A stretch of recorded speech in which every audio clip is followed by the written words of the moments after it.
rickety right. Let's get down to it here, man. Esports World Cup, day number 1.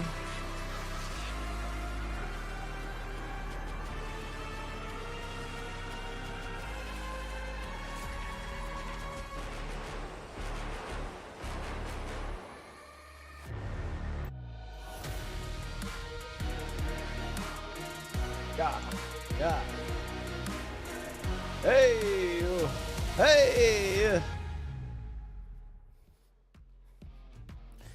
Welcome to the Esports World Cup. We're in Riyadh right now, and it's maybe too easy to say that things are heating up, but I mean it. Competition is fierce. Get it heating up because they're in the Middle East? Your chance at glory to truly become an esports world icon. And in Apex Legends, well, there's no shortage of players to note about. However, today we're going to be sending 20 teams into competition, and one will go home. If you haven't been following, $2 million are on the line, and today marks the beginning of what could be a journey that changes these players' lives forever. I can't wait to get it started with you, and for those joining us, if you're a little brand new, let's walk you through how our tournament's going to work this time around. Tell me, Pop, your main name? The spectacle played by the best teams in the world is just around the corner. So it's high time to get a closer look on how exactly the Apex Legends Road to Glory looks like. Everything begins in the group stage, with 2 groups of 20 teams each. We need Each more group energy plays a on total this. of What 10 the maps, and trios score points based on eliminations and their placement. After 10 maps are complete, the top 9 squads from each group advance straight to the finals. I need more energy Teams there, placed peeps. 10th through 19th move to the last chance phase, and the trios that place 20th say goodbye to the tournament. The last chance phase looks quite similar to the group stage. 20 teams play 10 maps and earn points. However, only the best 2 squads make their way to the finals. That means 18 more trios having to pack their bags and say goodbye to the So, Chad, there's a Esports World chance Cup. that That one leads us to of the finals, days we which might again start a little late features and play 20 catch up. teams. And those that got here straight from the group, Just so are we're awarded some all on the starting same points page. depending on their earlier performance. Here, the match point Aight. format mechanic comes into This play. is little where man's, teams birthday must weekend. reach a threshold of 60 So- points to be eligible to win. Once a team reaches the threshold and then wins one additional map, they shall be declared the winner. In match point, there is no limit to the number of maps played, and maps will be cycled until a winner is determined. So, who will be immortalized on the Esports World Cup? Yeah, I need total? more energy There is on this only big dog. one way to gonna find be out, real. and we will see you there. Also, what are we calling the not Moist So that's how Esports things are gonna squad work again? this time around. The Esports World Cup introducing some very interesting Something with an ways L, that we right? will play Apex, and we can't wait to Wikipedia continue to here. get into it. Obviously, my name is Rain Day. I've welcomed you in, but I am not alone. We've got 3 amazing analysts who will be with me all week long to finish out this wonderful tournament. Let's start first with Jayhawk. It's great to have you here. You have been around Apex in stints. This is a full week, though. Your first time. We're so happy to have you here in Riyadh. Absolutely, I'm so excited. This is one of the biggest Apex tournaments we've ever had, and we've got some cool twists and turns. I'm looking forward to the games that we're about to watch. It's going to be a great day. Zephyr, you're no stranger to Apex. You join me at the desk at most of our events. We've missed you for the last few weeks, but it's great to have you back. It's always legendary to get the opportunity to Yo, be an Zephyr's analyst hair alongside looking the good, rest of you though. here. But of course, the opportunity, of course, to see these players advance what might be one of the most incredible opportunities that we've gotten the chance to see outside of some of our main scene is even better. And of course, Lauren, all the way from Poland, now into Riyadh. We are traveling all over the world here with Apex Legends, but this one Got that feels Texas special. swag I'm with the really belt excited to see what buckle all the teams are gonna hands be on bringing to it. the table here today as well. There are going to be storylines of players and teams needing to prove themselves, underdog stories, so much action in store, and like Jayhawk said, lots of twists and turns. I can't wait to get into it. Well, you 3 are excited. I'm excited as well, and Ultimate Pros. But guess what? Our pros have something else that is the ultimate prize they'll be hoping to hold on to throughout this tournament. Let's take a look at the keys and how they'll work. The Esports World Cup is a unique tournament and will have a very unique trophy system, consisting of keys, game trophies, the Club Championship trophy, and the totem. Introducing the key. This symbolizes a participant's right to compete in Riyadh. Each team or player will receive a personalized key consisting of the inner key and the outer frame. Winning a competition earns you a game trophy. A champion's key will be inserted inside. The frame will be placed into the totem. A physical block on display in Riyadh, serving as a progress bar of the Esports World Cup. The totem will remain in Riyadh as a chronicle of the Esports World Cup history. Those who get eliminated throughout the competition must give up their keys and see them crushed. So I wonder Their how broken the keys will key be tucked system's into going the to work totem with and all encased in the resin, teams in a lobby. symbolizing those that tried to win but fell short. However, as an additional privilege for winning, each game's champion gets to select 3 opponents' keys to be encased in the base of their trophy as an additional, more personal prize. Losers will Kinda get lit, their to be keys fair. replaced with a token that marks where they ended their journey. So who do you Witness history think, unfold at the if Esports Falcons World wins, Cup. whose 3 keys do they take? I mean, it brings a Surely whole different TSM. perspective to winning and losing. It's physical, Lauren, here at Riyadh at the Esports World Cup.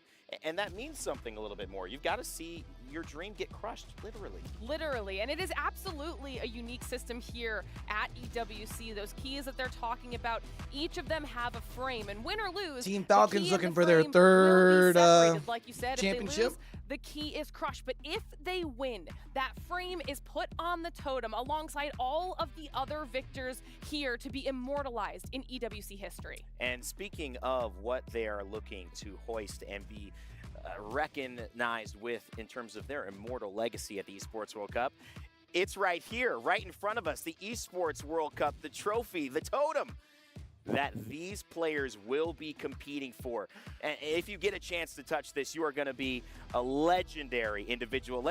Wait, Ben, this is for people who win the tournament. Oh, See what you did? I See was. what you did? They say winners hoist the trophy, so I mean, This is why we can't have nice things. Ben, get back over there, okay? I mean, listen, we're going to try to keep Ben away from the trophy until, I mean, I can't promise anything, but I know a few players as well. They're going to be just like Ben and trying to get their hands on this thing. Let's talk about Group A and who we have attending. All right, Jayhawk, Twisted Minds is who I'm cheering for out of this group. Of course, Team Falcons. This Can't bet this against basically them. Speaks volumes on Would the love to see competition that is KCP here as at well. EWC.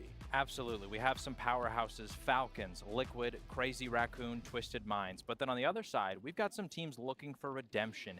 Teams like DSG and Aurora didn't have the splits they wanted to have, but this is an opportunity where they can say, we're still the team that you've seen in the past that was dominant. Those are the kind of stories I really like focusing on as well, Ben. It's not always the teams that have come in performing. Who we pulling for Obviously, today, champ? Talk Falcons, but the DSGs, who have been in a terrible position, not qualifying for playoffs, losing its Timmy to Mizuchi, who will be playing without them. This Mizuchi. is something that I think is very, very important to highlight for those watching at home. But that's not the only group, so they Mizuchi's will in be the Group ones B, though. playing today. They're not playing Tomorrow, today. Group B will get their turn. 20 teams here representing, again, all around the world.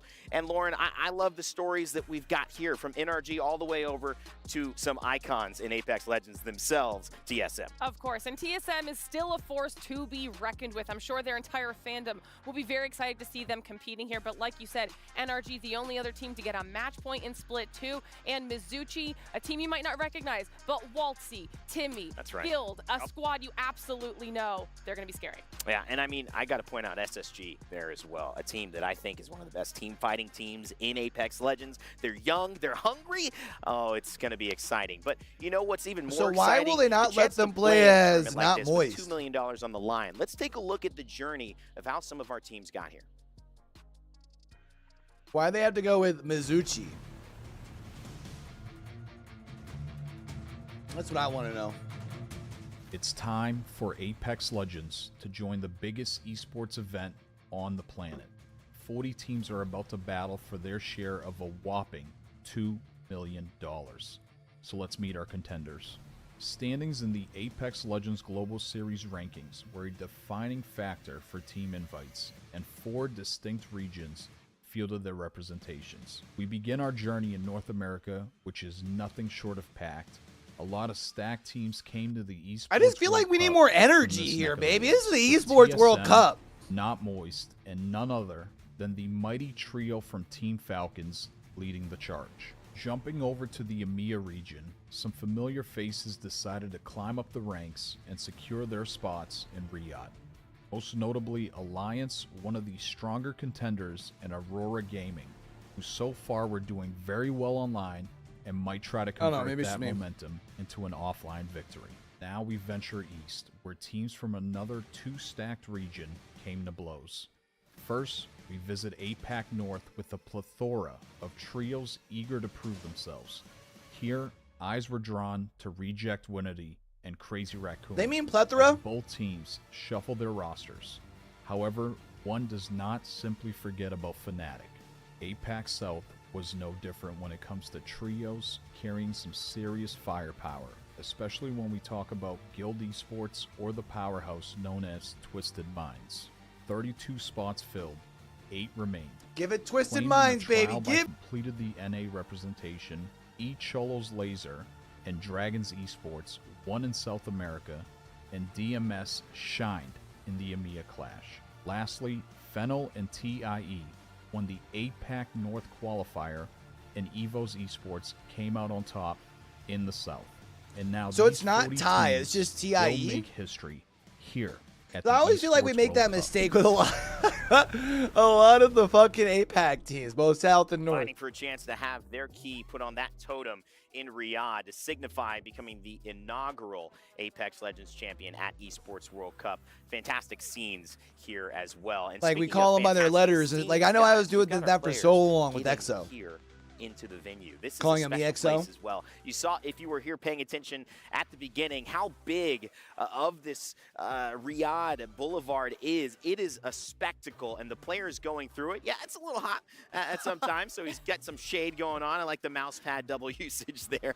But these players are absolutely ready to go. Act like They're it's taking hot or care of something. the hotel that we've had as an experience, one of the nicest we've been in at a venue, and of course, the players are ready now to get down to business. In fact, although 4 of us are here, we've got someone else who's going to be joining our team as well, who's been down with the players as they arrive. Lace, how you doing?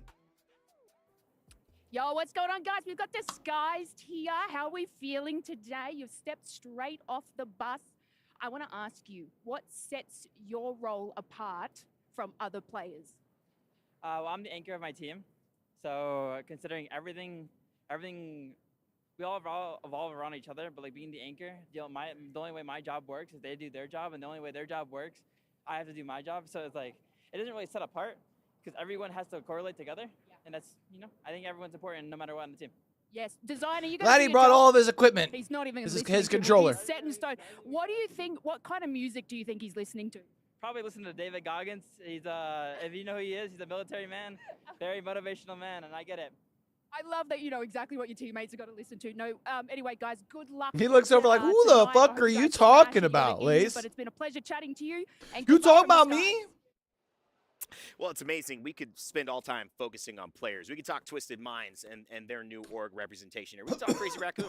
Well, we Basically, probably land should winners, talk coming back Twisted to defend Minds. their title, but we have to focus on the home team, Jayhawk. I'm going to leave this one to you. It's Falcons. Yeah, as you said, we cannot talk about EWC without talking about the hometown heroes, Falcons. This is the 3 That's greatest kinda like players this salty game for has Twisted arguably Minds, ever another seen, all Saudi coming org. together on one team, and they're looking to dominate. We've been calling them a super team. Everyone's calling them a super team. We're gonna but talk this is about where they actually EWC have to prove it. They've here in had a Saudi historic Arabia. We run should through talk about the split, one org. setting kill records, setting point records. But when you're What? on land, this That's is when right. it matters. And the fact is, this is the first land test. And this is why maybe many could consider this team was created to beat Reject Winity, which is now essentially Crazy Raccoon, at land. They did not like losing that one in LA. Well, we'll find out if they can get the job done here. They've already got a match point finals under their belt.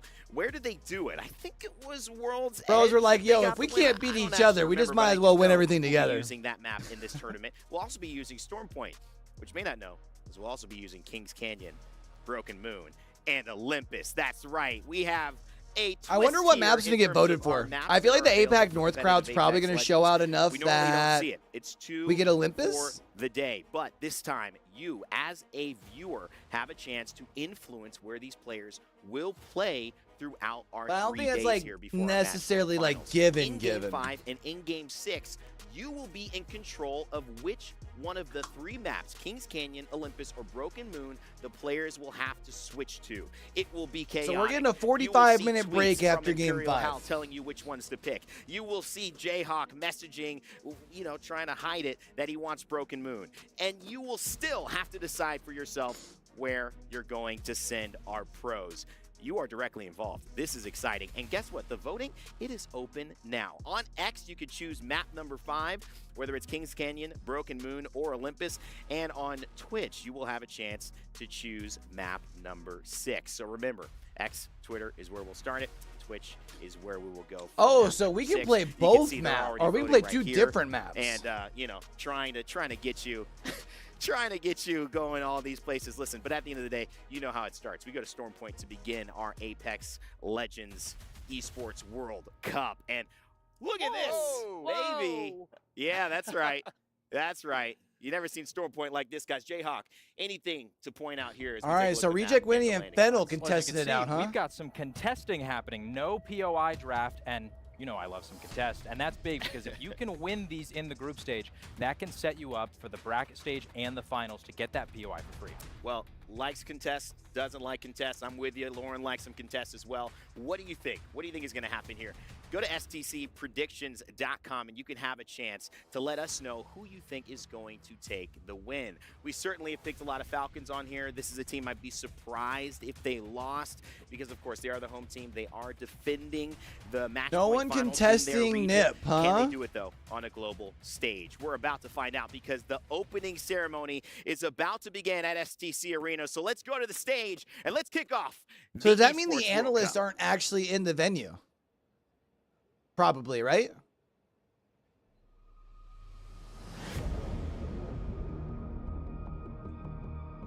They do generally do some pretty cool stuff for their intros. Adding in some like CGI stuff overlay. Yeah. They did the same thing for Gamers 8 last year.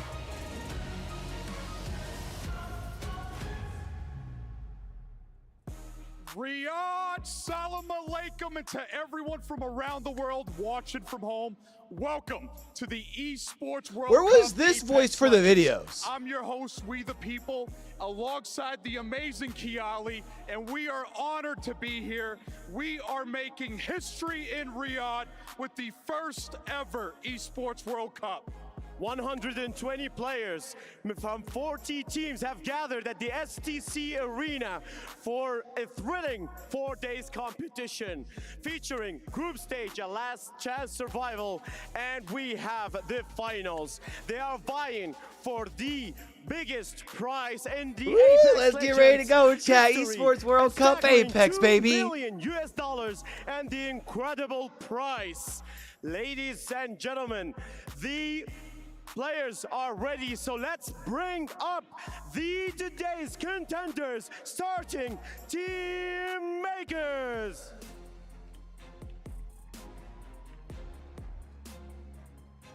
From Apex South. I'll tell you, Predator. I think Makers could be a surprise team. FaZe Clan. It's interesting to see FaZe still like investing more in the EU region after a team that's been so much like an NA orgs. They were Counter-Strike teams been in EU for a while. Crazy Raccoon. LG.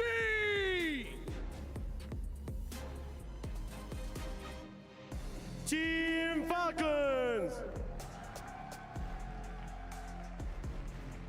Naturally, Falcons get the biggest applause. Ninjas in pajamas. GK Esports. Fennel.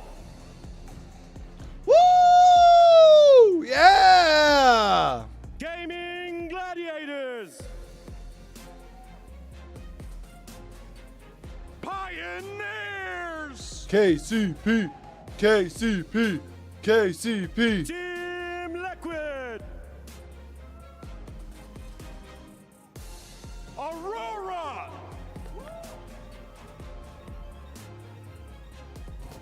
Reject Winnie. Twisted Minds. Woo! Hey, my boy Strafing Flame got the sunglasses out. Each other's laser.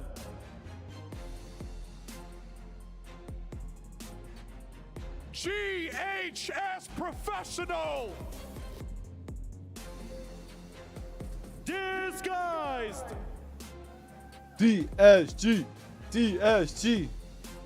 Guild Esports.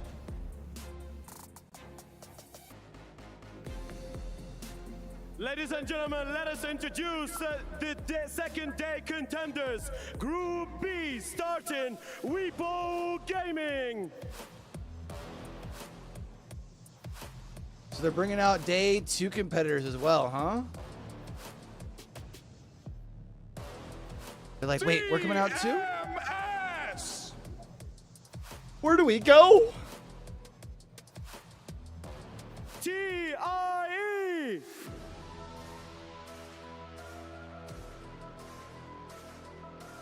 Blacklist International. So that means we won't have this tomorrow then, No right? We'll just get objection. right into games, hopefully. Smiles. LGD Gaming. Not to be confused with Legends Gaming, Elevate Gaming. also from APAC South. Bowl. Dragons Esports.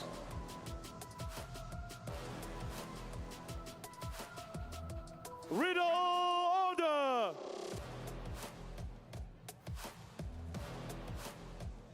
How?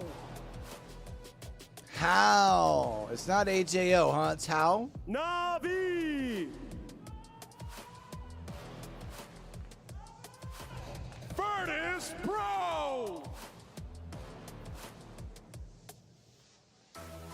Heroes.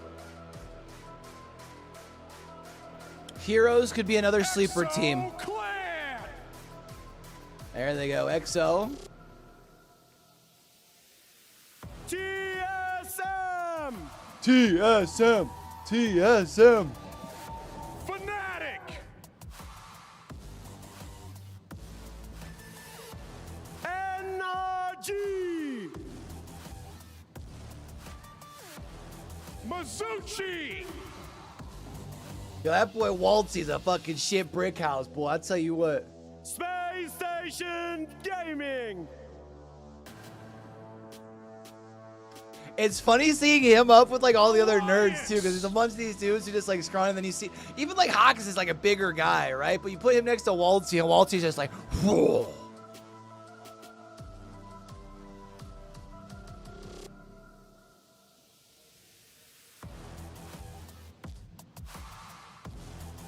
Like the jersey kind of hides it, you know what I mean? It's been a long lined up on stage, ready to go. I'm Vicky Kitty. I'm These joined disconnects with are gonna one piss of me my off. great friends, Genome, and I cannot wait to take you guys through the action.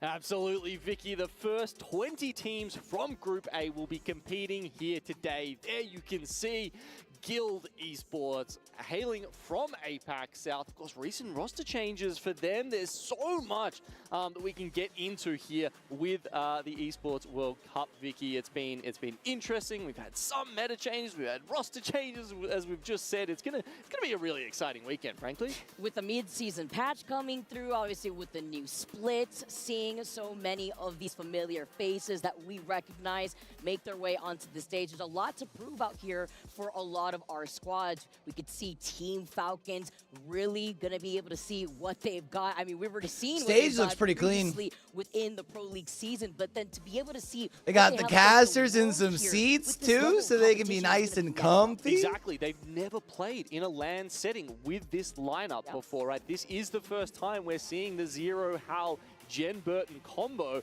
and yeah, you know, how are they going to go? Will they crumble under pressure? I doubt it, but you never know. Especially since they have experience playing on a stage like this, which also goes hand in hand with how some of our other competitors feel playing at this degree, with all the lights shining in their faces, feeling the pressure from the crowd, or is it just another day at work All right, let's for a get lot of our chat. competitors out here? So many teams that, you know, we've seen at the Split 1 playoffs, you know, a little bit ago. And obviously, you know, we've got the results from that to look at and be like, okay, you know, is this a team that's on the up? Did they come through Split 2 and then What map should we pick on X, chat? Kings Canyon, what kind of form are these teams Olympus, in or at the moment? Broken We're about Moon? to get a big reality check. I feel on like we that should get coming involved, you know what I into mean? the 10 games I that feel we're like it's going to only be right. playing today, and that's a little bit of a format that's slightly different to what we've seen at LANs before for Apex Legends Esports. Which will result in saying goodbye to one team already. You saw that beautiful flyby of the trophy with our squads walking onto the stage, holding that trophy themselves. The key to victory that they want to prove. Warming up a little bit, got to get some dance moves in All right, on chat, stage. remember, but top 9 it's teams always so advance. exciting to see what's at stake. The fact that we're already saying goodbye, even though it's one team, that's a lot of pressure just to highlight the squad that will be on the bottom end of the leaderboard at the end of the day. Something very fearsome on that screen right now. It's controller, Vicky. I don't know if you saw that in the corner there, but well, look. All right, chat. Let's get Those it. Apex pros Starting out off there, on they have Storm nightmares Point. about that input. That's all I'm saying. Listen, I'm here for it. You already know the bias really coming true. But also being able to see the big screens behind them as we get started. Genome, you mentioned it before the format change. Yeah, look, you know, we've got Evo's Predator there. Just wanted to point them out quickly. Their first LAN experience. A team that has been playing and honestly done quite well at certain points in time throughout all of the Apex Legends esports history. And this, you know, they made it through those qualifiers, so brutal. And guess what? All right, who it's do we see was getting very contested? brutal format here at LAN. It was Fennel and Reject, that gauntlet, right? that gives them a little bit of hope and inspiration looking forward to the next 4 days. Yeah, carrying on some of that momentum. I'm pretty You sure. mentioned some Yo, changes Sparkles. here. What up, homie? Mentioned also earlier before, 10 total games have to be played today as we do start off on Storm Point. I just love how big you could see this map in the background, just highlighting the setting. It's roughly the size of Storm Point on that screen. It's pretty damn cool. POI's it's life size. Yeah, so for our first 2 games, we'll be starting off on Storm Point before we transition onto World's Edge for games 3 and 4. And for many fans that have been able to see it on social media, we will have fan choice going in to the following 2 games after World's Edge. So for game 5 and for game 6, the fans at home could vote whether we could see maybe Olympus for the first time. Hey, yo, Broken Lego, Moon, my ego. Kings Canyon, literally the power to the audience out there. What kind of at ego you home. got? And then right after that, we'll be able to go back to World's Edge and then end the day on Storm Point once again. Okay, so if you could push the needle, Vicky, who are you telling the viewers at home to go for? Which map do you want to see in cast? So I actually did not get the opportunity when I started casting Apex to see how Kings Canyon played out, and obviously with the Kings Canyon changes, I can't wait to see if we do get to have that map in rotation. I feel like Kings Canyon's the least likely map we're going to get. After the Broken Moon changes, I would Because something tells me we're more than likely going to get Olympus thanks to the APAC North I have vote. to agree with you there. They're probably my top 2 as well. I've heard that Olympus can be interesting, though. Certainly not anywhere near as much. KC could be a little bit of like nostalgia, maybe. Other maps, also I still some don't know. POIs that you know, are very clustered together right from the get-go, and that leads to different styles of play. So, you know, does that mean that the teams have to start running some really funky compositions? I remember, you know, right at the start when teams were like, "Hey, let's test out Olympus and just see if it's got any potential as a competitive map." At that point, you know, we see people running like Rampart Newcastle compositions, stuff like this. So I think that's one of the reasons why I am like so pumped to see these. Yo, those Twisted Minds jerseys are kind of lit. Man, it's just like so I like many that color on the opportunities here. pinstripe. I want to hear some more from my girl Lace. Let's see what she's got to say. All right, guys, I'm going to stop you right here. Hello, my Aussie pals. How we doing today? How's it? Very good. Now, how's it feel? I've already just asked your director. Keep walking, guys. We're going to go for a stroll. How's it feel to be the Why super can't we team? focus in? Honestly, it feels really good. We're ready today. Absolutely smashed the competition. And I heard that your mum and dad are both here. Yeah, they're here. They should be here at like 4:30, so it took 20 minutes. I know Dad usually goes around and hands out little koalas, so I'm really. Koalas, Did he bring them? Yes, he banging them again. Yeah, okay, that's absolutely wonderful. That's But, I so wish you cool, the man. best of Yo, luck, and it's so awesome Papa to have your Jed's family the here as well. Hope we get to dopest, chat to them man. soon. Now, how CEO? how are we feeling today, buddy? You obviously have a massive fan base. Can you tell me a memorable moment from a fan, or maybe an instant where you felt, you know, I can't believe this is what I do? I think after champs, the last champs we did, or not the last one, but the one that we won 3 in a row, like the 3 games. I don't know, like I've never heard a crowd be that loud before after we won 3 in a row. So, My like, boy Hal living a good life, like, man. screaming or anything like that, like Boy left TSM, doesn't have to hit the gym no more. you know, this is my life, and I have to be grateful for it, right? So. And absolutely, and you do it with style as well, man. So absolutely Oh, brilliant. can to you, but can we another focus quick in the one, how's it camera? being with 2 Australians. It's pretty awful, hey. They're not awful. They're wild, but I have to deal with this guy sometimes. So it's all right. There it is. We're Pleasure focused. talking to you, Hal. Thank you. Zero, you're not going anywhere. Hey, buddy, how we doing today? I'm really good. I want to definitely ask you, what has been the most exciting part of being at the Esports World Cup for you so far? Definitely Falcons being based here and all their fans here, like massive expectations from them. Like we're at that HQ around the corner yesterday and there was like hundreds of fans screaming for us, walking out with our CEO. Just being in front of them, like hopefully bring it home for them in their home city. See, Team Falcons do have a really good like Saudi fan base, man. They kind of remind me of like what we see in Rocket League with those couple French orgs. Vitality, Carmine Corp. Well, but go kick some butt. Thank you. Thank you. BDS. I love being able to hear Lacey. That was Lacey you recorded earlier, talking to Team Falcons, obviously, but just being able to hear the energy. Jen Burden's dad, he's given me one of the koalas, actually, signed by Jen Burden himself, but being able to hear the support. I wonder how if they the feel so 10 confident. games You see their faces, especially Zero, like just stone cold face, just another will day make at it work for him, less just nothing likely new, for but us to see actually any like being here to surprises feel as far as energy not of in the crowd, top home 9. crowd to give him that support. Because usually you'll have a I team mean, like they they have are like the 2-3 super bad team, games right? in a You can see 6-game their series, former right? Like teammates and Hal and right there. they're kind of playing Purples catch and up. Reps, Maybe they missed that cutoff line by like a point or They two. lost the CEO, went over to the Falcons, and you know you had the questions. But I like, wonder if okay, we're just is like this- are very they gonna much going to perform get as a super team? Team And then we had Falcons, the NA Twisted Regional Finals, Minds. and- well, I think you can say they performed, Vicky. FaZe, They took it out in 5 Nip, games, which is just Luminosity. Listen, I've seen Verholz howling himself. He's definitely learned from the best, and I cannot wait to see how that really goes Do we down, think Reject especially bounces seeing back? Or I guess the it'd energy technically that be we have Crazy not only Raccoon, from right? our Crazy players, but what Raccoon. we could expect from the crowd. Love being able to see these teams once again, to see the crowd We here. get 9, Again, that's we do 6. get to start I on want to throw Stone Flame Makers for in there. this I think first Makers pop off. Team Liquid, I don't think we talked about them, so that gives us Don 8. Ninjas in pajamas, a team on a slightly different. Did I say trajectory, Pioneers? You'd have to say. You know, Maybe Ninjas Pioneers in are the 9. pajamas. They really struggled towards the end of Split 2. It was a great performance, or you know, they made the finals at least at our last LAN. So they're trying to bring that energy here. And was having a little bit of a chat to them and Don, their coach, just before. I feel bad because the- I and don't they've feel actually like changed much things of up a the little APAC bit, North right? teams They're have looking to play a little bit more zone. enough momentum and after a not so pretty much rough on the edge. I mean, Because you a lot of remember, these teams didn't make Split 2 they playoffs, picked, right? Like Thermal Station recently as their POI. Here they're going for Siphon, and I think it's Cedo Station over the 2 main maps. And that's going to allow them to play a little bit more zone. You know, I think they're picking up the Watson to augment that sort of play style and that strategy. And it'll be interesting to see if that fixes some of the woes that they've had. Man, it's crazy here. You know what else is crazy? Crazy Raccoon. You mentioned so many of these other squads and what we could expect there. Crazy Raccoon is definitely one of the other teams on my mind to definitely top this lobby. A lot on board here. You mentioned before former LAN winners in the past and now trying to prove another point.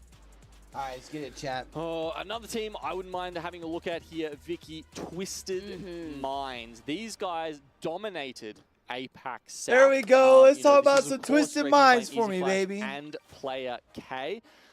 They were running with Koifel actually in place of Easy Flash at the last LAN they were at, but of course, when it got back to online, we saw the 3 members reunited once again. They were running Vantage, by the way, in the regional finals. I don't think we're going to see that here. It didn't work out too well, but luckily for them, they had opened up I think they so were much stress testing space, things during the regional that they had final. a- I mean, they had knew to they prove the could limit place test, right? Because, Essentially where they you did. know, Bottom they of the were so barrel far and ahead of the still competition, finished they were first. guaranteed to qualify for, you know, upcoming lands. They, you know, they already knew they were going to be at Esports World Cup with their incredible performance earlier in the year. And frankly, they've been one of the breakout teams from APAC South because, you know, there was a time when they were fighting for POIs like Landslide, which, you know, you don't love to have to fight for. And I guess maybe that's something else we could talk about here, Vicky, is that we are going to see contests in the Esports World Cup. I mean, obviously, some of Apex competitors moved over to the POI draft system. You know, for a lot of, I know there's contest lovers out there.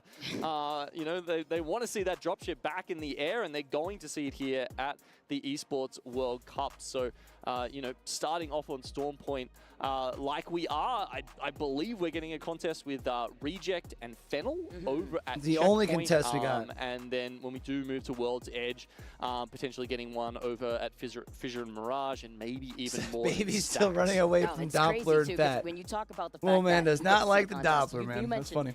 Some people at home, they will love that. I was definitely one of those people too. I mean, we still kind of get a little bit with the Evil Harvesters, people trying to sneak up on others, but something that you did So it mention looks before like we that might could play have a something huge going on part with the in those Falcons early camp. 50-50s are the different legend compositions. But while we get started, I want to send it back to Rain. I want to hear more thoughts before we get into our first game. All right, well, we have a small technical issue. We will be getting into game very shortly, though. I know you didn't expect to see us back so soon, but aren't you glad? I am, certainly as well. Of course, we have Jayhawk, Zephyr, and Glitter Explosion alongside me, Rainday, here to talk about what's unfolding. I mean, this gives us a little more pregame. We haven't had a match yet, but when we talk about where we're starting, it is Storm Point. And that is a big, big element. All right, chat. A huge map, Ben, in terms of who had but it's also, the an technical difficulties before game one on their bingo wide open cards? spaces. We've seen Bangalore come into the meta big time. I feel like that was probably a And we see pretty it back popular here on our square, screen right? As well. A team I want to focus on, though, if we, you know, when you look at it, is it LG? I mean, are we talking about the fact that we can see Sweet maybe claim a land? I mean, we talk about it every time, but is this the one?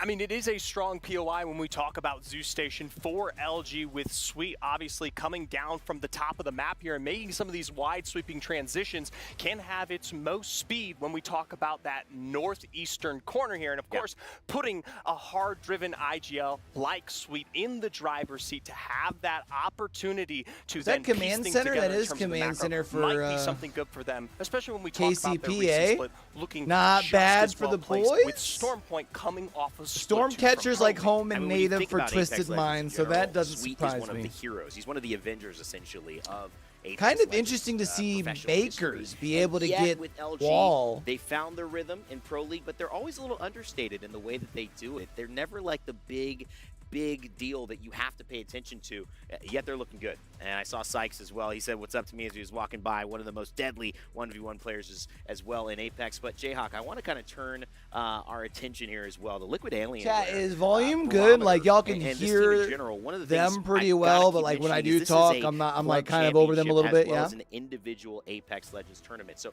Liquid Alienware currently It looks sitting like in I should second be place. The first place from gets Mads. $7 million. Of course, that's a lot of money. Liquid Alienware and their org has a lot to earn from this. Absolutely, and on the club championship too, the only way you can actually win is you do have to win an event, and so this is a big one for Liquid. Because if they that's can a win good an one. Apex, That puts them up in that conversation with Falcons for potentially taking home that $7 million. I mean, wouldn't this also be, I mean, and Lauren, Hydrate, you know this you as got well, it. something we've been waiting for Liquid Alienware. We've seen them in top threes in match points, but it's gone the way of TSM. It's gone the way Appreciate of Dark you. Zero. This is a team we have definitely waited for to come I'm also out I need to make sure I'm hydrating before my Absolutely. coffee It gets almost here, feels you know? like they were always the bridesmaid, never the bride, but Yeah. ever since their entry into the scene, they have given us pop-off moments, insane clutches, even from the very beginning, before they were even on an org, and now they're with Liquid Alien, where they are such an impressive trio, and like you said, they're constantly right there at the top in our discussions at all times. Yeah. And now, All right, so who we taking? what better time Last than ever, check. right? I mean, I think I think Apex 2 I'm translates still to rolling who can Twisted win Minds. in this format. We've got a very interesting one. Maybe though, I'm hoping to maybe where a not so team much much Liquid today. Alienware that Although I do sometimes think they has a still slow hydrate start, top or if you come in hydrate last, top 9, like finish we top mentioned 9. on the stage, you're Top out 9. today. KCP. You are gone from the tournament, Ben. So high stakes. They cannot afford to do that, and we need to see our teams. Luminosity. And the worst part about that scenario is the fact that Yep. even if FaZe you aren't Clan, eliminated, Team you're one of Liquid, those 10 teams that ends up Twisted on our Minds, day 3 Crazy last chance Raccoon, qualifier. Aurora, Team And here's the Falcons. issue That's with my that. 9, I all think, of right these there. squads have been scrimming for the Yo, last what up, few Doc? weeks, How not you just doing, on bud? Storm Point, not just on World's Edge, but every map, meeting up against those other 19 competitors. Yeah, I think where that's my they 9. know KCP, even just a little bit of the Luminosity, advantage. The minute you're going to be going Nip, up against 10 FaZe, between Liquid. Group A and Group B, that slow start might that come has back me to getting bite you with Makers your out, lack of which wouldn't knowledge as you surprise me. mix up Makers those is kind of like a rotations. wild Let's card talk team. about the Twisted slow Minds, starts Crazy being Raccoon, obviously a factor, Aurora, but let's Team pivot Falcons. to a That's my team 9 for that this has lobby. somehow found their way to a lot of success. Gaming Gladiators. Landing in maybe, one of the more premier spots, echolocation. Yo, big in chillin', Storm fam, Point. big chillin'. We see so many How's your zones Thursday end going so up far, there, Doc? at least in Storm Point's past. What's your thought on Gaming Gladiators heading into this one? You know, we've been watching this roster for years between Lufka, Light, and Blast, having a lot of experience, of course, on some of those older rosters, whether it be Start a Fight going all the way back or, of course, Omit in recent times here. I do like a little bit of the kind of coy references to what we've discussed regarding Echo. I am a bit worried, though, as in comparison to some of these more transitional Zeph's a good guy and to go to for explosive the POIs EMEA that guy, for the they EMEA could teams. potentially take advantage of. It feels like they're kind of cutting under the weather for what could be a better start for a roster that is arguably one of the strongest coming out of the EMEA you region. enjoying Rocket that League is Sparkles? A big point to make Heck as well. History for EMEA on the line. They have never won A an LAN. international event. That is a big deal. We've now seen APAC North do it. We've seen Literally, essentially they're the APAC only South region do that it has through it. Dark Zero, who was Reignite at that time and split 2 playoffs in Sweden a couple years back, and obviously Dark Zero with their 2 wins before they joined with Falcons. And North America, probably the strongest region, I would say. Jayhawk, would you agree with that, or who are you looking at, Hey, especially yo, I appreciate from that. EMEA, if Had they're to do a going to little take trim it away, this week, that might but be that team to surprise us and do it this tournament? Absolutely. This is huge for the region because we saw APAC North do it, as you said. And one of the teams that's not going to be playing today, Alliance, that's a team that a lot of people are expecting That's them a to great one. potentially be the team that lifts the trophy. But one that I want to bring up, because I think they've gone a little bit under the radar recently, is FaZe Clan. This roster, former Maiden Heaven, they added Nags, who's got a lot of LAN experience on a lot of great teams. They bring him in. And they've been a powerhouse in EMEA. All of a sudden going from a team that was in Challenger Circuit, now to LAN, now to the top of their region. I'm wondering if a lot of people, a lot of because they don't tournaments, have I the feel same that. experience Honestly, playing this week's against been them like they do crazy. Alliance on LAN, does that become a factor, and can FaZe Clan really shock the world? I mean, one of the elements of FaZe that I love, Synetic Arctic, and of course Nags coming in, is Synetic's story of just traveling from Eastern Europe. The and Star being Wars Outlaw having his gameplay looks family in solid. Los Angeles just a few months prior, watching him compete. I mean, that's a difficult thing for anyone to do. But to see Synetic have that representation, we don't get a lot of our European fathers and mothers who, that exists, right? These aren't just players that they showed up somehow. No, they have fathers and mothers. It's great because that family dynamic shows you how much it means to these players. Lauren, of course, Ben, and Jayhawk as well, as we talk about the stories that really make Apex what it is, a special tournament. We have a little bit of time before we get started. We will get to the games as soon as possible. We appreciate you hanging with us here at the Esports World Cup. We'll be right back with some more Apex Legends. Man, we're going to a full-on break here now, huh? Sweet is your goat. Hey, Sweet's a good goat, though. We'd love to see Sweet be able to get a LAN under his belt, though.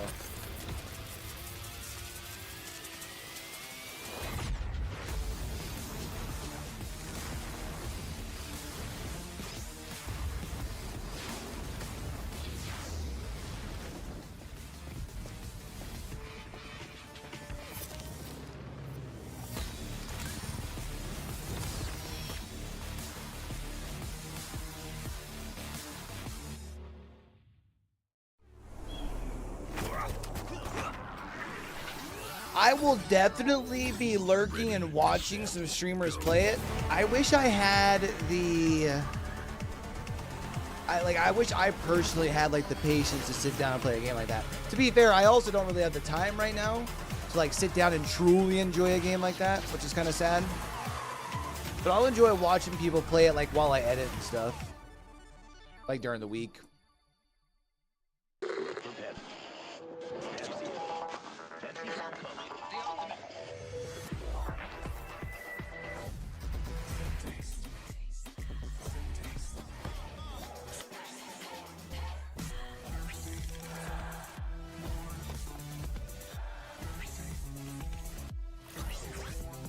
Hey, thank you.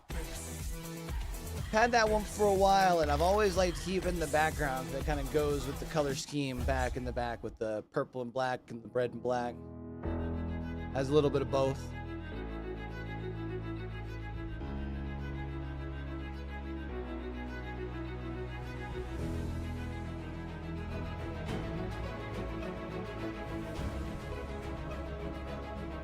Your backlog's crazy, bro. It's insane. Whoa, why is this down here?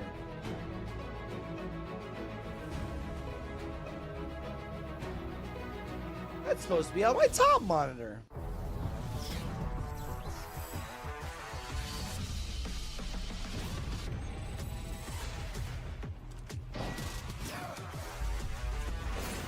I think we are still, they're still technically playing online, right?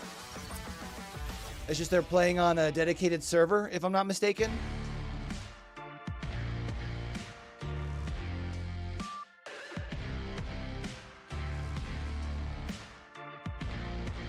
So I wonder if someone's having connection issues or if it's like an actual hardware issue. It looked like there was a coach from Team Falcons talking to somebody.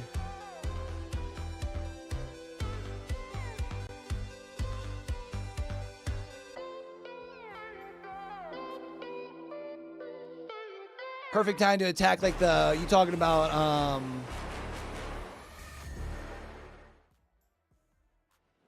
perfect time to like attack like a new game? Or are you talking about backlog on the work? 5, and that means Apex Legends takes Or both? the stage from the studio. Rain Day here, joined by Jayhawk, Zephyr Cast, and Glitter Explosion as we get ready to start our games.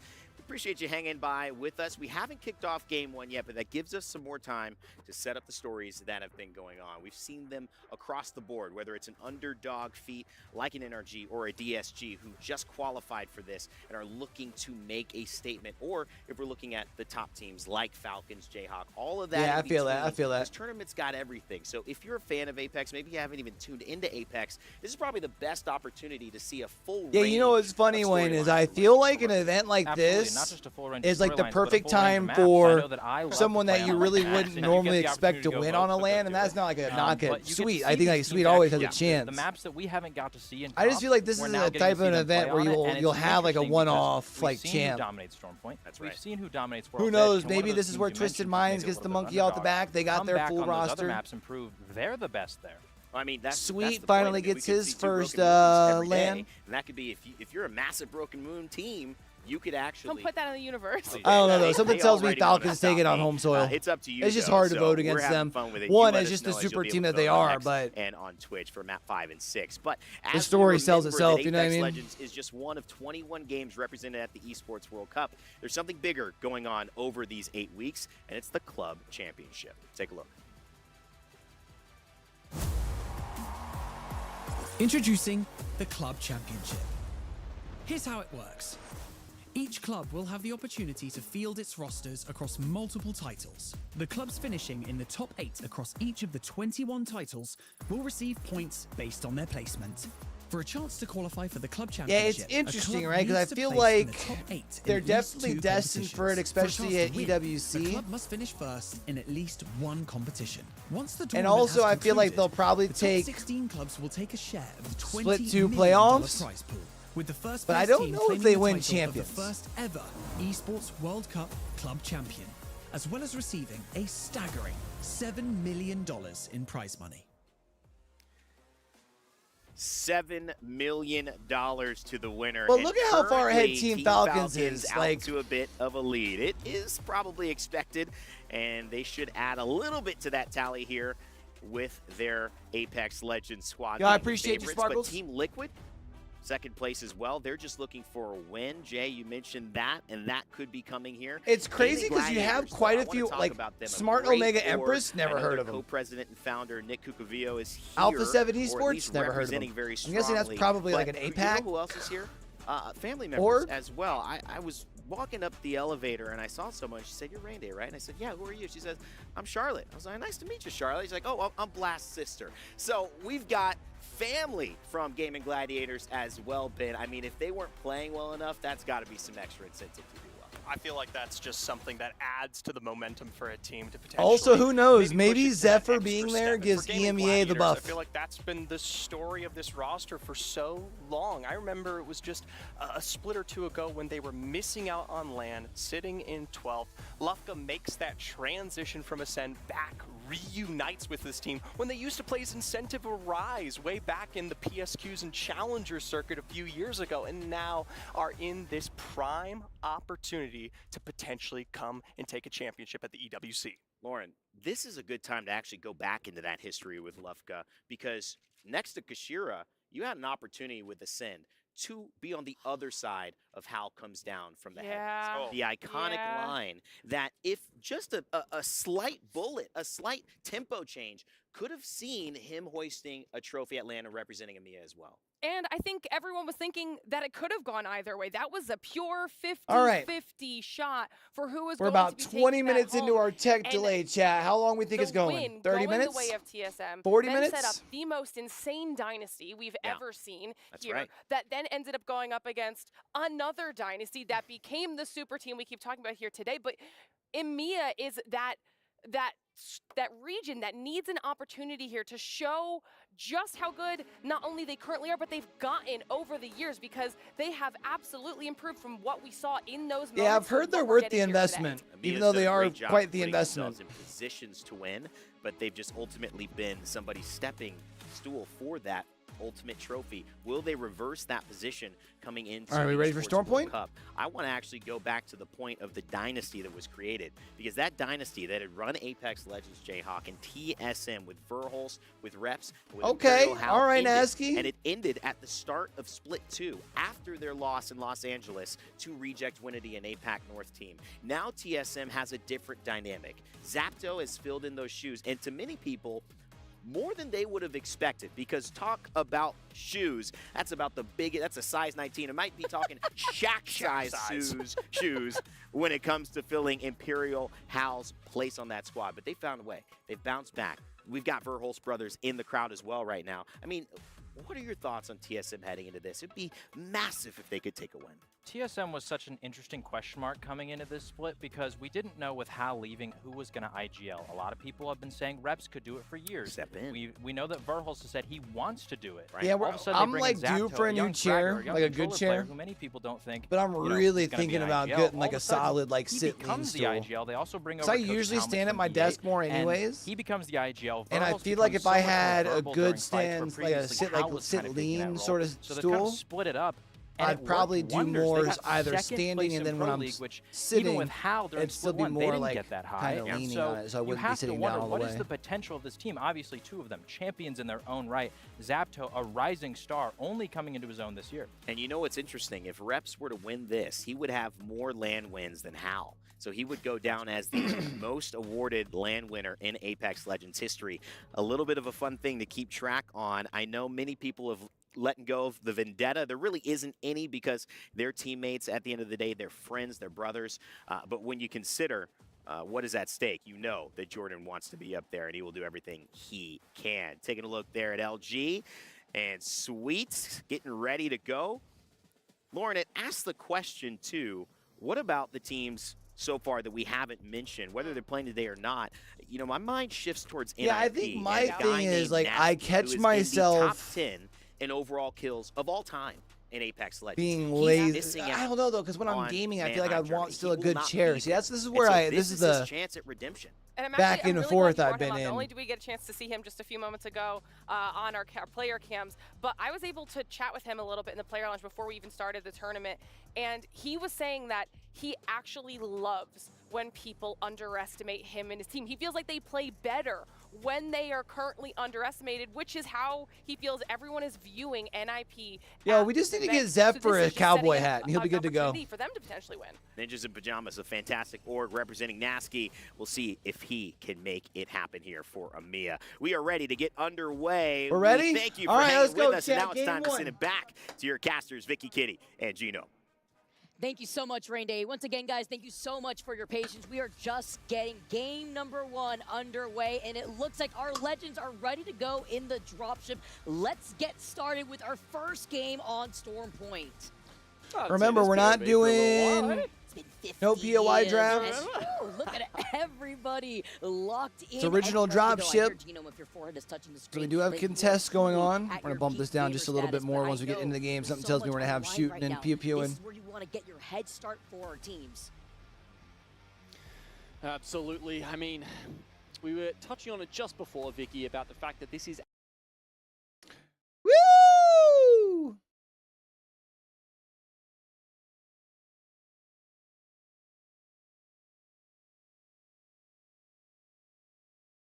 Bing bong. 10-game Bing bong. reject Winity and Fennel. Let's have a look. All right, let's See get it, how chat. these Game two one. teams get into it just to start. Looks like we've got a little bit of a split here from Reject. Two of them taking the coffin, the other one on the bins. There's a lot of bins down low on the other side that you can get a lot of loot out quickly. Does sound like they've already got the Into building. game It does feel. I feel like Fennel have taken the sound better pretty side in terms balanced of low, loot so if it's so too far. low, let me know. You can But already see it's it. looking They're like on feeling my the side. pressure, with Jungheat Should still be taking a solid. good amount of that damage I just back always away, worry because but it sounds like we it's haven't like talked about louder the whenever they get in game. Reject Winity, our former LAN winners from the ALGS, just did not qualify for Split 2 playoffs, and they're getting double contested can pump this on up a little both bit. maps. Pump and as up RC the now jam. taken Pump onto that second floor, trying to get into position. They get the Bloodhound scan, and they know where they're now trying to split up, but they have the high ground. Thanks, love.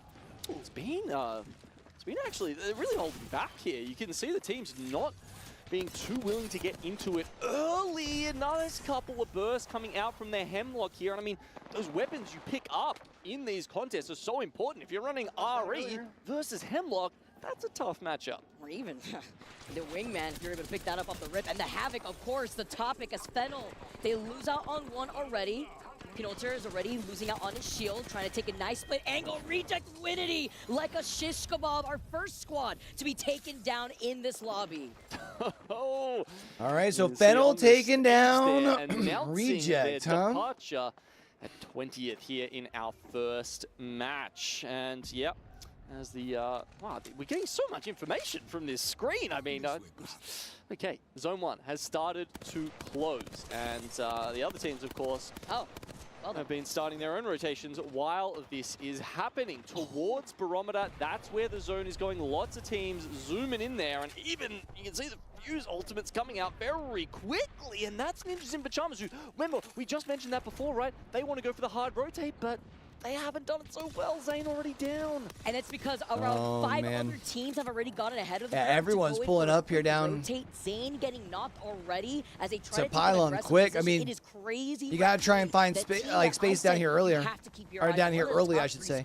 In my Wait, opinion, or is in this? Lobby, looking to see if they could get This is some Barometer, easy isn't it? KP, Not Pylon. But now seeing so many more other teams with their own quick rotate, you could expect Gaming Gladiators to make an appearance soon. I said Do that Pylon Spider like an Cage idiot. Choke, exiting out of that south side of Barometer. We know that Team Liquid up Chat, y'all are about to get hit by ads over on Twitch. I'm sorry. Crazy Raccoon. Ninjas in Pajamas are able Oh, to wait, get why the did I res pin this? because Crazy Raccoon didn't want to give up their building. They didn't want to overextend. I didn't want to so unpin now that. gives NIP How do I unpin some that? room to at least reset before GG now coming behind them.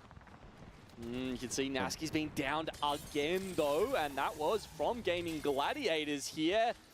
And unfortunately, Nip out the rest too. go with him. So Gaming Gladiators taking control over the orange here at the side. You can see, you know, burning the Seer ult to get that. I was wondering how They'll much be able to early run fighting down we were there gonna for have a with little while now, and I'm sure by the time no they take POI that drops. next fight, they'll have the ultimate ready to go again. We also see one Tappy just getting absolutely bombarded. Is by Falcon with Knuckle who's that, Clusters, and we gotta GHS? talk about the Yeah. fact that Liquid do land here in Barometer. They do have the POI advantage. That's why you see them on the high ground. But Falcon's just with too the good, chat. quickness, they're already on the low ground, running the Watson, the Fuse, and the Bangalore, like we've seen previously. I think the thing that I have really enjoyed watching with like this Falcon squad, right, is the fact that like so you could see, Hal is the just map so up there, seamlessly moved you into know, the fragger Falcons role. did have that information Like he on never like where tries it to was counter heading. It call is, Zero. Like occasionally he'll southeast give like of extra Barometer, which information. makes their position at the bottom of that tower quite good, especially running the Watson here on But they're Gen never 3 like than fighting ever. about it. The flexible I think player, there was one of the concerns things about that, makes this especially, you know, roster two. sing is the fact that I mean, he can call it play egos, whenever call you it need him to. personalities, two big Whatever the meta personalities tells or you whatever, is like on the going to same work, team. The Falcons will be But running I think it, they've done very, very because well. they have that flexibility around the players. Literally a professional ditto out here, while GHS with the crypto drone. You saw them too, like immediately just melt down the crypto drone. They knew that he wanted to try to linger around, try to collect those player banners, immediately shot that down. And you could see here the nice display that not only did Falcons go for the quick rotate outside of Mill, they had ring console information. They probably picked up that Trident, used that Evil Harvester to their south, and then immediately rotated alongside so many of these other squads like Crazy Raccoon who were already there. Is Liquid, Twisted like you Minds said, probably waiting where they're there, at and to get another like beacon Gil, scan, I would to take imagine? their time to They're play a no Battle name. Edge around with Purple Evo. Since you're Well, outside speaking zone, of you teams figure that you're are probably late taking to the their party time, anyways. Vicky, there's quite a few. I mean, if you noticed on that map, maybe 8 teams have sort of made their way in towards Barometer. We didn't have the dotted circle there, but it is, you know, towards the south of that map in terms of where the next ring will be pulling. But interestingly, it's about 50-50 between the teams who have, you know, really I'm glad gone to see towards the MT's zone, back in and the others who are just, really ALGS, taking their man. time making I know this he was only rotation. out I'd like say that's, briefly, a but little more biased towards edge teams than we usually see. Seeing where that circle goes. I just have to point out, that was so cool. I The just think fact he's a that great tells you the teams that are IGL, currently great rezzing Apex in mind. real time while spectating the other squads with GHS. We talk about the And you can crypto, tell they from were the way able to get people the in double his like res, region but talk to immediately him. shot from the sky, one tappy. They at least get into the crevice down below and are looking for the res, but these teams are hungry. Do they want to overcommit with so many other squads around the area? Yeah, that sewer position's always an interesting one to play, isn't it? It's so defensible. You know, especially if you got a Watson, I mean, grenades can be a problem for you if a team really commits a lot of ordnance down there. It's just getting out of it, because the zone isn't really going to end there. You're always going to have to make a move from that position at some point. And at that point, it Who's becomes a little LG bit tough. biting? Everyone's Red walking down Rams. very, Red Rams. you know, high ground sight lines. It can just be, it's kind of like, okay, this is going to be good for us until later in the game, but at that point, we're going to have a much bigger problem. to Light it solve. up, baby. Eventually, especially seeing where that circle ends up pulling. LG in a completely different world right now, all the way northeast, closer to Stormcatcher, and it was the fight probably for that ring console there. They're currently facing up against Red Rams, while LG are looking to maybe Red see if they Rams. could continuously either gatekeep Red Rams, because both these squads have to eventually move, since we know that that circle is pulling south, but they're wasting so much here. Between the Seer ult, we saw the Motherload being used earlier, and Red Rams actually disengaging rather than feeling themselves in this fight. Makes sense. Don't want to be on scan with the Seer ultimate. Don't want to be getting stunned, as we just saw by the Bang ultimate. That's, you know, what is it, 7 seconds of stun? You've got to, that's a lot of time that you have to wait out. No. And Sweet was literally 1 pixel from getting knocked, and they immediately try to capitalize off of that, but it's a trade-off between Red Rams and Free. Nice cover here as well from Inca, trying to take a different angle. We back, champ. Well, the knockdown shield here, it's not going to do a lot to block that Sorry, knuckle man. cluster. The scan comes out, and it actually gives him so much information there to grab the last kill.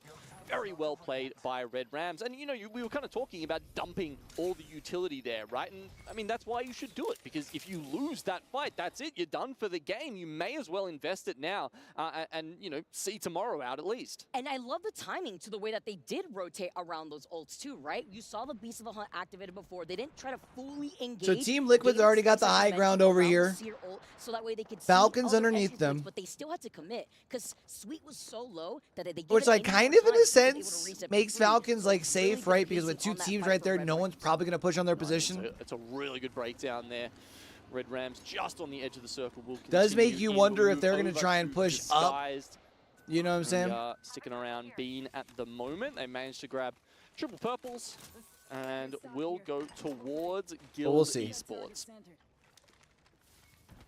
Disguised here, also wrapping around, utilizing the Trident too, just so that way they could close in that space here. It was the Evil Harvester up ahead, and it looks like right now Design trying to set things up. Let's jump into a listen-in currently to see what Disguise has. Jump out for a nip? Yeah. Sag. Good listening, baby.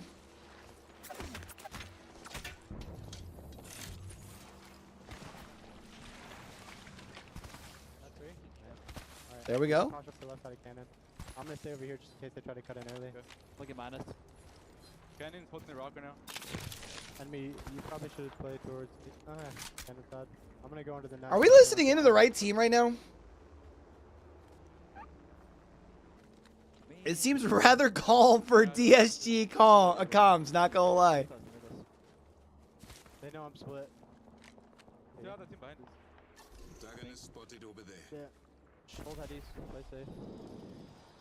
That team that's zone wrapping is gonna cause some chaos, and we're gonna fucking take advantage of it. Is he still on the rock? Yeah. All right, nice little scouting ahead, just so that way they could see what they So have they've in got front Guild of them. across the way. Talk What are about, they you know, expecting committing GK to the Esports race to roll and over? Yeah, I mean, if you're talking about scouting ahead, that's 2 legends. No, they're probably talking about that Fennel, are really maybe. designed pretty much for that. Generally, you would only see one player on either the Wraith or the Bangalore, and you know usually it's the IGL. They're both, All right, my boys, Twisted characters that Minds over allow at Pylon. you, I'm pretty sure they went that way mobility, so they can allow get you to themselves out of jail another card. It's just really scam. good for an IGL who wants to play out ahead and kind of work out. They've what got your Red outs Rams are. ahead of them. Now, you know. Designs, they copped a lot of criticism in the past for playing that Wraith and not playing the Bang. Now they're trying to make it work with both. And Red Rams just have not stopped with this fighting, too, on the other side. I know there's a little bit of whiplash here, but Disguise looking ahead. But we saw earlier on Red Rams moving forward. No, Chat, by the way, if y'all are watching over on YouTube, man, if y'all can do me a favor and hit the like button for me, I appreciate you. As we still take a look at the way that the circle is pulling closer to where Gaming Gladiators actually rotate from. Helps push it out to more people while we're live. South, going southeast as we were mentioning. And it's actually gone so far that there's going to be Yo, a bit Doc, of a you pylon man, choke appreciate in, you. which means that Twisted Minds going up against Evo's Predator here, they're playing for a very good spot in this next zone because they're going to have a choke to themselves and they'll be able to look down at the rest of the lobby. This is a very important fight here.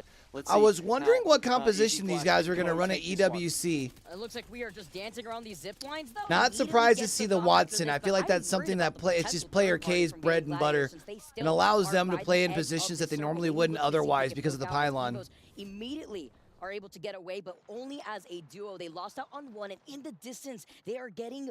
They're feeling the pressure, actually. It looks like from KCP, from the jungle side. Beautiful stage display here. I need to holler at my boy Strafing Flame feeling the pressure after their and get him to come back Ooh, on him they and actually get away do another without interview. the full kill, though. That's really important. Is the other nades going to take out enemy? No, they might actually be able to get a reset here. That would be, honestly, pretty incredible. Maybe we can get the chance He's to gonna get the res. interview He a smokes world immediately right champ. afterwards, and they had a Watson gen left by another team. in Or a the land past, so they could champ, I should actually say. move back Whether and they utilize win that here gen, or just so that way they could split passively two recharge playoffs. shields or feel out that pressure. But this is the fight that we were expecting. Red Rams coming in from Jurassic Park. Now, actually, there was a jump tower that was called in earlier on, but the nice beams coming in from Dats. They are feeling this pressure right now, riding the momentum after that previous fight. Oh, Shoot. wow. The L-Star just goes to town on Makers. And look, Red Rams, we I know haven't that they're a chatted team with him that has no fear at LAN. I mean, since they were contested still chicken TSM, sandwich. and he was playing did with away Penna with them, Yi and right? So, Player K. The fact that they've Split one already last year. taken out Makers and LG, two very strong fighting teams. Well, looks like Red Rams might be back, and they're bringing it. It's gonna be Maybe I can difficult, get him though, to on bring their side. Player K with him this time Earlier around too. that the circle is pulling more south towards the bridges by Gaming Gladiators, exiting out of Barometer almost towards the east side. So with Evos as a duo looking to try to go in from that north side of the circle, KCP looking at them, Guild, as we currently see, still trying to coexist with so many other squads within the middle part of Barometer. All right, so we're trying to get the portal out here for Disguise to make their way out of the sewers. We talked I about gotta how say, hard I it is like to that the get out of meta position. allows for Path This to is be like honestly in one meta. of the best ways that you could do that. This is where Wraith I'm a fan. pays off if they can find a good spot to place the end of that portal. I guess we'll see if Disguise make it out of this one unscathed. You can see Guild kind of looking for it right now. You know, have some space by themselves, and Over on Bamboo, we've Who is got Red this? Rams going in for it yet again. They've Is got the taste of this the blood. Twisted They've- Minds? You know, they're up to Reds already. They want to press that advantage. No, this is KCP. Place nade right behind Pioneers the are going to be out in KCP 15th. get annihilated. It is Red Rams fighting their way through that part of the circle. GK And Esports going to try in third party. Advantage, but they lose out on one. Oh my lord! Rolling in with Dash triple just absolutely deletes blues. someone with the vault, but it's GK who come in and put a stop to their APAC rampage. South showing up. Look, they definitely Twisted put up a lot more Minds? than they could Yeah, chew. boys, let's They've been going go! their way. That First is a fight, good team thing. fight But down. the circle's closing in behind them here And too. my Even though boys, they are able to baby. get that KP, they are gonna have to start moving into the open, into the line of sight of the likes of Crazy Raccoon FaZe. We saw Gaming Guild Gladiators eliminated in that 11th. fight previously too. Top where 10 now Twisted for our Minds first game. Won the DBZ building over by the bridge side, uncontested by the way, because all the rest of the lobby, all these other squads will be coming out of Barometer side. Disguised. Team up with a few. Does this other end squads over here by to take the out bridge? Guild. They did Does not Twisted make it out of Minds that have the position. game-winning position right now? Watson, good for the static. No. They have to roll in. Situations, but once Imagine. you have to get moving, she's not quite so useful. Falcons have been holding onto this middle spot for quite a while, but now it's all down to Hal to try and make it Hal's out in of this, trouble. and I don't know if he's going to. He looks for the swap. They planned ahead, but it's Team still Falcons not out. Nah, it was very unfortunate. He had to turn his back there too. South American squad saying, "Vamos!" The solo that was Hal run away, cleaning him up, sends out that thermite. That's I Lavisa think on it's, the I think it's Pathfinder board, 2/3 of grabbing the him right old back Lead No inside Witness the squad, if I'm building. not It is mistaken. Aurora, one of the only teams, probably the only team, rocking that lifeline, still committing to this comp that they have been running throughout the entire Apex season here, and now have claimed the inside bottom floor of Barometer. Yeah, with the upgrade system, really the only thing that was able to bring Lifeline back into the meta. And as you say, Aurora being very loyal to that character. And it's, look, frankly, I love it. It's a very exciting play style here. They're still alive. Disguised is still alive. I cannot believe this. Aurora scooping in may have actually given Disguise a second chance, while on the other side, playing by the fence line is FaZe. But how is Disguise going to get out of this? I mean, other than Disguise is in a tough spot. 'Cause they have. Oh, well, I guess they do have the Wraith. Okay, it's time for the next portal here. Look at that, and Design's like, y'all said I was crazy for running the Wraith. Help them do that once again. They are within the next circle, I think, just in that corner. Meanwhile, you got a couple of teams fighting over this building here. GK actually did manage to make it out of Bamboo. GK taking down and Crazy getting, Raccoon? laying siege to CR right now. Yeah, CR is feeling the pressure. They had two Jin knocks Jun, the on last their one side, alive. two, only sending Rocking a up blue. and alive and healthy. But on the other side, GK. Only with Kilo Smoke, Kilo alive, pause. trying to play around the gen, trying to get as much KP and an Evil Shield swap here before jumping onto that second floor. The Catalyst, though, barricading the door in as that circle is slowly closing in behind them. Skies have gone up the top of the Barrow Tower. Once you fall off there, it's very hard to get back into the fight. It's a very committing sort of situation here, and Team Liquid, Damn. wow, get just stomped by Aurora up the top. The timing from Aurora from the All right, third top part, four. Disguise Twisted and Team Minds Liquid, still we're so in. busy with each other Aurora playing is off sitting the on high high ground, ground. But that was just a free third party. But time Twisted from Minds Aurora should be on that to side now where not this only claim is that closing bottom in at, floor of right? Barometer, but also now the rooftop before they eventually have to drop down in the next 40 seconds. 4 squads left alive. FaZe Because of where only they with walked a in from? duo. Rest of them still fully stocked. You can see Aurora have the high ground here. Twisted Minds, however, as you can see, have already picked up 12 points. Right? Doing Twisted very Minds nicely. should be I heard down. a Oh, lot of, whoa, a whoa, lot that's of sick. positive That's what she sentiment said. from other teams. and Twisted other Minds should be players down on this about side of the map, Twisted right? Minds and their prospects for this tournament. I wouldn't be surprised if they have a deep run here. Definitely one of the teams that I had my eyes on too, and dominating. Remember, they were the only squad coming out of that southeast side of the zone after they took out Gaming Gladiators on their rotation. Yeah, they're in the That building that defensive just got building, and pinged. now also uncontested from the bridge point of view. Once this final circle closes, as FaZe is a duo, there's 2 squads coexisting. Not in quite the in the Barometer building. Is Okay. GHS and Actually, Aurora. where they're at's pretty central to where this thing's ending. Low ground position from Twisted Minds. You can see they're just trying to play outside of the exhibit area right now. Nice. They That don't should want keep them off. information to be the end of them. There we And go. There we go, managing to grab Aurora's going going to have to drop at some point. The question is, where do they drop? And is Twisted Minds in a current fight at the time? Because right now, Nags is going to be a solo. On the high ground, GHS, let's not forget, they also GHS basically sits between Aurora and Twisted Minds. Alive.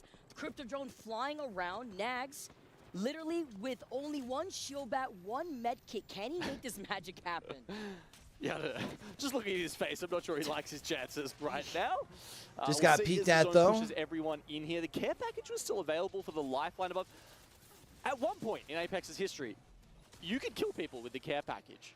We've got a very small zone here. Is that still in? Like, it's been so long since we've seen. Like, Imagine. Yeah, that'd be funny. Someone like could find me on Twitter and tell me if that's the case. I believe I've tried to do it myself just Bro, to test. Nags is kind of tucked away. We gotta see here as GHS He could get himself like a smooth second place here. So that way they could jump around it here too. Aurora drops. Aurora drop down from the high ground, looking on the other side. Love. That's GHS that they're shooting at right there. Nice beams. And oh, that was Nags. FaZe got eliminated. Our last 3 squads left. All right, GHS, Aurora, Twisted. They've got the pylon down there still on Twisted. This bang ult from 9 Impulse is doing damage, and it looks like all right, GHS is left. Side of it. Twisted Minds, can they win from the low ground? I don't know. No. Aurora now punching. Oh, punched out into the zone. Not like this, bro. Oh no. From the oh squad. no. Great positioning. It was also double bang. Hey, still a good game for my boys from Twisted Minds, though. Final fight, but you said it perfectly, Genome. They were landing on the wrong side of that zone, playing off that low ground. We know having that high ground positional advantage, especially in a circle like that, really provides you that extra upper hand. Yeah, I mean, it was such a big advantage when they were on like the ultimate height, right? All the way up the top of the Barrow Tower. But what they did was, you know, they didn't just drop down and sort of, you know, coin flip it after maybe putting some damage in. They played it very strategically and went from one high ground to the next and, you know, sort of cleared out just level by level going down. I believe we saw them cycle around who drops first and on what side from the high ground, so that way they didn't just funnel themselves all in one direction. That way they could all get easily shot. It was kind of split up. What do we same think time, the chances but are? It was great because they also had to fight where I mean, they're already updating Liquipedia.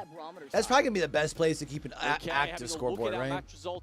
Like we have it here, obviously. Let's go, Twisted Minds, tie it 2. Equal on top there, 19. Disguise with a nice little game. Going down from there. Red Rams, look at that, 9 points for them. All pretty much from the KP. Really hunting for hey, that's kind of lit. Start there.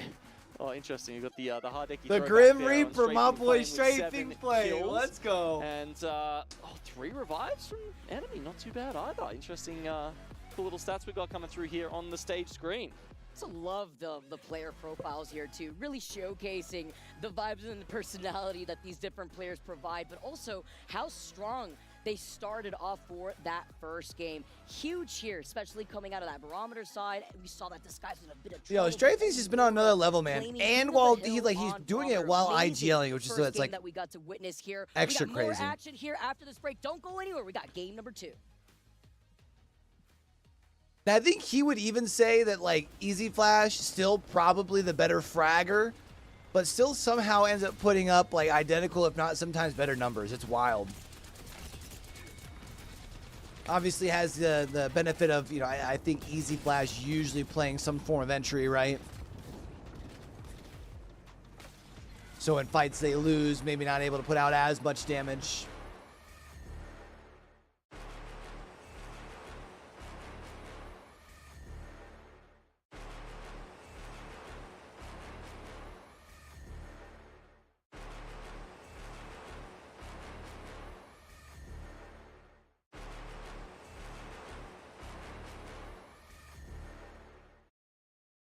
All right, chat, I'm going to go pee real quick. We're getting this next game. I'm also going to go ahead and run some ads over on Twitch.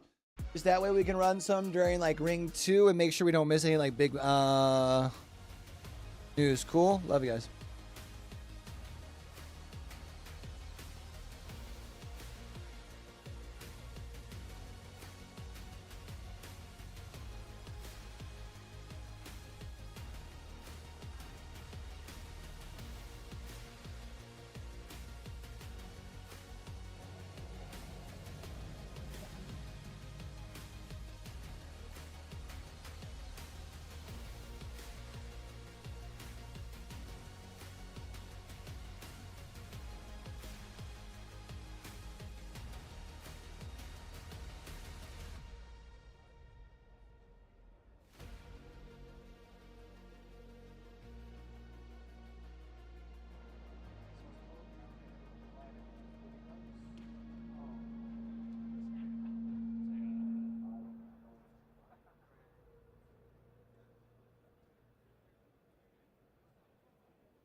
Ugh.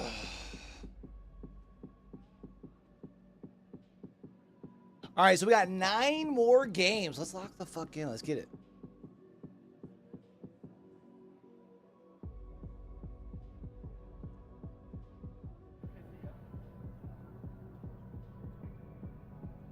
Hey, hey, hey, hey, hey.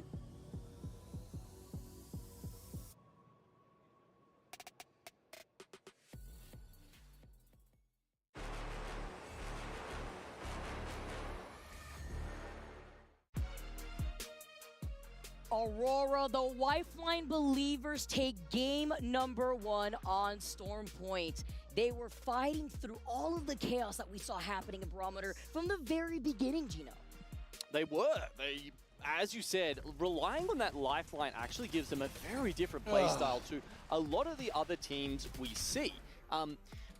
Aurora have always been an edge fighting team, right? And one of the ways that Lifeline really helps them with that at the moment, especially with a change that we don't talk about a lot, and that's the replicators. Beforehand, you used to be able to go around in the storm, craft 1 billion med kits, and make it into zone. You'd be fine, right? You can't do that anymore. You can get maximum 1 med kit per replicator. So one of the things that Lifeline does is means you don't have to rely on those meds so much. As soon as you get out of the zone, you pop Doc, heals your entire team up, and you can get the reset happening. So it's just one thing that allows you to really survive that zone edge play style and be able to come out of that with as much Evo as you could possibly want. And of course, having the priority being those Evil Harvesters, so that way you get your lifeline to purple, get that perk, so that way you can get the gold knock if you don't already have it. Yep. But then their timing into the zone, and even in that last fight, as you saw displayed right there, was fantastic. Splitting the way that they dropped down, splitting their position, having high ground position still no matter what, and then of course, ending it off with just punching through the zone. You love to see it here as we take a look at our competitors who may not have had the best of the first gate here on Storm Point, but I love to see a Bro, is Vicky Kitty already starting to feel a little scratch in the throat? She could be in trouble. That's what they're fighting for. Got the trophy there. Definitely one of the cool things about the Esports World Cup, isn't it? How they deal with the trophies. We saw all the teams walk out. You know, oh, bro, a lot of these stools only got a light. Well, if they don't play well, they're going to see those crushed, Vicky. That's a fun little moment that we haven't got to in Apex, but one of those teams, you know, will be losing their logo today. It's always so crazy because I've been able to watch the event from home, but being able to see the teams having to walk out and actually forfeit their own trophy and then see it get smashed before their eyes. I mean, it's part of the competition, and one team today will have already to go through leaves that today. With Aurora starting off very strong. What we saw the action from Red Rams, they really are showcasing. Hey, we're getting some pretty quick updates for highlighting Aurora, Kazakh being on the lifeline, the way that that's really played into their playstyle throughout the entire scoreboards season. on Liquipedia. So let me get that mid-season patch change has been fantastic. get our running scoreboard for chat for y'all.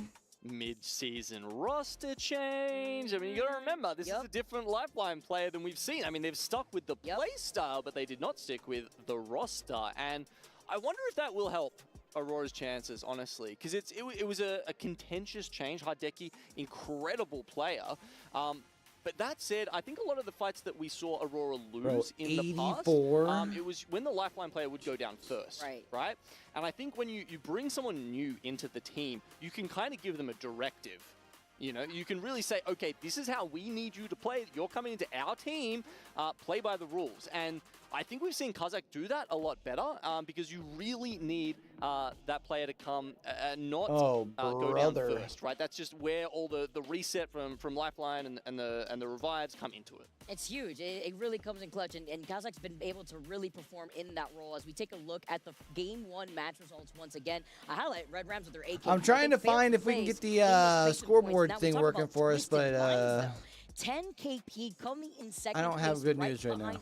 Aurora, but this is another team that we highlighted at the very beginning of the day, Genome, a team that we know could absolutely perform out here, but unfortunately was not in the best position in the final zone like that. And yeah, yeah, look, Aurora was in a much better position. I think it was very hard for those other teams to really combat their position. And by the way, guys, aside from this map rotation, of course, we are going on to Storm Point once again for game number 2, but don't forget for games 5 and 6, we get to go to the maps that you all from home get to vote.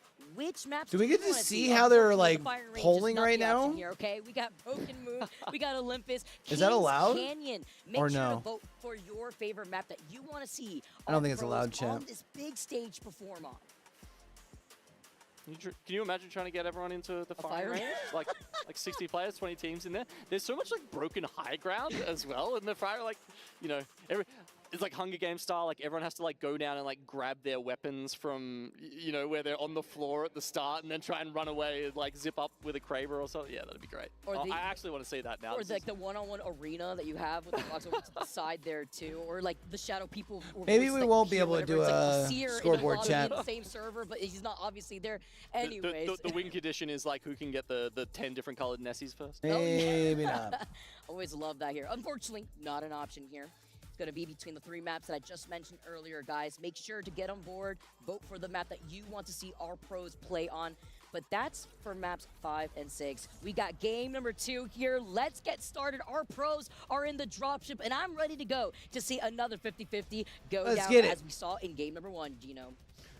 Oh, Game yeah. 2, chat. Reject Winity versus Fennel. Will it happen again? What compositions are they going to go for? Because thinking back, I mean, okay, so we've got Reject. They seem to be picking up the Bloodhound here, and then looking at Fennel, they've gone for Gibraltar. Now, Bloodhound, at the moment, unless you are contesting, you generally would not pick up this hero. Actually, Red Ram's going for it. So, I mean, though as we saw last game, they're a very aggressive team. So it's a very particular play It's style. weird. But I thought most I had teams heard they were are going back and towards forth every Seer other. And the Crypto, if you're looking for those recon characters in the current meta. Getting early information, obviously, on the positioning. When you know everybody is going to have that white Evo shield here, unless you get lucky when there's 30 seconds left before that first circle closes, is when the Evo Harvesters present themselves.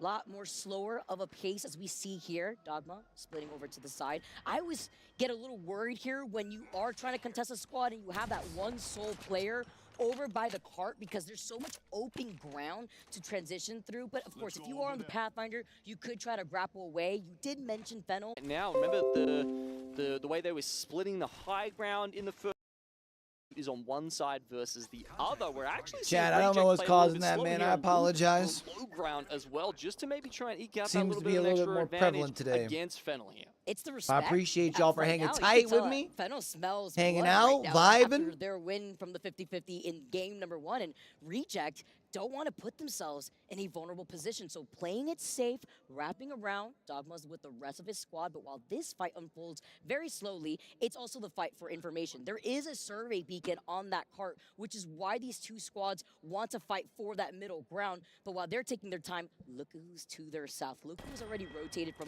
with a ring console. It is Falcons here. And Damn, are they? Was Nip just? on Amphi with a rough start to take off the second game. Were they just creeping? Oh, Ninjas in Pajamas. It was Oh. a very early exit wow. in game 1, and they've repeated it in game 2. Or was it Massive GK that was ratting? shambles right now, and look, this is Hey, something I we might actually need to go back talked on to my the video. team, Someone was trying to previously tell me started GK because wasn't going to was- show up. It's a 10-game That's my series. boys right there. Killer Pose, Momentum Penai, matters let's get it. more than ever. If you have 3-4 bad games to start with, how are you going to make that ground back up? Especially if to consider like the 2 RNG maps that you don't really know how you're going to try to partake in this approach. But remember, we mentioned Team Dogma in Falcons and how gets the trouble. knock onto Younghee here too. So while they wrap around here, RC looking to try to restabilize. Yeah, and you know, if you're wondering why we've all got all this action happening all of a sudden, we're getting what looks to be actually a checkpoint zone. You know, most of the time it swings up further towards North Pad, and you see people just going Naughty, through naughty this area. boy. But this time, very I just would like to much, point out the it Falcons looks are like running it's finishing the on comp checkpoint. that Which means that you could expect so many other teams to my show boys face over at here Twisted if this Minds are fight running. takes any longer, because now Jen literally won. How cleans up the rest? Reject, Winity get taken out, but there's 3 other teams around. They should be able to get those who have reset, heard this though. Fight, Disguise Right? being one of them. Guild Yeah. Esports to see if they can wrap around and They'll get a maybe reset here. They're face fine. alongside GK. Yeah, look, if you're wondering whether the Fused Motherload was still scanning people at a large range, as you can see it is. And it's quite effective going off that fight. Hal picking up 3 kills, courtesy at least somewhat of the scanning abilities of Fuse. So they take up a good position, get the reset. They're all back up and healthy now on the Team Falcons side, which I know they've got plenty of supporters here in Saudi. Currently, we have 10 teams who have ring console info, who've already moved over by checkpoint. FaZe being one of the teams to take space inside that southern building, although I do believe this circle is going to be pulling more north. We've seen it by the hill south of Falcons, but with this approach, currently FaZe are looking at Fennel. Yeah, exactly. You got teams down the south. Is here. it just me, or is it weird to still be seeing so much of yeah, I think, as you said, it's more likely to be towards the northern side. So Fuse comboed with the Seer. Towards teams like Fennel, JHS are actually pulling up now. They're in the tunnel close by, and then you've got Guild coming in from down beast where they start. GHS are also going to be able to gatekeep the teams that want to go through the bunker boys side from and exit Twisted out of Cedo. Minds. Since there is a ring console there, you could expect teams that play more so by the edge, like Aurora, like we talked about before, Gaming Gladiators, Crazy Raccoon, to try to probably fight for not only Evo Harvester there, but also for that information if they just want to camp that out. But majority of this lobby will be coming in from the north side, as we've already seen before, like Icholos coming from north pad. Falcons, though, may not even have a second to breathe.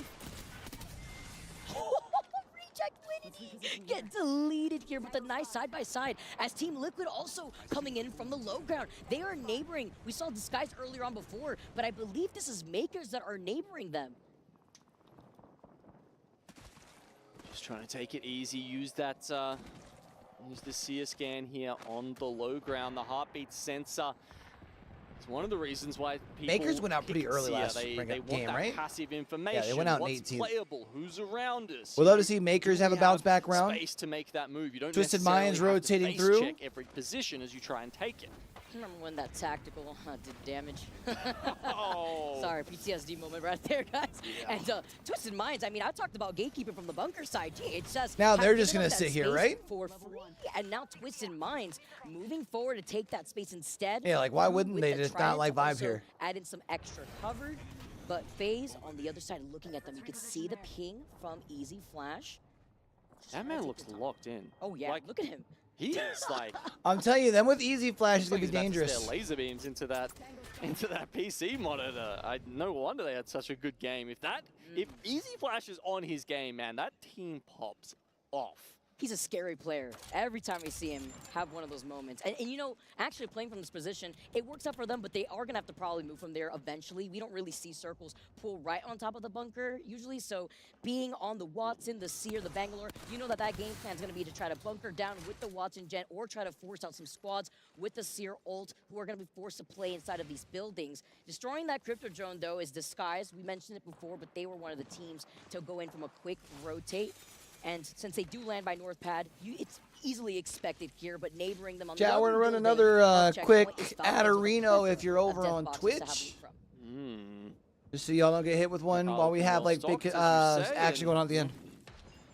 Fuse obviously having the advantage of being able to double stack nades in the inventory as well, and you know, you also have the advantage of not really having to use the nades until you absolutely need them, because you can just throw out the knuckle clusters on repeat. It's such a good character for aggression, and all it needed was one little push to get into the meta, right? Just giving it the Ring Master upgrade and being able to replace another character who would scan ring consoles all of a sudden made it such a strong pick for teams who want to play edge, who want to play aggressive, and that's why we're seeing it at such a high percentage pick rate in this tournament. Yeah, the evac towers exploit was just a little cherry on top to what was already strong here with the perk systems being introduced onto a character like Fuse. Very strong character. KCP's got red Rams next to him. As well as we take At a a look shield at disadvantage here as Rams well. Will they have two blues? By the cliff side. At least one. Nice crack here, following up though with a 30-30 in hand. We talk about the knuckle clusters, feeling that pressure, but this team is stuck by this choke here. Nice little crack, while the rest of his squad is trying to take a much more aggressive position. Okay, taking the peeks through the side here. Seer ultimate goes out. They can't get past the Watson fences, but do they need to? I mean, knock, knock. Luminosity's coming up from right behind him, but is this a fight worth taking when you are essentially about to get sandwiched? LG on one side. We know that Evos are on the other. All right, here you go, this Wayne. Is a sandwich that you do not want to be part of as Pioneers get taken out in your feeds. Red Rams may not have enough time to reset, though. Yeah. Red Rams, He as you say, goes, that yeah. do go down. LG doesn't get a kill from that? So they're Wow. really just chipping in away with the KP.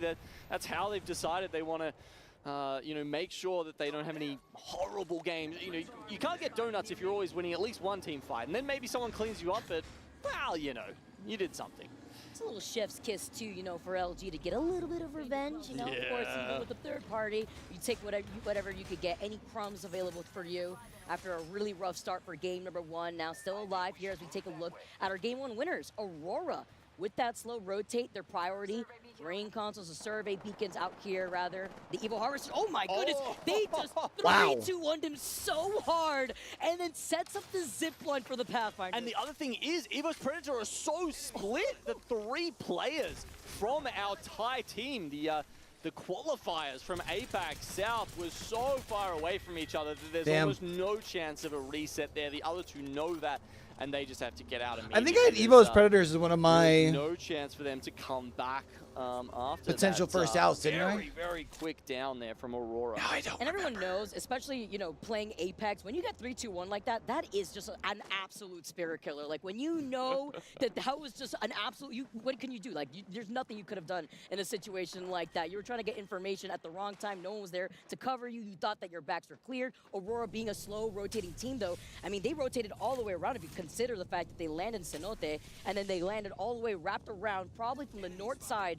of Checkpoint is going to be their next approach. But Gino, this circle isn't pulling to the north side of Checkpoint. This circle is pulling directly on the buildings where FaZe have been from the very beginning. Yeah, this is going to be the one that ends closer to the more middle of that, We right? talked The about it as middle a building with the possibility. We threes. said it was the low one, and you know, if you're looking at the map for this, it's wow, it's there's not a lot of teams who have predicted this. Essentially, you know, the buildings down there, they're not all taken. There is a lot of space down the bottom. Fennel fighting It's Crazy hard, too, 'cause Raccoon. If you do want to try to fight for that position, where FaZe was earlier on, it's so much open ground. You could get pinged from so many different angles. Even Barbie coming in for Fennel. Fennel's in trouble. Fennel actually got a reset after, I guess, that initial contest didn't go so well for them. That's why they're coming into this late stage of the game. They got wipes and That boy just blues got that makes it shottied. almost impossible to win that fight there. Boy got versus rocked. Crazy Raccoon. And that is the Evo Shield advantage that we currently see from Crazy Raccoon to be able to get the res here on top of the loot. And they're going to be uncontested, right? Nobody else is looking at them from the Cedo side, because a lot of these other teams are going to be Yeah, like GG is going to have to rotate up the hill towards them. So I'm pretty sure it's the one that's going to... I don't want to draw when it's not there. Teams in a good Like ends position like right on those south buildings. of the I'm pretty main sure. checkpoint buildings. That is the place to be. Hey, LG's on the board, baby. Sitting up the top, thinking it's going to be one of those zones that pulls maybe just outside of the main checkpoint high ground, but it's not. And all of a sudden, LG trying to play with their space a little bit, try to delay them with the knuckle clusters here, using another team's Watson fences to keep them at bay. And Aurora is still popping off in your feeds currently right now. Some trade-offs happening as LG takes split position versus Liquid, who are still off of that low ground. Gets that information off of the Seer. So many other squads coexisting, though. It's very worrisome, especially when the spiders have already look like they have been cleared out here, too. So you're not going to feel that extra pressure from the wildlife. Icholos getting eliminated by Aurora. Is it Izolos? Izolos. Okay, now there's that map. Twisted Trey, that we were Minds, talking about. Crazy We're about Raccoon. to see, Can I go see this where fight, next please? Zone will pull as well. That'll give us a lot of information about how this game is going to finish up. But as you can see, the majority of teams very much not expecting this. That's Twisted why Minds, Crazy FaZe been Raccoon, able to Twisted Minds, Crazy split Raccoon. hold those buildings. Crazy It Raccoon pulls going Twisted even Minds, rolling further people up right now, baby. West. So those the buildings that FaZe are holding, split holding, are actually not going to be the best. They'll be able to, you know, probably parlay that into another good position. But Gaming Gladiators have God spot right now. And that's thanks to the fact that Gaming Gladiators take their time to play by the edge, whereas FaZe had scanned in Pylon and immediately settled inside this building. Gaming Gladiators took their time to rotate from Echo and then had that next circle ring information on their rotate originally, now playing on the edge without putting themselves in a sandwiching position as Twisted Twisted Minds have now moved up, and Team Liquid fighting for their lives alongside the rest of this lobby, basically coming out of checkpoint. Oh, Whoa, Yanya. Something Yanya. off the back here, not being expected. I think that's Makers on the other side of that. Yeah, Probably should have waited for Nizul to be able to get up so they could fire together.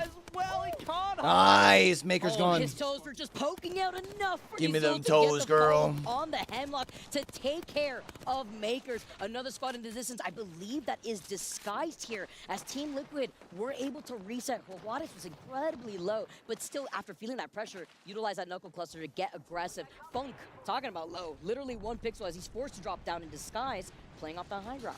Why is it already trying to send Dropped us down to an 10 ad? squads, Vicky, where in I think I should have done a round longer four, ad that's earlier. reasonably That's my low, fault. and part I'm of that gonna is snooze for because now. of that radical shift in the zone to the south. FaZe still Should holding get us the the end. buildings, by the way. I'm just going to keep saying it because at some point someone needs to try and take that away from I gotta them, remember I and it gotta do will be a 90 question seconds of when I do it, whether especially FaZe, mid-game. You know, recognize that in time and group I up think together. Or I think where, 90 you know, seconds one only two get, of or them 60 get seconds caught only out gets of us like positions, 'cause I can tell 18 you, minutes or something like Teams that. like Twisted Minds are coming for them at the moment, but now it's really time for these teams up north to move. Disguise have to go for it. Luminosity there LG's as trying to well. roll away Team from DSG Liquid here. starting to commit ults versus GK Esports. Disguise will be one of the last teams, however, try and make their way in. Oh, they're just following right behind, though. Luminosity, who are about to get sandwiched by Team Falcons and Disguise at the same time. 92% on the ult, didn't have the portal to get inside. That's huge here because that's what they rely on for these difficult rotates. Falcons, and now nice shots over to DSG. For Jen Burden. He gets the knock. How follows up onto LG. So both these squads losing out on one member also slows them down on a rotate where they can feel the pressure on the other side. Oh, look at that spot. Okay. Falcons. I mean, Wow. they picked something that's just at the edge of zone, so they don't have to commit, you know, too hard. They don't have to commit. Disguise further. down. And meanwhile, it just gives them all this opportunity. Bro, they're to just start, bursting walking out this kills. outside You and can just see it. Their free numbers pickings. ticking ever higher. 15 points so far in our 10-match series for Falcon. 0 barking orders as per usual. Literally, Falcons are so hungry that they were able to pressure Liquid. Top We saw them 6. take care of Disguise, but maybe have they overextended just a little bit with Gaming Gladiators now rotating right behind them. Hal up to 5 kills this game. He had a couple in the first as well. Wouldn't be surprised if he ends up being the overall kill leader by the end of this game. Gaming Gladiators actually backed away while Falcons are literally looking Is at that a both Rampart? directions. They look like chameleons. They're looking at Liquid on one side. They're looking at Gaming Gladiators from the other. But all Do we these have a teams Rampart in here the lobby? are not in that next circle. What is this next plan here as the smokes have been exhausted? Zero gets knocked here. Oh, And it's Falcons only are Jet and Zero they're and SOL. Hal playing behind They got the Gaming tree as the circle Gladiators closes in behind their backs. and Team Liquid both looking at them, but neither team's committing. Are they One gonna side, let Team them Liquid reset? on the other. Is any kind of reset possible here? They haven't got the full kill just yet. Okay. There we go. No. Jaguares does All right, finish them off, Falcons and out not in just 6th. him, but the rest of Falcons actually surprised that happened so quickly from what seemed to be a position of power playing on FaZe the edge of the ring. Liquid A lot about of to the fight other one teams, another I guess, here. once they became a bit Twisted more Minds not in a stabilized, bad started turning their attention spot. outwards, and Falcons hadn't opened up enough of a path for themselves. Twisted Minds in a we move decent down spot. to the Thanks last to my 5 boy Strafing squads, and playing with Twisted the Minds calls. Actually in a pretty good spot looking here. As we've got TL just playing from the roof. They've even got the... They got to get up to red replicator zone. on the top there. That was that's a nice little bit of cover. I didn't know they could drop on buildings. Yeah, for free cover right there, too, especially with that cap. Oh, they got the pylon with it too. eliminated in Oh, a give us a Twisted dub Minds here for up to Twisted blood, Minds, neighboring baby. that of LG, who are only down to a duo. Gaming Gladiators, the only other squad left in this lobby as a full trio. Twisted Minds leading the lobby right now. 30 The points only on their team next to make point. It to the top 3 in our first 2 games on Storm Point. I mean, historically, in APAC South, they have been phenomenal on this map, and they are continuing that run here, even at LAN. So even they have to with keep the an eye best out for the other teams in team world because they've at only their seen the one. They throats. have to So realize that scary to LG's see to their the way left, that right? This team is positioned too here. Slight lip of a high ground, but they cannot. Does ignore the LG duel. have It's any a way to low get ground onto the high LG, ground? but I don't their think they main do. focus is going to be Gaming Gladiators. You can see them trying to take out into the line of sight behind this tree here before they're forced to move forward into the center of the circle in the next 15 seconds. Luminosity with only 2 alive are just trying to hold on. All right, come on, boys. Gaming Gladiators here. On the other side of this, you can see just trying to play around the head glitches, but that's pretty hard when Easy Flash has got the bead on you right now.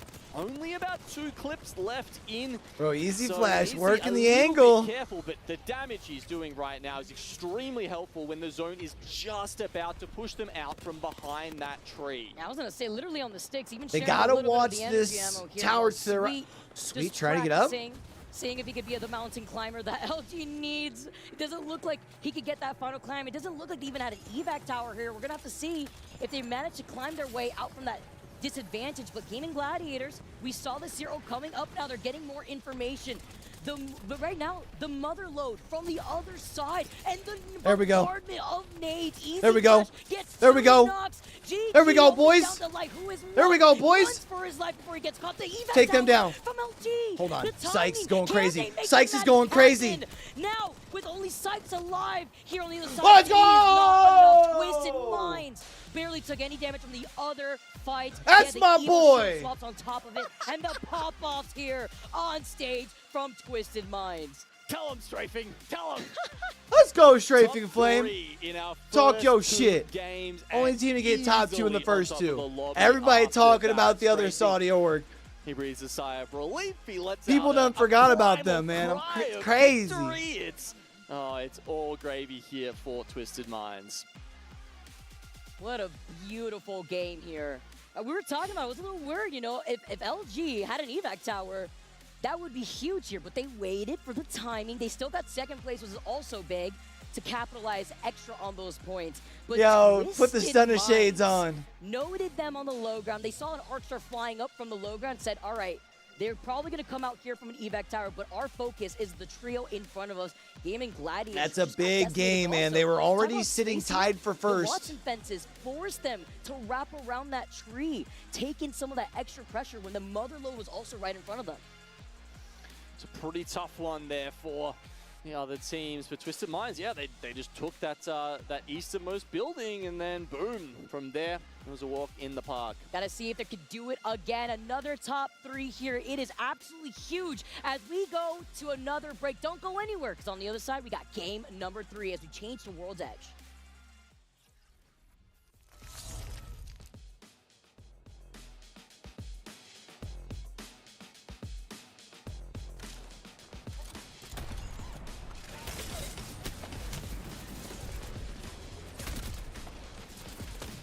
The only team to finish top 3 in both Storm Point games to start it off. They gotta be sitting at damn near 50 points. Right? Maybe not 50 points, at least over 40. Probably closer to 45.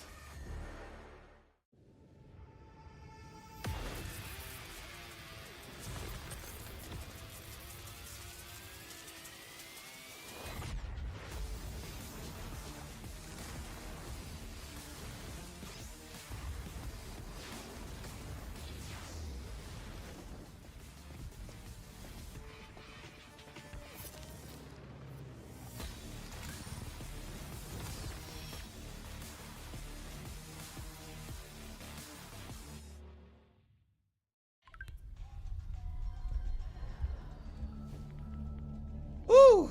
All right.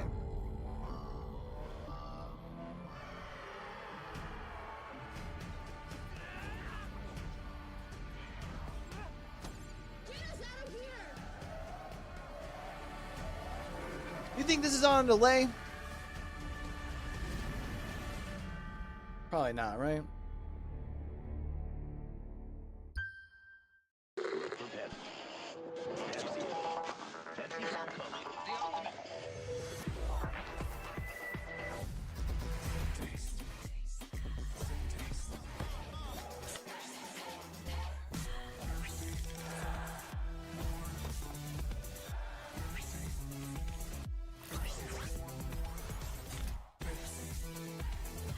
All right, I really want to know where they're sitting though on scoreboard.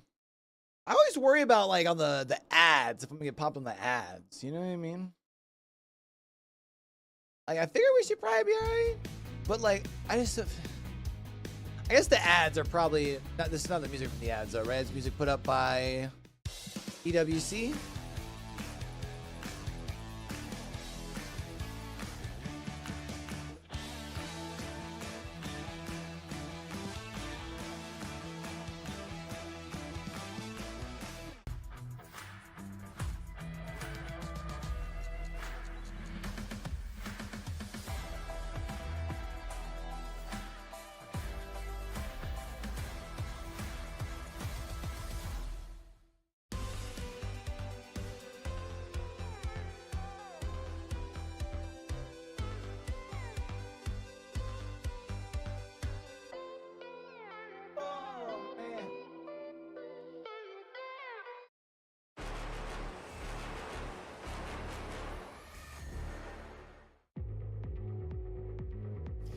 Player K, Strafing Flame, and Easy Flash. They do it in style, and that means taking game two of our Esports World Cup tournament here.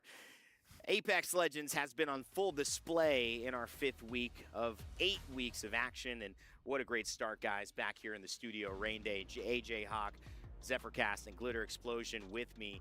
We just saw really a phenomenal performance, and for me, Lauren, I'm going to go with you on Twisted Minds because this is a new org for them. Legends Gaming, you had mentioned it earlier on. This new representation seems to be working really well for them to start this one off strong. Yeah, and I think everybody was really excited to see what they were going to do here at LAN now that we have Easy Flash here with us, and he showed us in those final fight moments just how destructive he can be when he's with the trio. I mean, that was a phenomenally well fought battle. Well, you know, when you look at this team, why are we seeing Disguise highlights? At our last playoffs, 3rd place at championships, Jayhawk, and that means that this team knows how to get results at big tournaments. Absolutely. This is not a team to sleep on. When we talk about the S-tier teams, obviously we start with Falcons, but immediately after that, we're talking about Twisted Minds. This is a team that absolutely can take it. Strafing Flame, one of the best IGLs in the world, and Easy Flash, arguably the most mechanically gifted MNK player, considering that he's able to keep up with all these controller players on the front lines. Missed the tournament with Easy Flash. They've got him back. That's a big storyline here as well. Could definitely turn the tides in terms of them being considered favorites if they keep this up, most likely leading the lobby. Ben, we also saw LG in the mix, and that's a good sign for them starting off strong, a team that sometimes shows up a little later on in the games. Yeah, especially for them after game 1, having some rough starts against Red Rams up towards that northeastern section. Not a contest, but something that we've seen them do before. I love it. I love seeing the pop off for Strafing Flame, man. Let's go. But still manages to sneak their way all the way up on the board on the Hey, so that's going to be at 39 points, almost 40. Okay. For game number 2 out of 10, 20 points for Twisted Minds. They take the lead there, but do not look away because you might miss it. Hey, LG got 9 second place points, here. though. Team Liquid Alienware, 16 points, and 11 of them coming from kills, Lauren. This is a team that we thought might show up. It certainly seems so as of now. Absolutely. This is why Jayhawk was so hyped about them when we were going into Stormpoint. I mean, the slaying power that we've always known. So it does mean we're off to World's Edge here right now, and if this is kind of like that first step in the process, right? This is going to get them where they want to be when it comes to match point format. If they make it to that spot, but then they need to close the matches out after that. That's right. And again, you know, Jay, I know you're keen on them. I am too. I love Liquid Alienware. You've got to be able to win. You got to turn it into a win if you're going to take this tournament, and I think that's the big thing with these teams here. Twisted Minds certainly 4,000 damage here on the board. Luminosity Gaming and Gaming Gladiators keeping eyes on them and the storylines. A good game from GG. But a team that won game 1, Aurora. I want to talk about that first. I mean, Zephyr, you raised your hand there on that one. You're the EMEA specialist. They're showing up, Kazakh and Squad. I know it's a fantastic rotation outside of Cenote that gives them a lot of that opportunity, but seeing them capitalize on so many of those teams in such an efficient manner goes into the discussion that we don't really explore with not the fact that just Aurora is this kill-heavy team, but the fact that they know when and how to capitalize at these best moments. So eliminating, of course, teams like Disguise, Team Liquid Alienware, taking height position, throwing Impulse down there to introduce the Aurora threat early at the end game, and then coming down to just quickly clean things up once they finally lose out on that last bit of height. Jayhawk, surprised at what we've seen so far?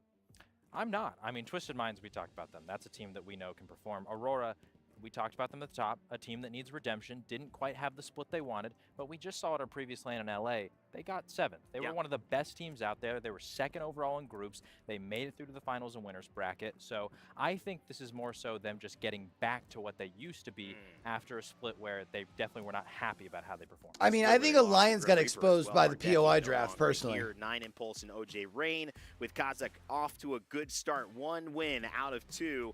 But Twisted Minds certainly our leader. Well, the big thing now is, can they keep it up? Call me a hater if you want. Is about to begin, and behind us, we'll see it right here. World's Edge. Bro, Ragic Winity in another contest, this time against LG. Behind us. That's tough. Landslide for Twisted Minds. SkyWest Trials, though, for Falcons. Lauren, this is the #1 pick when we have our POI drafts in the Pro League. And obviously now this goes to the #1 favorite team. And I'm glad that you called that out, too, because Team Falcons might not be where people expected them after the first 2 matches on our overall leaderboard, but that is something we've literally seen Team Falcons do in Split 2, okay?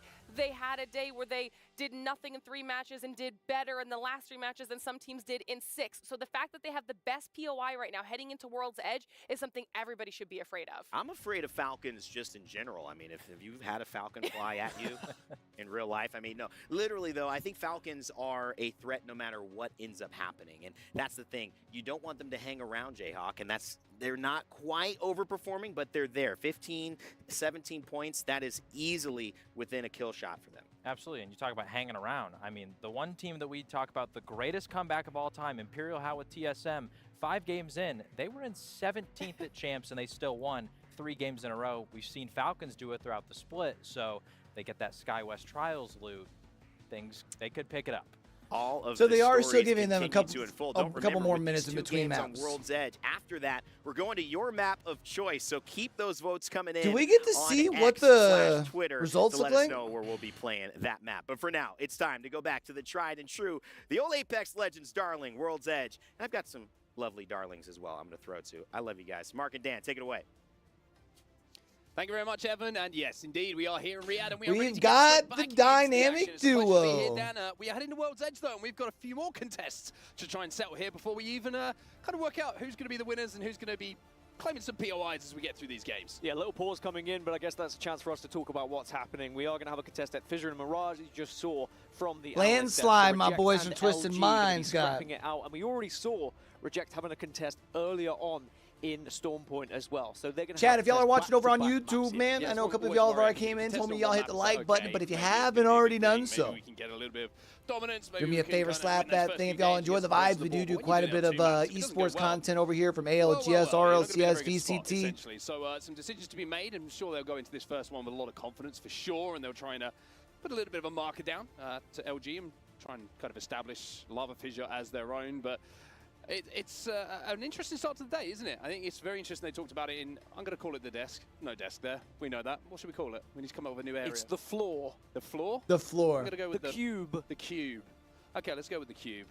Let's talk about the teams that have managed to win so far today, though, right? And who's at the top of the leaderboards? Who's at the top of the Twisted overalls? Minds, Because you've baby, got let's Aurora. go! They were talking about it on the, what do you call it, the floor? The floor. The floor. Love it. That'll stick.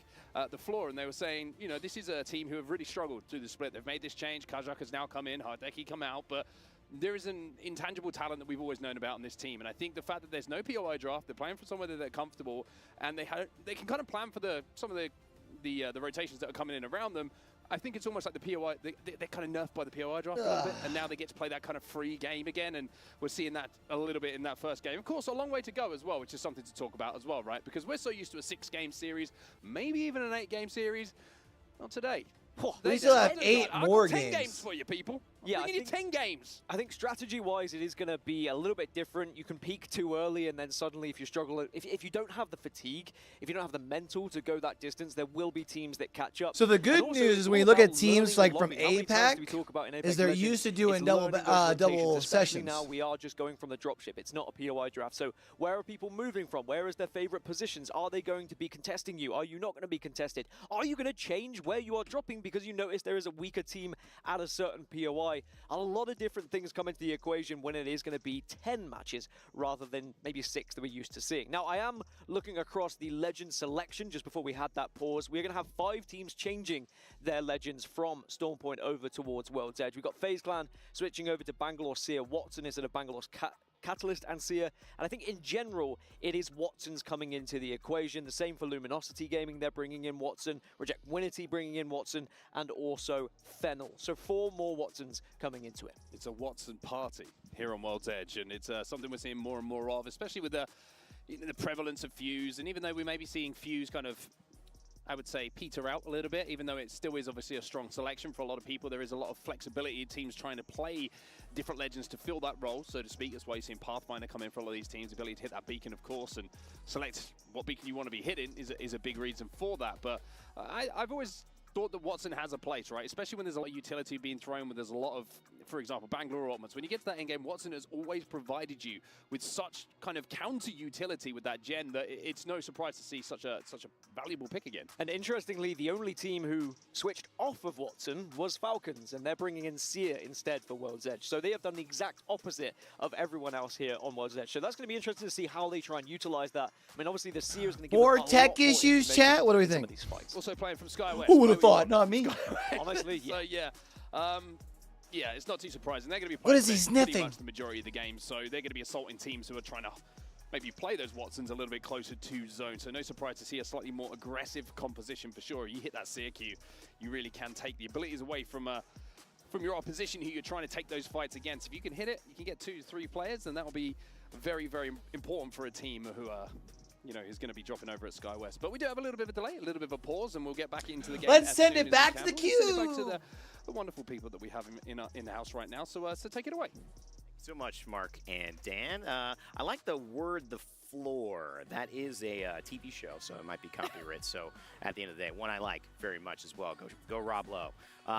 But I think the studio is also the official term for where Back we to the are. studio. AK True. Except for Cass, Glitter Explosion again. I'm Rain Day, joining back once again to talk a little bit more on this World's Edge map. Zephyr, you were between that scuffle of getting started and coming back here.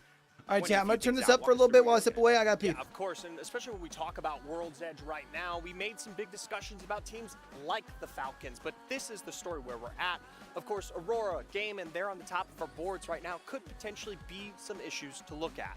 I think looking at it too, there's so many different stories on what you can point at. FaZe Clan, again, at Monument, was one of the traditionally okay positions. I mean, it got nerfed in terms of loot and then kind of sat in a little bit of a spot, but it's center map. At the end of the day, that is a safer place to be at times than some of these bets. However, I think that a safe bet is that I know 2 guys that can talk about this as well. We wanted to give you a little bit of respite. Maybe you got a sip of water in there. On set, Gaskin, right back at you. We got you, buddy. Don't worry. We're ready. We're here to catch you whenever you send it our way. And it looks like the players are almost ready to go as well, which is good news, of course, for everyone. A little bit of a pause just as the players were dropping out of the dropship. I will say one of probably the most well-timed pauses because nobody's feet have touched the floor, I think, outside of maybe 2 or 3 teams. Even then, probably still hovering. Everyone's still just about in the air, and I think our attention is definitely going to be turning towards Lava Fissure and Mirage Artois. We've already seen Reject Winity lose a contest today on Stormpoint. Is it going to be the same case here on World's Edge? That's my biggest question. Remember, it's not the only contest happening here, as it looks like Reject Winity already down on the ground at Mirage Artois. Looks like they might be splitting it, and Luminosity just taking the Lava Fissure side here. So both are going to be technically sharing a POI, but I'm sure that you can get more than enough loot here at Mirage Artois. It's one of those situations where you're like, I would like all of this. Yeah. However, there probably is enough for both teams, just about. One thing that is good news, of course, for the team on your screen right now, Reject Winity, is that they do have a survey beacon to play with here. So they're going to get a little bit of information that Luminosity will not, by the looks of things. So LG might have to make a little bit of a trip before they can get that information, which gives Reject Winity a little bit of a head start when it comes to their rotation. Also, they get to start the party. Well, let's be honest, Dan.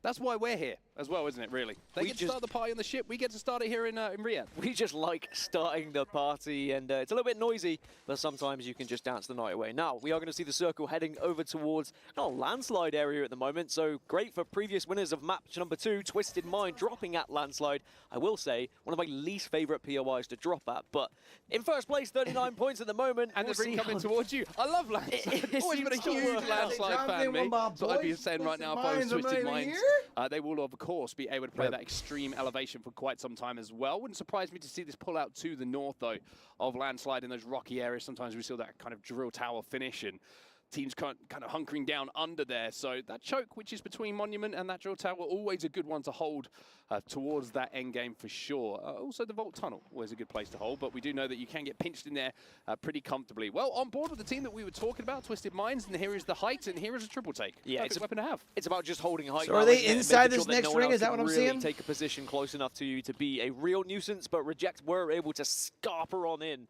and take one of those RV vans, and they can comfortably sit there for quite some time now. It's going to be a case of the race to Landslide and surrounding areas. You can see Geeky at the moment going through the Vault Tunnel as well.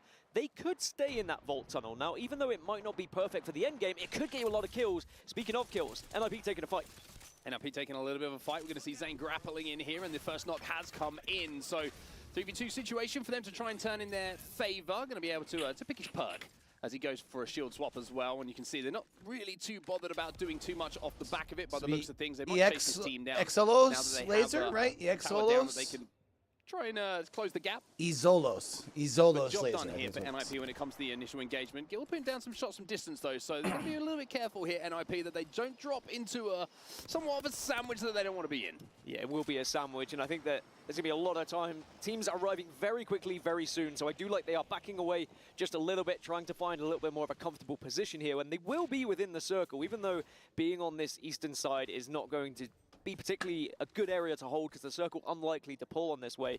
But you will be able to potentially clean up some kills if you hold this tunnel, for example, because there's going to be a lot of squads arriving from Fragment. You'd imagine with their rotation. As you can see, Fennel just got eliminated, so our first team just got wiped off World's Edge. Fennel struggling today, man. At the start of this game, so a little bit of a quiet one for them, but like we mentioned, it's about, I would say, they're sitting down at 3 points before this. Leaderboards and looking across the teams who have put points on the board so far. It's or no, I would say after game 1. Aurora and Twisted Minds, they've been the teams who have put the big games in, right? They're the teams who have won games yeah, so 3 far. points But everyone before else this. that's in and around is usually teams that you see starting to come good towards the end of the series. They're the ones that you talk about accolades with, right? Team Liquid, FaZe Clan over in EU. You got Team Falcons, of course, there. DSG, who let's not be. It's not, sugarcoat it. Very rocky split for them, but historically on LAN have always performed, especially here on World's Edge. So it's about the long game here. I think a couple of early games is obviously great to get those points on the board, but if you can stay in and around and know that if you get to game 9, game 10, and you win a game, you can bump yourself up into those qualification spots, well, big smiles, happy faces, little dance. Yeah, just a reminder, aiming for that top 9 so that you can qualify for finals. We will be sending a team home today, though, and they'll have that key crush, which is always a brutal thing to watch. I don't know if viewers watching Apex Legends for the first time at the Esports World Cup, where they would have seen other games at Esports World Cup, but every team or player, depending on which game you're competing on, gets a key, and as soon as you're eliminated, it is crushed. So is it GK or is it GK? Crushing machine, and usually it's your opposition that does it. But I have been wondering who gets to do it. Because we've got so many teams here with Apex. Bare hand just does it for every single team at the moment, yeah. It is quite something, isn't it? It's like the disappointment of knowing that you've been knocked out. It's like, just before you go, by the way, we just want to make a visual thing to let you know. It certainly is an entertainment factor for sure. But speaking of entertaining, it's time for Falcons to finally leave Sky West and make their way forward. You can see from the POI as well, they had Survey Beacon, they had Ring Console, they obviously had all of the beautiful loot that you get as well, and they managed to get themselves up to purple. Twisted Minds going to struggle on this one, simply because it's going to be hard for them to get their Evo up. Here in the outside areas, this is where they're going to be dangerous. Yeah, this is where other teams are going to be a little bit worried about that northwest area, because you know Falcons are going to be arriving, they're going to be looted, they're going to be booted, and they've already got purples to work with as well. So if you do see any sort of Zero come down, all right, LG versus Falcons, Sweet getting poked at from behind. Really, there's not that many Seers in the lobby, if at all. I think there's just a few. It's actually Twisted Mind and Falcons both playing the Seer right now. You can see they're looking to poke and prod onto LG, and this is the position they want to take away. This is one of the strongest positions that you can have for this zone. If it does pull back towards where LG find themselves, it really is a great spot for denying LOS. It's also a good spot for getting shots down on all the teams who have to leave Landslide a little bit later in the game, excuse me. And you can also, they're going for the Wombo Smoky combo, which is officially the new name of this. You can see the smoke onto the tower, and now they're probably going to use that fusel to back it up, and that's going to give them all sorts of information, is how I'm going to phrase it. So LG, I mean, could potentially take this fight, but they're all on blue, so it is a fight they are going to be at a huge disadvantage in terms of armor. And maybe if there's any indication there from Falcons, they might decide to get a little bit more aggressive. But you can see also LG running the Seer, so they're one of the Seers that are also in this lobby, so they'll be able to drop down the exhibition and make sure they get as much information as possible as well. As the circle does continue to pull towards Landslide here. Everybody already cleaned up, or like all like crowded up in there, man. Side, it's unlikely to have a pull. So now everyone's going to have to try and for what they have, always looking for perfection in the best, essentially, is what Falcons do when it comes to the fights they take and the places they want to play from. And speaking of which, you can see Twisted Minds on our screen, who was the team, of course, who have won a game already today and landed here at Landslide. They got themselves up to blues. There was one thing I was a little bit worried about, was when we saw Reject Winner Team, we saw them kind of engaging a little bit earlier on. Both teams only had whites due to the quickness of one rotation and the fact that at Landslide, you don't really get a lot of interactions to get yourself up to blue, right? But they've managed to do so, whereas Reject Winner Team haven't as yet. So that, for the end game, makes it a little bit more difficult for them to defend their spot that they're holding at the moment, only having those white armors, whereas on the other side, the blues just make it a little bit, you can peek a little bit more, you can prod a little bit more, take a little bit of space, overlook some third-party opportunities, and before you know it, when it gets to endgame, you should have those purples. That's one of the reasons why I'm always reluctant to be a team that does move very early, but that's also another reason why people are playing the Wattson, because it gives you that little bit more comfortable scenario in the area, because you can just lock down those positions with the fences. As you can see, it's the same Twisted Mind. They are going to be dropping, they are going to have the height originally, but now they say, look, as more people are arriving, we need to be locking down an area, because otherwise we are a little bit too exposed to grenades. Speaking of grenades, they are coming down. There has been a knock, and Twisted Mind are going to try and push up on this ever so slightly. Yeah, I like this. They're trying to command as much space inside a Landslide as they can at the moment. I mentioned how, it's good to have a spot. It's even better to have the space all around it and be able to pressurize different teams as they move in a little bit later into the game. You saw them get a knock. We've still got 19 squads remaining, by the way, as round 2 is going to close in just over a minute and 10 seconds time. Strafe from Flame's got to be careful, though. And he's going to have to use that Strafe right now to get back and get that shield battery popped. And there was a couple of members of Reject Winity that went down. So you spoke about those white armors. You spoke about them struggling a little bit. They've lost 2 players now. And it's just going to be Jung Hee left as the last remaining. So it's not going to be a particularly good game for Reject Winity either, considering the fact that they did struggle in Stormpoint earlier. It's a tough follow-up here on match number 3. But there is still the opportunity, you never know. There's always a comeback chance, even as an individual, as Falcons are starting to overlook this. And I like this from Falcons. They are slowly but surely taking more space, and they are getting closer to Twisted Minds. So Twisted Minds need to be careful here, because if Falcons smell blood, you know full well they're a team that can just jump on that. They might move in off that. Damage. There was a lot of numbers just popped up on my screen. Even my arithmetic down with 2 100s knows that that adds up to 200. So that's good damage coming in for sure, as we see an attempted res now coming in as well. So it looks like Reject Winity might be trying to make that play, but you can also see in the kill feed that Falcons don't want to allow that to happen. It's going to be Zero who takes down Jung Hee here, and that will be the end of his game for now. But the 2 remaining players do have an opportunity, and Karapu will arrive back to the scene and can go right back into their trusted RV fan that they've been sitting in throughout the majority of this game. So a great res, but sadly it will be for the life of one of their players. Team Liquid going to have a look at this as well. Those Wattson fences just Team Liquid's trying to pull up in this. Look at this parkour coming in right now. They tiptoe across the fence. Parkour. And I'm not talking about the electrified one. I'm talking about the one that's made out of concrete and steel, probably. Not sure of the materials. Have to do some research onto that. But they have now taken the RV away, and hardcore again, parkour. Just great bit of opportunity sensed and opportunity taken here by Team Liquid. But I will say, at least Reject Winity were able to survive. A team that wasn't able to survive, Aurora Gaming, have gone down as they were trying to make their move into Landslide as well. There is a lot of teams outside this next circle, by the way, because there is a lack of playable space available. A lot of the teams that got into these surrounding areas early on are just holding out all those squads. So we've got about 8 teams right now outside of the circle, and are going to have to move in at the same time. One of them, temporarily, is Falcons, but we know they kind of have an area to play with. There is a lot of open space, but they are one of the best teams at commanding open areas. On the other side of all of this, though, way away from Landslide, and this is just outside of Fragment towards the train tunnel, is going to be numerous teams trying to fight their way through. Reject Winity have been eliminated. Karumpu was the last player to go down. We also see Guild in the kill feed as well, and that's the grenade that you've just seen off screen that's hit its mark. Makers are on the other side of that, and Guild just trying to hold them out now. And this is going to be a very important fight to win for the likes of Guild. You've got Evos on the other side. Makers as well down below. But NIP are waiting in the train tunnel for whoever is going to survive on that eastern side. So NIP could walk away with some very easy kills if they play this one correctly.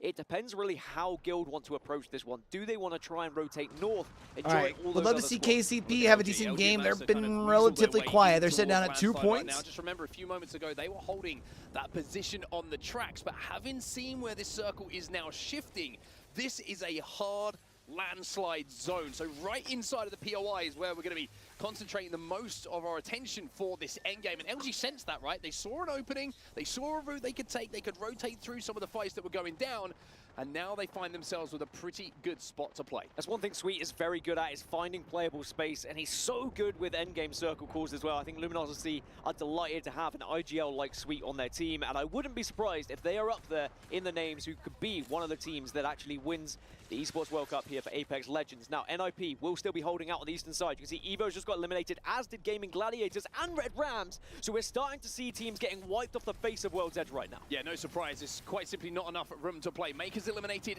as well, as FaZe now try and work their way in towards zone. Taking care of the fences is going to be the first port of call for them, but JHS Professional are right behind them. So FaZe have got into the RV, but they are being pressurized, so they're going to have to keep their heads on a swivel here. Yeah, heads on a swivel because GHS... They're also going to have to find a way to move out of this thing here in a minute. Them at the moment. There are 2 players who are pushing from the north, and there's 1 player just south, so I wouldn't be surprised if there is a pinch attempt by GHS, but it is a risky one because you have to be aware of your surroundings. Is there any other teams? But I don't think there is. It would be an isolated fight if they were to take it. Well, Falcon's trying to move up, and not for the first time in this game number 3. It's going to be LG and Falcon staring each other right in the eyes. Where did Twisted Minds roll off giving to? up any space whatsoever at the moment. Elsewhere, we can see this is X-Cholos versus Guild Esports, and NIP are inside of that tunnel as well. Pioneers eliminated in the meantime, as we find ourselves now with 12 squads remaining, but Guild and X-Cholos, they've been going at it for quite some time on this side of the mountain range, and now we're going to see them send it. Well, they full-on jump onto Guild here, and they will be able to get a knock, but it is a trade 1-for-1. It doesn't matter.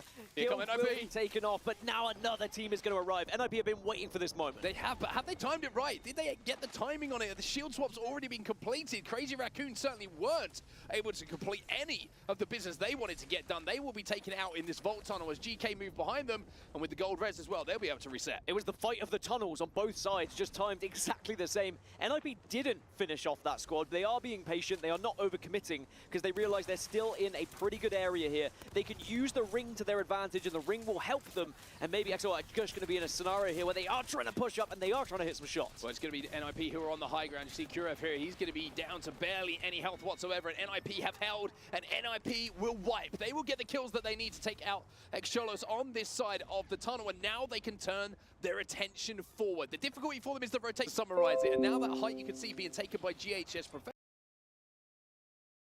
Middle can be such a big structure that you can play on towards that end game. So the likes of NIP, who are playing a Pathfinder, I believe, they're going to have an opportunity to take that a little bit later. Twisted Minds is still in the... comes into the equation here, and Designful also joins the equation himself with big damage, and that portal comes in handy. Yeah, I love that as well, because it's not about just cleaning that damage up and getting a position. They want to take this back position up. away from LG. He's hoping someone sees that damage and capitalizes elsewhere. And now DSG, well, Designful says, I'll do it myself. He flies in a taste down Funk, and that's the opening they were desperate for. That's the opening, and they should be able to clean up the rest of LG, you would imagine. But it is DSG with that opportunity to still push from this western side. Falcons have yet to make their move, and we still have a battle happening on the south towards the tunnel. Both NIP and GK are going to be there.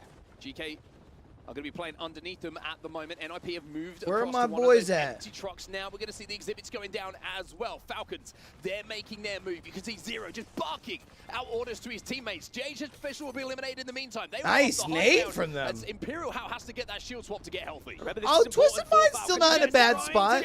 Twisted Minds, but losing one is not going to help, but it is not done and dusted just yet. Even as a 2, there is a lot of damage to be done by this squad. NIP have been eliminated in the meantime. We're down to 7 now as we see Team Liquid taking the height, and they're going to be safe up here for quite some time. They've also got a gen from a previous occupant of this position, so the grenades might be eaten up as well. We're going to see the attempted reds coming in on the low ground as well. Come on, LG Twisted still Minds alive versus with Sweet, FaZe. I believe, Come on, Twisted as Minds a versus solo FaZe. here, as we see Get FaZe up eliminated. out of here. That's what I'm talking about, eliminated baby. as well, as we're down to just 5. 5. 5 squad. Liquid have the height. We've got Twisted Mind still alive inside the RV as well. They are causing havoc at the moment from this high ground. It's so difficult. Does Twisted Minds get a reset? Of this pressure Twisted Minds might get a reset on that. that. Isn't really cover for you, but No. finally the teams get inside. Finally, LG still Player managed K, to Easy get Flash had to outside. play It's this Sweet again as a doing duo, Sweet but things. they do get like refreshed on their own, right? They don't get to be a 3. Still safe, and good news, everybody. Good news, Dan. They're up to purples as well, so they're going to be in a position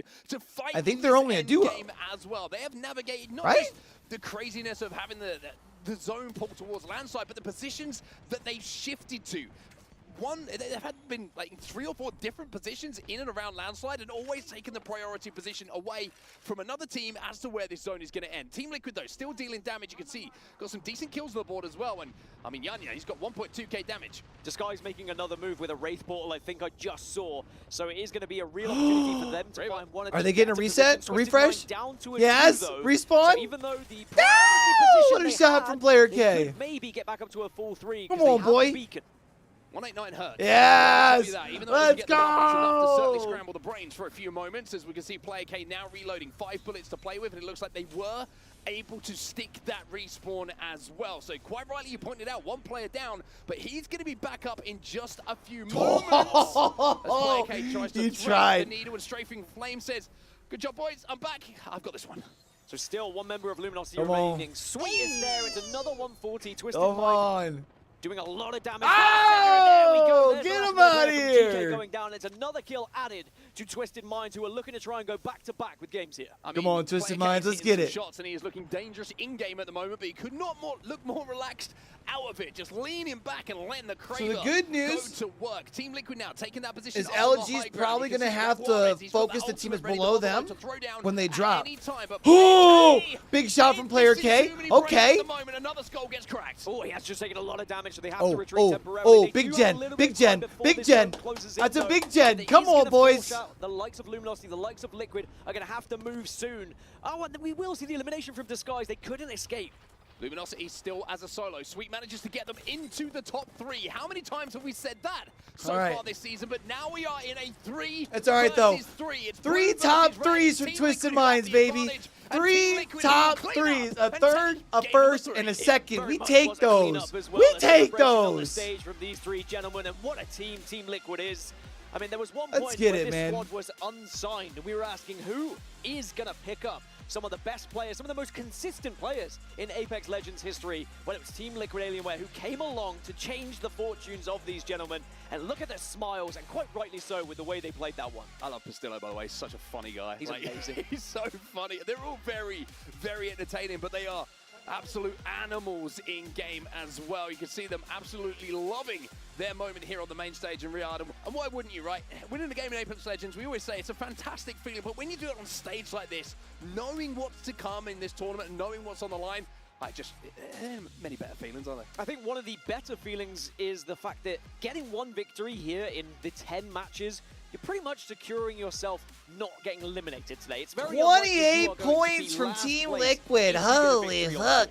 Very, very true. And of course, you have to keep that in mind. Usually when we're in competitive Apex and we're on day 1, there's no kind of jeopardy, right? It's more the biggest jeopardy is you're dropping down to the elimination bracket. Well, today you could be straight to the airport, essentially. It's as simple as that. You could be completely and utterly eliminated from the tournament as we take a look at some of our top performers in that previous game. Yeah, the pain dealer. I like that for Jaguarez. He is a pain dealer indeed, but also the Grim Reaper. We could go with any nickname at this point because he had one of those games that we've seen time and time again in Apex Legends history. Whoever's in production coming up with those names, by the way, we definitely should have asked what we call that stage because they would have had a much better name than the floor. It's officially the studio. The studio. Okay, well, I'm just saying, I like your work. I like what's coming. I like what I'm seeing. I think there's some potential there as we take a look back at our main stage. But a very interesting zone, I think, to talk about there, right? Because it's a very interesting one to see, like, it pulled that hard onto the zone. Before we talk about that, let's talk about our Sony MVP. We've got Jaguarez, and why wouldn't you, of course, want this man as your MVP? What a performance it was from him. Yeah, the way he was able to kind of manipulate the map in his favor, and it was just the amount of damage and kills that he put out in the end. He often is an MVP for Team Liquid, and it seems to be carrying on into the Esports World Cup here. We'll be seeing that name as an MVP quite some time, I think, throughout this tournament. That's a big... I love that. 3 games in. Big call. I love that from you. You've come to Riyadh with some spice. I like it. Look at you go. Impressive stuff. Anyway, it is going to be Team Liquid Alienware who get the win. All right, so they're number 3. taking Game another number 4 break. coming up just after this. I was gonna say you can see everyone's away from their desks here.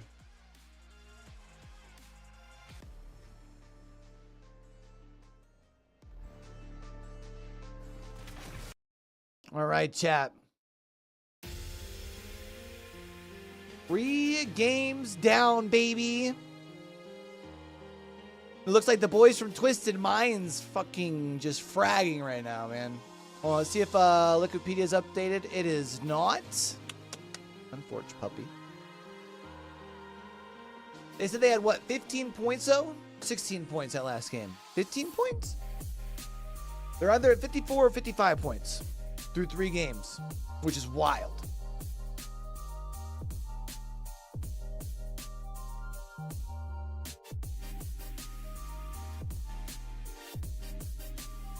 I wonder if there's a site that is doing a more like updated like scoring, like a quicker scoring update than Liquipedia. I would assume probably not, but it's like, you know, we usually get like Battlefy during like ALGS, right? But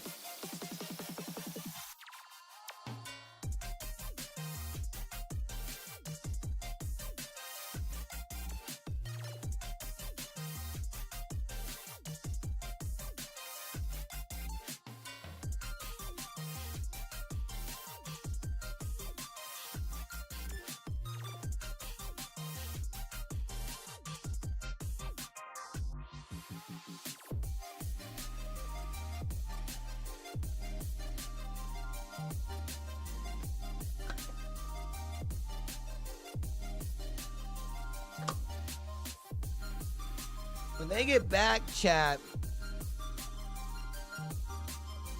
we will, I'm going to run downstairs and get water, but I don't want to do that before they get back. I can just leave y'all with the desk for a minute.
Quarters, we got a lot of other stuff, but I kind of want to do some arcades. I want to get a little bit competitive. Oh, you like competing? Because, you know, all our Apex players like competing as well. But I reckon you and me, a little bit later on, will definitely show our competitive side. But at least for all the viewers at home, we can show you exactly what you can do here at the Esports World Cup. Why don't we go this way? Look at all this stuff over here. You know what? We love prizes. It may not be $2 million like our Apex Legends players get to win, but I'm pretty excited to win some of these prizes here. Look at all these fruits up here. Look at those big stuffies. You reckon? Some kiwis, yes. some watermelons, some elephants on top of that. I mean, the variety here is absolutely insane. You know what? I kind of want to redeem myself at some point tonight because Rain Day absolutely smoked me yesterday on some of these arcades, and I need a little bit of redemption. Yeah, well, I'm not saying that, you know, I'm the best player in the world, but I might give you a bit of a run for your money as well. But let's go check out some more of the EWC action and all the beautiful things that it has to offer. Let's head on down here. The anime park, huh? And there is just so much to uncover here at the Esports World Cup. All right, I'm going to go pee real quick, this chat. isn't even half of it, Seven. We just still have so I shall be much back. to discover and walk past. You know what? This thing is massive. We're currently on a racetrack, and you got your shoes on. I got my shoes on. we might have to do a race here. And on top of that, we got the Team Falcons Nest. We have just so much cool stuff. I mean, we got a chance to see the arcades. We'll be playing some of that later on as well. I know you want to race, but look, we are here for esports, not sports. Okay, we are here for okay. esports, and we absolutely love our Apex Legends. But guys, we're going to take it away from here. I hope you guys are enjoying this show so far. I've been Lace, this is Seven, and thank you for exploring Esports World Cup Boulevard with us. The beautiful Esports World Cup Boulevard there, Dan. You're a speedy customer, I will say. Surprisingly quick, nimble. I've got my running shoes with me as well, just in case anyone wants to challenge me to a race, and I will warn you, very fast. I never run unless I'm being chased, and I'm happy to stick with that for the rest of my life. Anyway, let's talk about what we've got in front of us, and let's take a look at the map rotation, and a little bit of a surprise maybe coming up soon, of course, is going to be for map 5, and that's the thing that I think everyone's been very interested in today, right? What map are we going to be playing? We're going to Kings Canyon. You're going to be happy.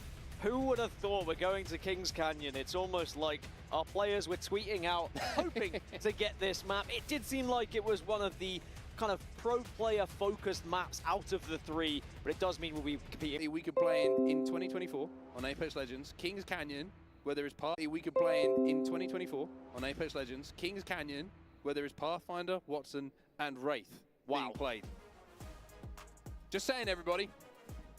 History has a funny way of repeating itself. It's like we're back in 2020 all over again. Yeah, which is feels a long time ago. It does feel a long time ago. It really does feel a long time ago. But that's very exciting. I mean, anyone who got involved in the vote, I hope that you voted for a good reason and you know why you are voting for Kings Canyon. Is it because it was off of your own decision? Because you love the map. Not the influence of others. Or maybe you just know that the team you are supporting is very good at that map. That is another reason. Or very bad at the Or very bad at it. But I'm excited true. to see Kings Canyon, and maybe we get to see Broken Moon or Olympus later on. What do you but want to for see? now, what am I want? What do you want to see? I would like to see Broken Moon. I think agree. that, you know, Broken Moon has that chance to be very fast, very competitive, but also pretty terrifying for third parties. It will be action. You just hear, like, you just want to fight, and you just hear that. Yeah, you know it's Someone on coming. a As rail, soon as you like, engage in a fight, you know that third party's coming. But we'll get to that maybe later if Broken Moon does happen. We've got more World's Edge here for map number 4. We certainly do indeed. The winners of our previous game on World's Edge, Liquid Alienware. We'll have to see if they go back to back as we take a beautiful look at some of our beautiful faces who are going to be part of this game as well. You can see all the teams are locked in, all the players are ready as well. And looking at our initial zone here, Dan, we could be maybe a little bit of a harvester one. We'll have to get a little bit of ring console information, but slightly to the south, but very central. At least we're not going to be heading towards direct middle of landslide again. However, Twisted Minds probably would have enjoyed another one. They are at the top of the leaderboard, just 54 points right now for Twisted Minds, but Team Liquid only 2 points behind taking that first place at the moment. So it's very close at the top of the leaderboard, but remember, it's down at the bottom of the leaderboard where it's a little bit scary. Reject Winity still yet to put a point on the board after 3 games. Those contests are going to hurt you if they don't go your way, and that's all you can really say about it. Well, I did say a little bit of a siphon zone, maybe a little bit of a southern zone, and I'm quite happy with that, to be honest. Based off that first zone, I'll take that. I think you said Harvester, didn't you? Yep. So, I mean, it's close-ish to Harvester. I just wish once you would just give it to you. Lie with me. The fact is, there's past broadcasts now. People can go back. Then I'm going down in flames with you. But yeah, Lava Siphon is where we're going to be heading, and the surrounding areas. Great for NIP, of course, because they are going to be dropping there. But also, amazing news for any team that is down in the Sit for a south minute, man. east. My legs are... It's like maybe an agreement that we're both going to just try and get to zone first, because if we fight here, we're both dead, and it is going to be indeed both teams hitting the evac towers. It's going to be the advantage, you would say, maybe for positioning for Aurora, because they're going to land first, but Gaming Gladiators might be trying to chase them down. Pioneers putting some shots down as well, and he's going to be putting the zone we're back again. down below the train tracks, down to that low ground. You can just see on the left-hand side of your screen right now, GG landing, but there's an occupier Sorry, chat. here. Yeah, this is about to kick off. Both GG and Looks like we Aurora haven't really missed throwing much. themselves into this zone. You can see GG took a lot of damage. There's still 18 from the teams zone left. as well, but I'm it so looks like sorry, they've been man. able I to don't know what's going stabilize, on with my internet and they today. should be able to have a genuine attempt at taking a 3v3 here, but they found a building that isn't occupied. It's worked out for GG. 18 squads still remaining in this lobby as we jump back over to see what Falcons are doing. And I mentioned how they've got to be careful of the team wrapping behind them at the moment. It looks like they are not much, aware fam. What's up with of that you? position. Knuckle cluster from Howard's going to go in just to slow down anyone thinking about peeking and prodding and really causing them a problem. And now we're going to see the exchange of the gold helmet as well, which is just going to allow Zero to get Slide this over here. his ultimate back a little bit sooner on the Bangalore. Elsewhere, you can see Team Liquid, you mentioned them. They are holding down the tracks at the moment. They will have the high ground for the longest as we see GG forcing their way in and taking out Pioneers. They win the 3v3. Pioneers are struggling today, eh? Building, and we mentioned how Pioneers, maybe their loot pass haven't been great in the past, but their fighting didn't look too hot there either. And there's a lot of fighting happening on that bridge I spoke of earlier. Team Liquid were holding it, but Aurora, they decided to join them and said, look, actually, that looks like one of the better positions as Twisted Mind just got eliminated. So the team that is leading this lobby wiped out, and we'll have to see whether they can bounce back on Kings Canyon, because that's where we're going next. Kings Canyon, once huh? again, making their way towards this end game. Aurora, two take reds and a those. purple. So dangerous when they are able to path their way through all these Evo harvesters and interact with as many things as possible on the map to get those armors up to be a danger in and towards this end game. LG, you can see the difficulty they have right now. They've got the Watson down, of course, which is going to help them from projectiles, but armor-wise, they're just going to have to think about surviving and maybe looking for some chip damage on teams rotating a little bit later, because if they take a fight with the teams that are around them, the armor advantage really isn't going to go their way, as we see Guild Esports also It's crazy to eliminated, think but that with unfortunately, this Surviving is gonna be the good key word of for a lot a of these teams. series Those who are in Lava that Siphon at the moment, they are in a Twisted Minds difficult has, spot that because Liquid there's is like about literally 8 right teams behind there them right now. that now they are going to realize they all have to move east because of where that circle's shifting is now. They will get the jump on them here, and it's a good amount of damage, and that's the perfect Pathfinder play, right? It's good damage, not great damage. Would have wanted a little bit more there, would have wanted the knock, but like you say, that's the benefit of Pathfinder. Uses the ability to get away on that zip line as well to get back to teammates. It looks like it did get taken down by enemy though, so that's a bit of a problem for Evos now as they're down to 2. Designful putting in so much damage and holding them out at the moment. You can see the rest of DSG just kind of holding the egg building at the moment. No Q available for just a couple of seconds for Designful, so has to jump back through the portal, but essentially job done, right? If you're a Wraith and you're extending out, you see third-party opportunities and you can pick up some kills, well, you got to take it. Designful sticking to what is true and tested for himself, is playing that Wraith, and 9th place at the moment. I mean, it is working out for them. They have got to a few final circles where the Wraith portal has somewhat helped against Sorry, other Chan, I'm trying to get squads everything maybe back holding up them that out. was Now we're open gonna see the before I damage needed, and the damage does crashed get earlier. done by Designful, but is there anyone to follow up? QZ is looking to move up and maybe convert the damage into Seems kills. like we're not having He's as gonna break much some shields, but he's not contesting gonna this break time, any or hearts not quite as yet. much Now like he's early gonna play fighting it. on Now him. You he's can gonna see use round the 4 hit still fight, is takes we a still little have bit of zone 14 damage, but teams. manages to get the knock, Is and he this won't up have to worry 1080? about finishing that one off because the zone will do it for him. DSG looking to clear this side of zone now. A Designful steps back through the port towards his teammates and he's looking for some more loot. Because Esports are eliminated at 14th, and now Disguise have to continue moving west here, but they've got Aurora in front of them,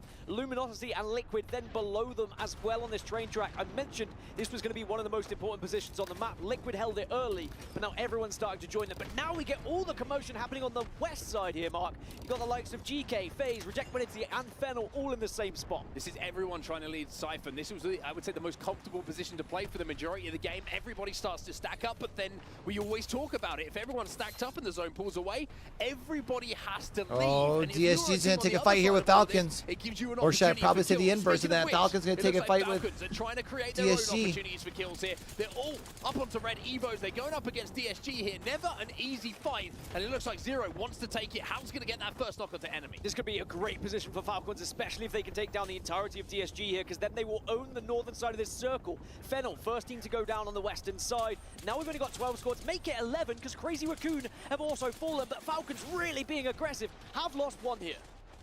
Can they clean this up? They should be able to, but the port is going to take Q0 away. Is he going to be able to survive, though? Where does that port end up? That's the real question here. Jaburt's still on his back, but certainly still kicking for the moment. Team As Liquid tries to move in. Liquid will be eliminated in the FaZe shooting meantime. them? It looks like Falcons might it's be Hal. able to get a reset here. The smoke will go in, and DSG, that portal did get them back to some sort of safe ground. So Falcons, who had the advantage there for a second, well now, it looks like it might be a 2v2. Did they manage to get Jim back up? It works in niche moments, but those niche moments have been aplenty so far today for Disguise. They are only a 2, as we will see FaZe eliminated. 9 squads now remain, but Falcons are still alive. And I think Some point we missed Twisted Minds going out. It Sad. certainly might be. DSG still as a 2 though, and they did manage to get Jim Burton back on his feet. So Falcons will be able to fight as a 3 towards this end game. Now, we spoke about the traffic that was happening in and around Siphon. Well, these are the last surviving members, and GG have picked up a huge amount of kills. Lufka has 4 to his name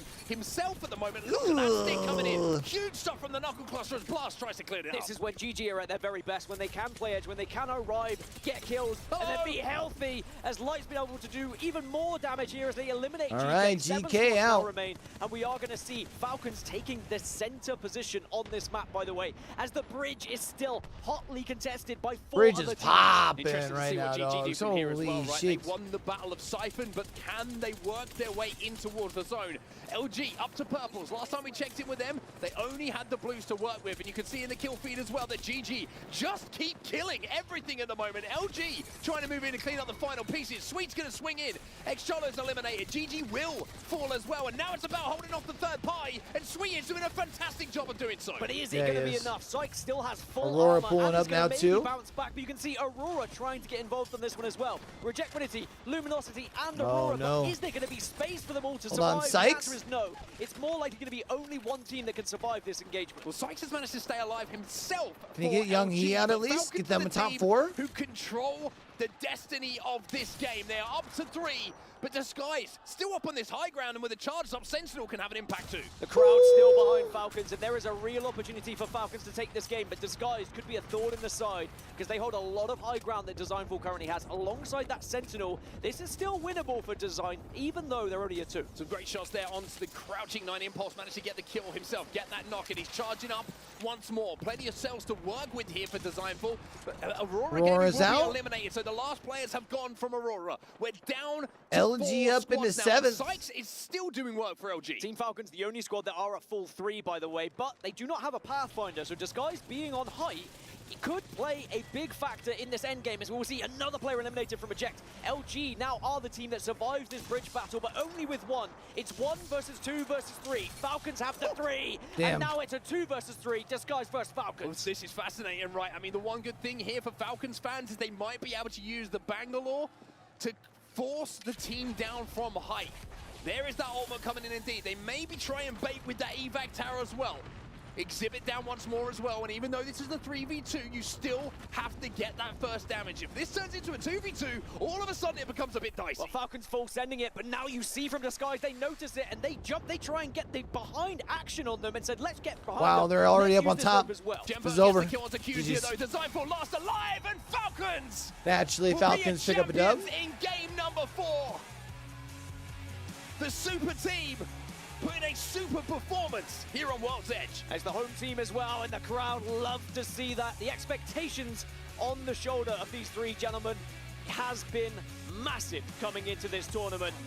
But now are we seeing the first win of many here at Apex Legends at the Esports World Cup? All right, so that's going to be a big dub for them. They're sitting at like, what, 30-something before they picked up the first? How much more do they want to taste?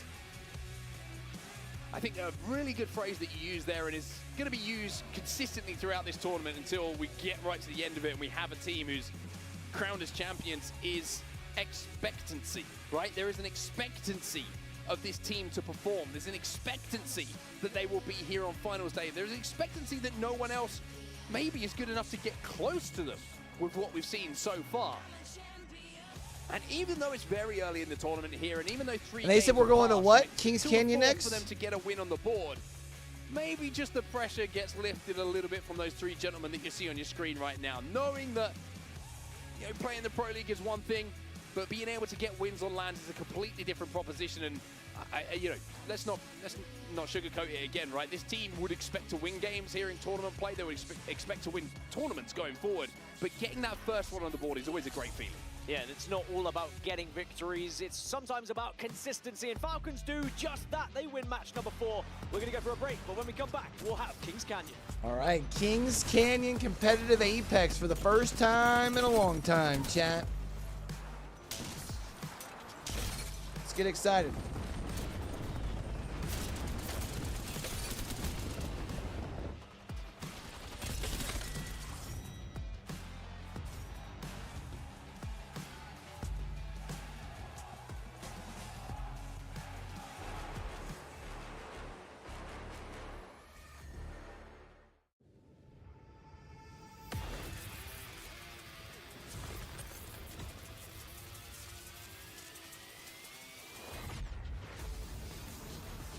So APAC North still without a win.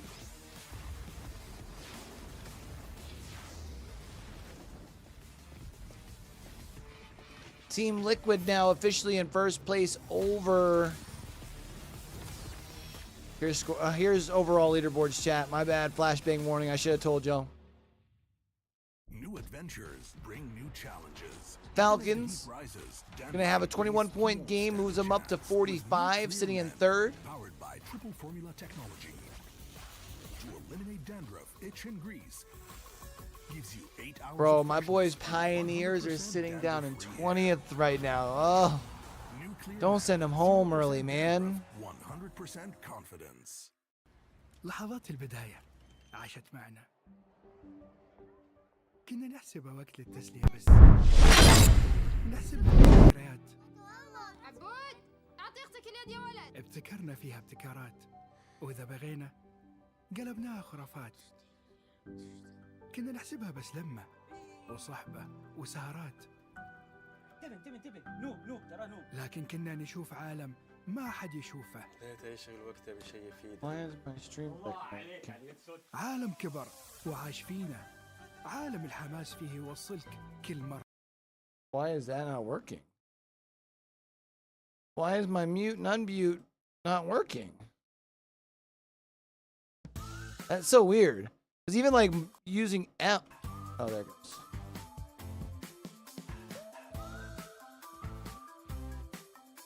Huh. Well, that's frustrating.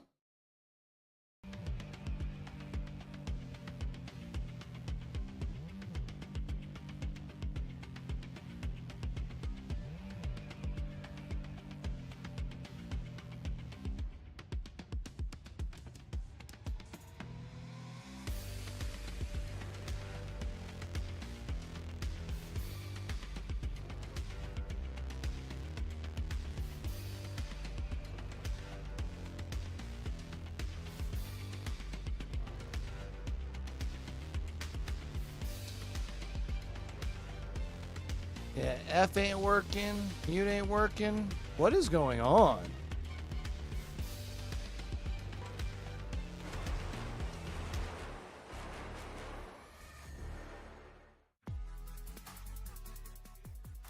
Scenes in Riyadh at the STC Arena. Fans, Falcon fans in particular, lighting up for the first win that they got to see the home org get here in our Apex Legends tournament. Jin Burton 0 and Imperial Hal showing force in game number 4. We got a glimpse of Jim Burton's dad as well. Happy to say Jim Burton has mom and dad in the house alongside a couple of other familiar faces as well. Rain Day, Jayhawk, Zephyrcast, and Glitter Explosion on the desk to break it down. But let's go through these match results. Obviously, Falcons, they were in that kill shot range. And that's the thing that's so scary about a team this good with this many land-tested experience moments to pull from when things aren't going exactly the way they want.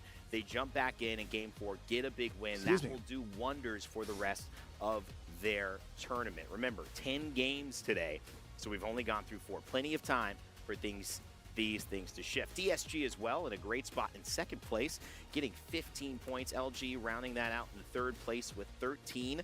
And of course, RC and Aurora, who won our very first game, now finding a way back into the top 5 with Gaming Gladiators pulling off a 14-kill 6th place. Incredible stuff, but let's kind of dive in a little bit to Team Falcons, Disguised, and Luminosity Gaming. I mean, two teams, Lauren, for sure, Disguised and Luminosity Gaming, that are showing that they actually are coming to play here in this tournament. It's a nice revival for these two teams.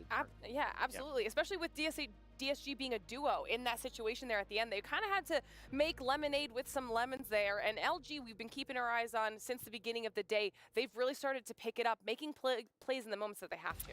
Sweet's just so good staying alive. Somehow he finds a way. And Team Liquid has found a way with their win earlier on in game number 3 to take the top of the leaderboard, but just barely 3 points ahead of It's Twisted crazy. Minds. Look at Falcons right the behind them. separation Just that's how starting to fast they can go form. into the top spot.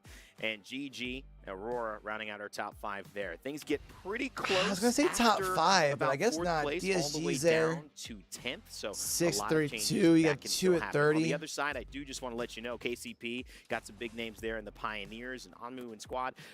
You have to realize that you are going home if you do not get out of that 20th position. So as much as we're looking at the top, we also have to look at the bottom. We'll keep you posted as we head into our 5th game. But as I was going to give you some fun teasers about it, it's really already been shown to you, but I'll reveal it now. It's Kings Canyon that you guys chose for match number 5. We don't know match number 6 yet. All right, but Kings Canyon will chat. be there. Jayhawk, you happy about that? I know it's no broken Hate moon. it or It's love not it, Broken the Moon, underdogs but I'll on settle for top. Kings Canyon. I do prefer it over Olympus personally. All right, well, you got Jayhawk happy as well. Zephyr, I know you guys had a lot of conversation about the maps and the drop spots as well. You did a little bit of a tier list for us. We're not going to see it right now, but as we open up Kings Canyon and get a look at where these teams will be landing, walk us through kind of some of the positions teams are starting and we should pay attention to. Absolutely. Of course, on Kings Canyon, I want to direct everyone's attention to that north side of the map there. Crash site, artillery, hot spots for success, but throw, of course, on the opposite end, Relic, and of course, a little bit of that Caustic into the mix here. Great loot density, fantastic rotations for the north, and just enough of that oomph to get these teams going. Of course, as we look towards Cypher, the east, this is Zephyr in his little bag bit right now, better looking at for the teams screen. as It's they like won't he's have to doing deal with he's doing the transitioning weather. across this major riverway as we talk about the rest of the games at hand. There's a few, maybe some select POIs that might come out on top over here in the west, but at the end of the day, the east is where you want to be, and the top and bottom, absolutely fantastic starts. I mean, Crazy Raccoon, I just got to say, you know, I warmed this up for you. I played in a quads tournament a few weeks ago. I made 0 money. I think 59 people made money in that tournament. I was the one person who didn't. And we rotated teams every 2 games.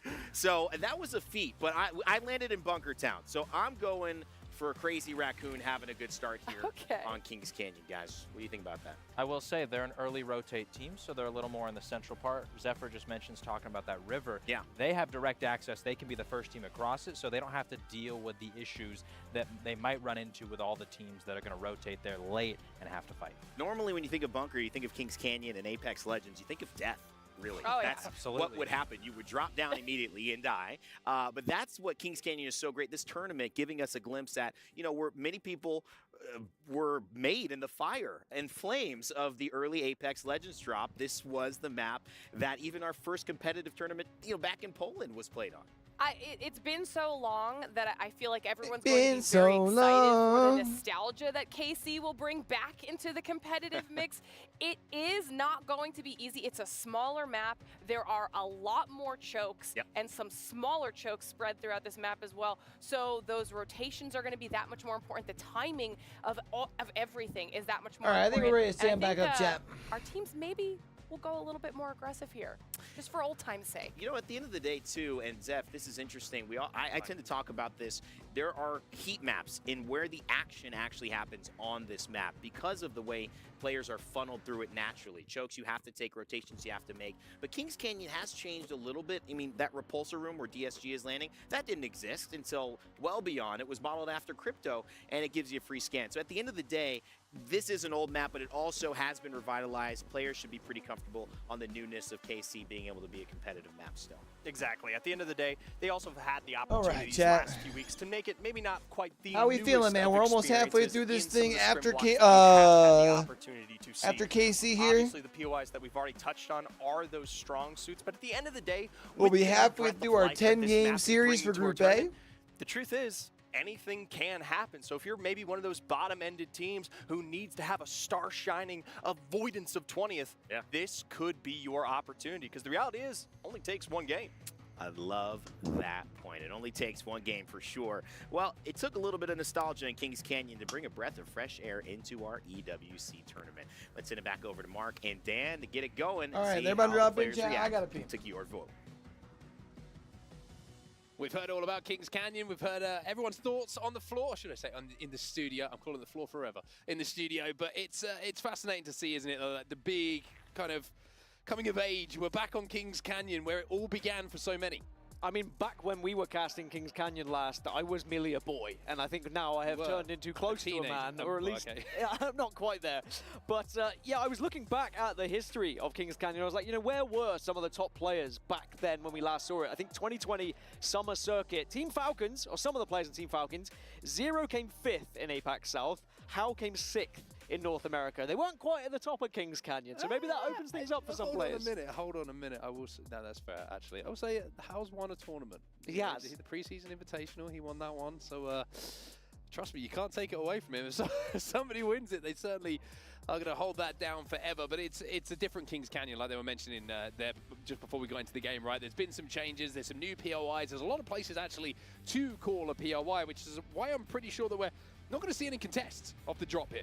Yeah, there's going to be a lot of room to play at the beginning, but that room will very quickly shrink down because, as the analysts were mentioning, it is a smaller map. There is some very difficult choke points to try and play through as well. So if you do get caught in one of them and you don't win your engagement, then you are going to be struggling because there's probably going to be a team right behind you. One thing I can point out for all of the fans of real Apex Legends is there is a lot of Pathfinder in the lobby, everybody. A lot of Pathfinder for Kings Canyon, no surprise to see as well, with the a lot of the POIs having this extreme change of elevation. One that you can see on your screen right now is going to be claimed as maybe Falcons, but we're going to just ignore that for a second because I think LG just got a bit of a surprise they weren't expecting. Yeah, you said there's not going to be any contest, but a contest is going to be happening. But it is LG who come out on top over Falcons? GK. So just as we thought, maybe we'd have a nice, peaceful start to Kings Canyon. It is an explosive start, but LG going to be delighted to come out on top of that one. You mentioned the Pathfinders. 10 teams have changed their composition coming into this one, and as you said, it is majority Pathfinder. It's a path party.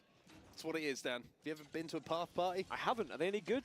Sorry, just not cool enough to come. I'm really not. One of those situations. There's one crypto in the lobby as well, I may add, and then we heard about, you know, the crypto room, the map room on Kings Canyon. So maybe there's going to be opportunity to drop down there and start role playing.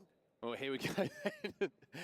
If you start role playing crypto, by the way, on broadcast, we know that we certainly are in a strange time. This is where we're going to be going, though, and this is where Rainday said that he made, oh no, it was actually Runoff, sorry, that he said he made $0, and that's certainly not going to happen for a lot of these teams. Gauntlet is looking like a real possibility, but we might pull out a little bit from the edge in the coastal area. CR trying to make a little bit of a move. We get a little peek in at Jem Burton as well, just to check he's okay. But it's going to be Crazy Raccoon who moving through this central area, which can be somewhat of a death trap here. Outside the bunker that they were talking about is...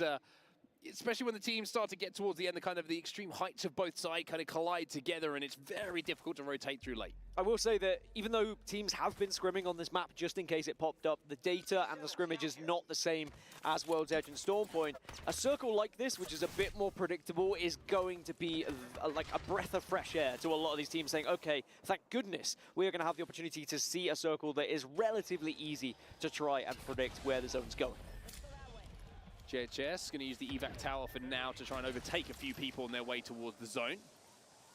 Looking across elsewhere, GG are set up in zone at the moment, recheck Winity as well inside of Relic, but they're going to be moving their way a little bit closer to where they believe the zone is going to be going as well. And it's looking like it could be a Gauntlet zone, which is always an interesting one for sure. Maybe even airbase. If it's airbase, I do like airbase finishes sometimes. I think there's some really good ones that pull out a little bit later on, but it looks like Gauntlet is going to be the coolest. Reject Winity. Maybe on the rotation here for RC. Well, I said I liked Broken Moon, but I do like Gauntlet because it has Octane's launch pads, right? And there is that Why is it opportunity RC? in an end game for those launch pads to really come into the equation and change things, to be able to send it on a team, for example. And we may see something like that come to fruition because of where this zone seems to be heading. You can see Reject, GG, EVOS are all down there. Team Liquid are starting to move. FaZe also moving from airbase down to the southwest of this map as well.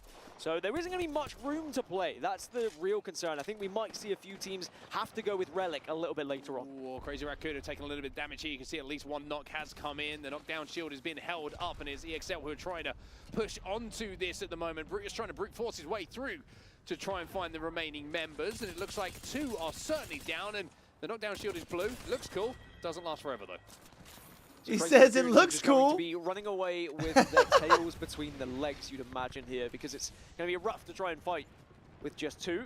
Pioneers also moving through. This is the kind of period of the game, by the way, where you do start to see a lot of fights happen because people will follow noise because there is a real opportunity for third parties in Kings Canyon, especially when everyone moves at the same time. A lot of these central positions have a lack of playable space and you can get caught out on your rotation.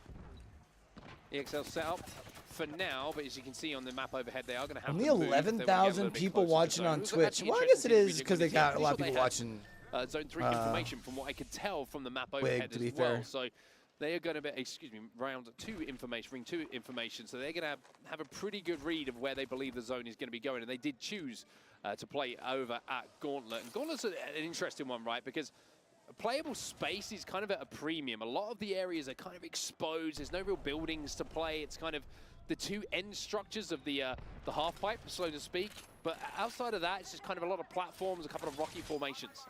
On board with Twisted Minds here, and worth noting they've dropped out of first place. It is going to be Team Liquid who have popped up above them. And they'll have to see whether they can maybe retake that position at the moment as they do get that initial knock. And it's NIP on the receiving end of this one. And gonna have to try and not fight like tooth and this. nail Don't as do a it to 2. my Well, King boys. Saints says, actually, see you later, Nasky. You're not Pathfinder anymore. That's my legend. Yeah, it looks like it's going to be the choice of the latter. And we're seeing the opportunity to get away, but even with the zip line, it's not going to be enough to give them that fortification they needed to make it away as we turn our attentions over to Twisted Mind once more. This time from height, you can see Player K up on height, and they're looking for more ninjas in pajamas. Have been eliminated as Easy Flash gets that final kill. So bad spot for him right a now. little bit of a rough start, I have to say, for NIP. Yeah, Twisted Mind's just taking the west side of Relic at the moment, which actually, the further west they go, they will be able to hold that I don't position think for they quite a get while, any but advantage Disguise for have being kind higher of up, ahead right? of them. Going They into are grants. far So south, like but Disguise first have through a lot ninth, of it's all the cover same at shit the for moment, real. and that Wraith Portal will come into play later on to allow them to potentially make a late dash towards Gauntlet. I will say one of the difficulties with southwest areas is trying to traverse from the likes of Airbase to Gauntlet. There is a zip that can take you across sometimes, but if you are forced to walk out of Airbase, you are so exposed to those teams who have already found themselves over towards Gauntlet. So if you aren't one of the early movers, you might struggle. LG are going to move in for quite some time, by the looks of things. They're quite happy with the position they find themselves in. EXL, they're going to have to take a fight, though, because you can see they've just landed, and, oh, it's a rough landing by the looks of things, because Crazy Raccoon are up on that high ground and looking to send it on the final 2 members as they're trying to scarper away. So it's looking like this could be a 2v2 scenario, if I'm not mistaken. CR were down to just the 2 players. But a 2v2 with the talent that's on this team of Yuzna and Sang-yoon is usually enough to get the job done. There's the shield break, there's the spray, but the spray isn't good enough, and now Sang-yoon has to clean up after his teammate. Yeah, wants to clean up, but the door is going to be a pain in the backside right now and can't get the shots. And it might be a situation where Crazy Raccoon go down, but he wants to go down by doing a little bit of damage of his own. If he goes down, he wants someone else with him. That's so petty. Hey, y'all playing as a duo now. More players in the area. It's going to be Makers, by the way, who are joint last at the moment. So their tournament lives at risk as we start to reach the halfway point of today's action. I always find it fascinating when we look at some of these buildings, as we see an EMP going off here from Ziki, but I want to talk about the buildings of Kings Canyon. Feel a little bit more flimsy than some of the ones that we see on Storm Point World's Edge, right? There's so many angles that you could be peppered from and just shot through these little cracks in the woodwork, so to speak. It makes it a little bit more difficult to hold them, even if you have a priority position to hold down. So worth noting, we did have a glimpse at the map a little bit earlier. That zone has moved away from Gauntlet. Just as I was saying, it's one of the zones. It's pretty easy to predict. It looks like it's going southwest. We see so many teams commit. Speaking of committing, Makers commit to the damage and take down 1 player of EXL, and there'll just be a solo left to try and survive. But a big zone shift, which is really going to impact those teams who committed heavily to the south. Look at the speed of this game, by the way. There's so many fights taken, and this is Kings Canyon, baby. This is what you can expect. Just fight after fight after fight after fight. And Guild now, you're looking to clean up a few more pieces of damage that they've done to turn it into kills and points. Legacy was a couple of grenades going in. The Arcstar following the frag grenade for now, as now he changes to the 30-30, and that is enough to get the final kill here. Ex-Charlo's laser will be eliminated. All right, Red Rams in a fight, it looks like, with Twisted Minds. That does mean we've only Twisted got Minds, I think, had 2 knocks. left. Just like that, we see another team go down. It's going to be Red Rams falling, so it's 15. Far more fast-paced game than what we just witnessed on World's Edge. But this is what you voted for. This is what you wanted to see. This is what you did. This was your fault, viewers. Honestly, it's great to see Kings Canyon back on our screens, but maybe the players, some of them, not enjoying it as much. The zone shift, though, has benefited teams like Team Liquid, Luminosity, GHS, who have all kind of been waiting on that northern side and now have buildings to work with. Well, not gonna lie, I'll in the take this bunker, over Olympus, you and know? We all know what it's like to get in and out of the bunker. It can be extremely tough to do, but if you're one of the best teams in the world, certainly it's a challenge you're more than willing to take. However, they are a little bit sandwiched. Still think I would like to see Broken Moon stress test for competitive. I think it'd make them fix a couple spots. On the other side of the bunker, if I'm not That'd make it mistaken, actually halfway it's gonna be decent. Fennel, so this is a tough spot for Falcons to try and work their way through. They need to be really clean in either fight here to give themselves the best chance to survive. And Pioneers are also in the area as well. So yeah, this is going to be a real scrap. They will be able to survive in this zone temporarily, so they're not going to be forced right here, right now to make a decision. But certainly as the zone closes in a little bit later, they will have to do something. Actually, after this, I should probably make my very greens. I'll do an energy drink after that. Probably This around is the other 6 or side, though, 7. as you can see, it's going to be Falcons who try and maybe play for some kills, and they catch KCP off guard here. Omnu will go down, so the negative rotate into the zone was not what Oh, they're getting pulled up on, though. And now you're going to see what happens on the other side of it. It's Fennel, who essentially do the exact same thing to Imperial How and Zero. Jimberton will go down. Why are they but showing do us manage to do enough makers damage right to now? At least send them back, but it is a 2v3 situation for Falcons to try and overcome. Yeah, it was Fennel that were holding down that position within bunker that was safe away from the zone. As Falcons left it, we saw Fennel take advantage of it, and now Fennel are going to have a 3 versus 2 here, and they are getting aggressive. That's ballsy. They've got to deal with, and they're not going to be able to. Wow, that's ballsy. Coming in from Falcons, and even though Zero will fall, they should be able to reset here. But I tell you what, they've got to be quicker. They've got to get a move on. Makers still on the other side of this zone as well.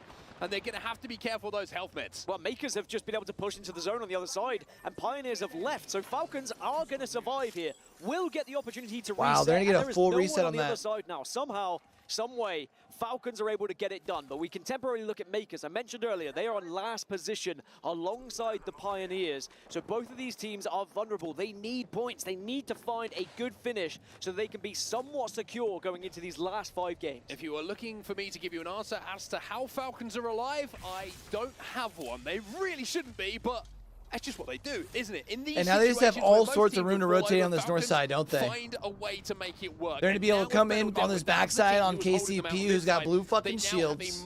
The script writers be right, bro. As we can check on some replays of what happened here on the elsewhere on the side of the map, excuse me. But now we can look at Falcons and what happened for them previously. No, this is live! The confidence! Pushing in! Oh my goodness, Pioneers just got run over, and Falcons, one fight can turn things, one game can turn things, right? And Falcons, they just want to fight everyone now, why wouldn't you? Yeah, they've got Well, I think on this north side of the circle, they'll be the only team with red shields, right? Also on the other side, but now down in the southwest. Remember, all these teams committed very early to this spot, and now they're being punished for it. Reject Winity are getting massacred.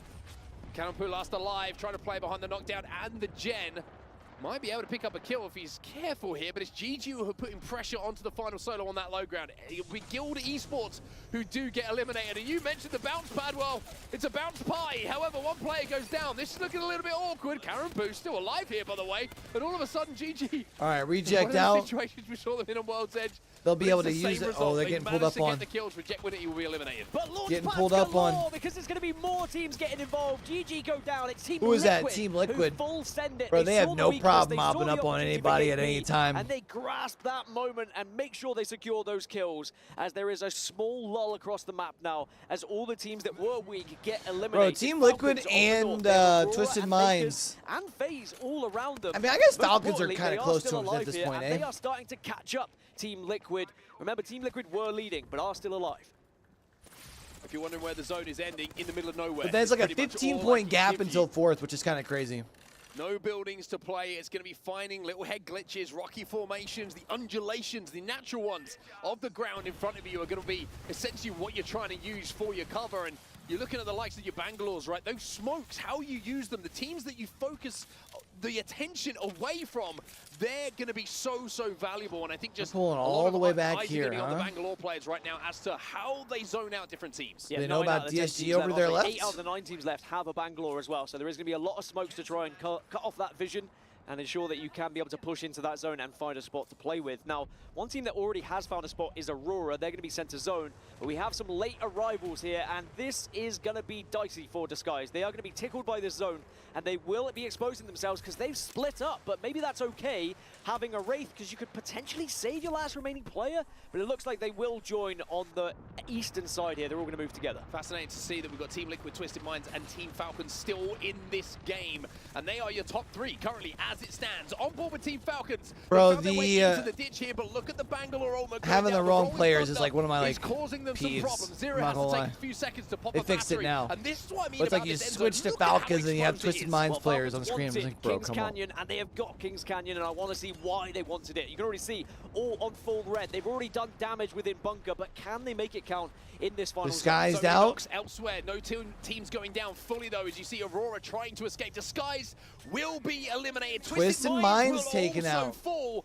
as Makers. This is a big game for them. 16th place overall at the moment, but how that could change as Aurora will fall as well. Makers were in last. And this has LG been about the to go game that out? They needed. Maybe Kings Canyon was the key to getting back into this tournament. Luminosity will fall. Where is 5 Liquid squads at, now and when do remain. they It's gonna be fall is the FaZe, question. Falcons, Makers, GHS, and Team Liquid. But Falcons trying to catch up Team Liquid, and they are not far behind. And they hold this northern side, which does work out because there is a lot of map for them to work with here. This is going to be a very hilly terrain. There's going to be lots of ups and downs, a little bit of a head glitch available for certain squads. Interesting to see the Falcons are going to force their way into zone. FaZe have a lot of space on the western side of the zone at the moment, but they also have to progress forward to get in towards that zone. GHS Professional probably have the best spot when it comes to cover. Team Liquid are a long way out for now. Yeah, and but Makers Team are now Liquid, trying to make their move if they can onto see that they've got GHS low Professional. shields, They man, wanna never mind. try and Makers take is pulled this in. fight Team now Liquid and might take away the third best party spot on the this. map. Liquid are above them, but the fight's going to happen below them as Makers will get involved. It doesn't look like it's going to be a success, though. GHS holds strong,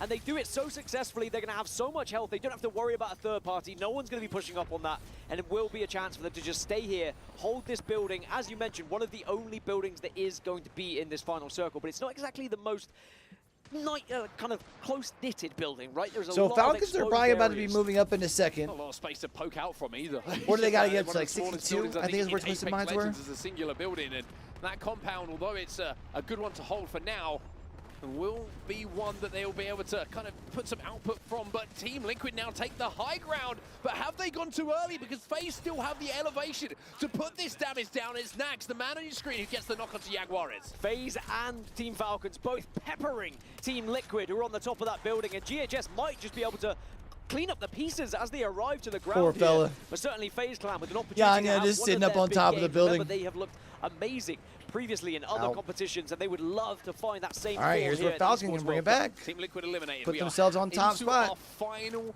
3 teams. It's GHS, Team Falcons, and FaZe. Falcons looking to go back-to-back here as well. Go back-to-back and maybe take first place at the halfway point. If of they were these to 10 take first matches. place, they Big get- grenades, and they are cooking. Or if GHS they win Professional here, at they the get moment. first place. It should be If they go back-to-back. Falcons versus FaZe in this final fight because they are both looking towards GHS, but Falcons are taking a look over towards FaZe and saying, we recognize where you are, so if you can kind of step 1 foot wrong, we'll be peppering you. Zero managed to get one knock with his frag grenade, but it will be reset, I'm pretty sure, for GHS. They will be able to get back up to a 4-3.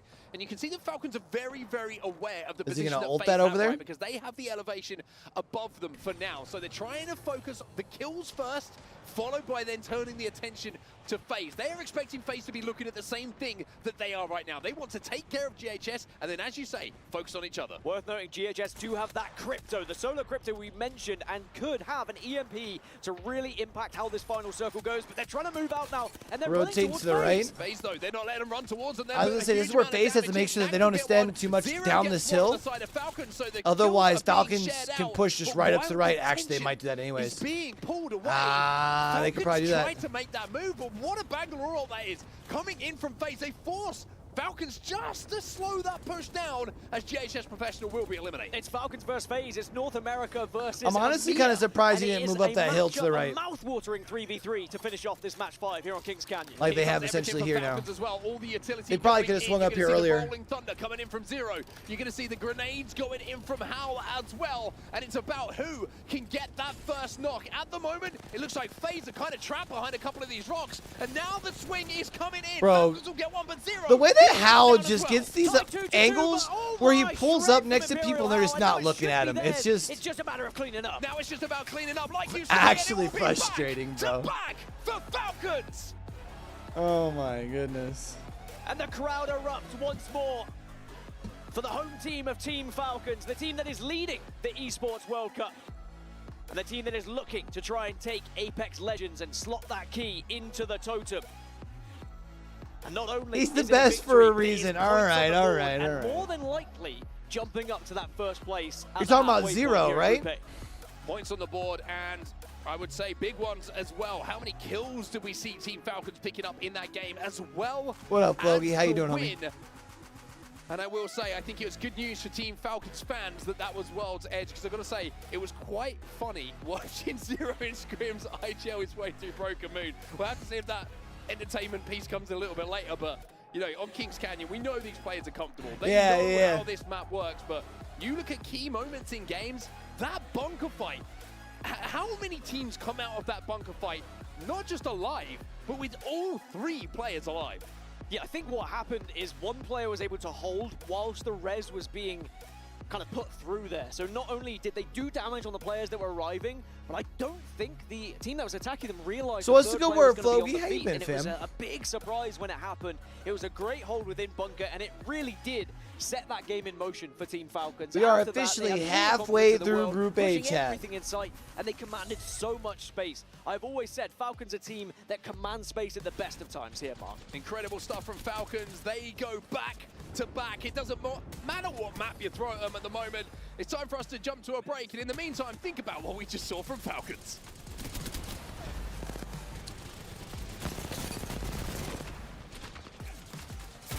Yo, I appreciate you, brother.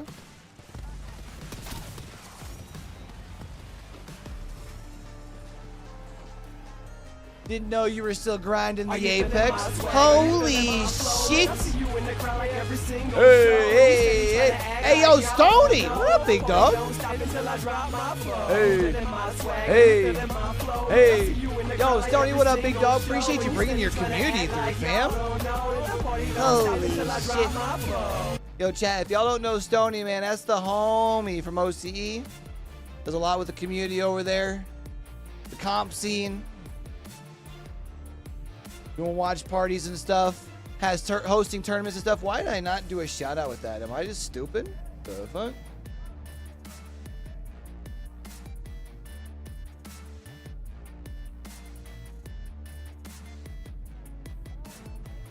Hey, no, I feel it. I feel it. I think they're doing all right, Stony. I think they're doing all right. They're looking good.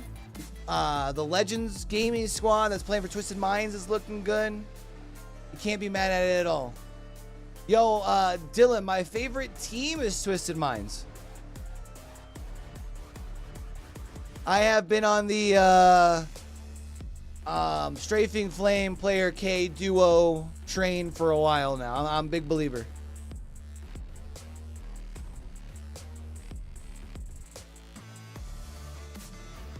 Chat, for those of y'all coming in with the Stony Ray, man, what up, what up, what up? We're on a break here, man. What up, man? I am your boy Q. Used to do some shout with Stony over in the APAC region, back when my PC could keep up with casting over there. Hopefully when we build the new PC, I can get back to being able to host lobbies and stuff over there. Honestly, like, Easy Flash is just built different, bro. I said with him being there, and especially like the storyline just is perfect. They kept talking about the local team, the Falcons, the local team, the Falcons, but like Twisted Minds is another Saudi org. And they have a dangerous roster, especially since Easy Flash is able to be there.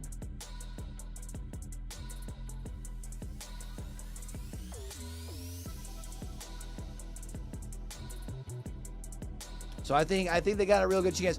And like also too, they had their dud series knocked out of the way during APAC South playoffs for ALGS. Like most teams will have one at some point, you know what I mean? So for them only being like fresh off it, you feel like they're probably good to run for a bit. And I feel like Strafing Flames due for a land win, man. like Strafing Flames started getting more credit as far as for an IGL, but I do think like a LAN win now all of a sudden gets him starting to be like in the conversation. I don't think he's close to, like, obviously not close to Hal or Zero yet, but I think when you talk about the next tier of IGLs, like, how can you not?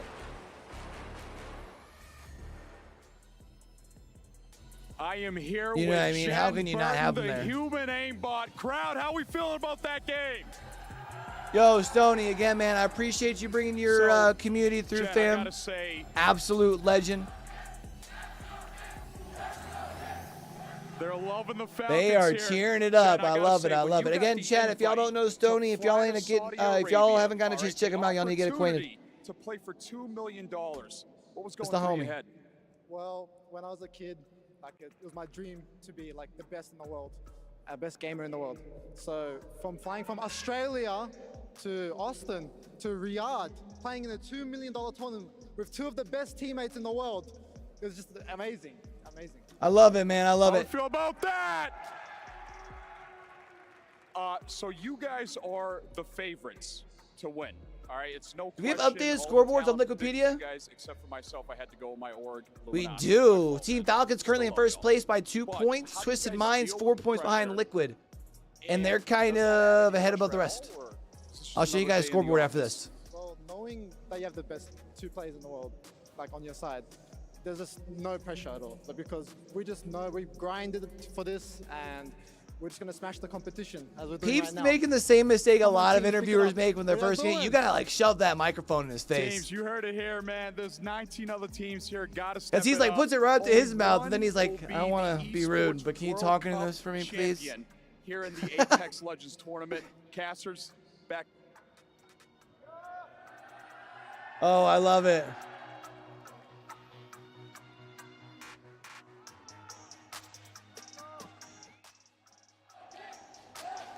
Mid-sentence. If that's going to happen to you, it's a good way to get it done. Peeps shocked. All right, There's nothing chat. shocking about a Falcons crowd here in Riyadh, Saudi Arabia. We'll They keep know this what running it in the is. They're background, leading but in the real club quick, flashbang championship, warning. And now Here's they your are most overall likely scoreboard. leading in Apex Legends. Papa Jim Burton. What's up, my man? Love you. Always have to say hi to them. Some of my favorite people in esports, and of course, Team Falcons in first place, Falcons 68, are like I was doing saying, what we 66 for anticipated Liquid, them to do, 62 what for you talked Twisted about Minds. earlier on. As we watch these highlights of them going for You got to a figure with second win in a 60 row, points being it's where they're starting at, to look like this halfway groove that they through. picked up, it's going to be hard to stop. Yeah, we talked about how they need to prove they're the super team. And right now, They're proving ninth it. We already place is figured they were proving it based on the 35. split, but now here They're on probably land in pretty Saudi good where they Arabia, are. They're doing it back-to-back Right. wins on Kings Canyon, no less. A new map. There was a whole new challenge, and they proved they were At least ready as far for as the getting task. top 9, obviously, like, there's not like they're going to like let their foot off the gas or nothing, but Broken Moon. We were actively shouting Olympus, though. And I think here's the thing. Kings Canyon, we were all kind of happy to see that. all right, where do we And think we're Hal going for our actually next map, tweeted chat? We Kings saw Kings Canyon and Broken Moon, so for clearly they game were number comfortable 5. on this map.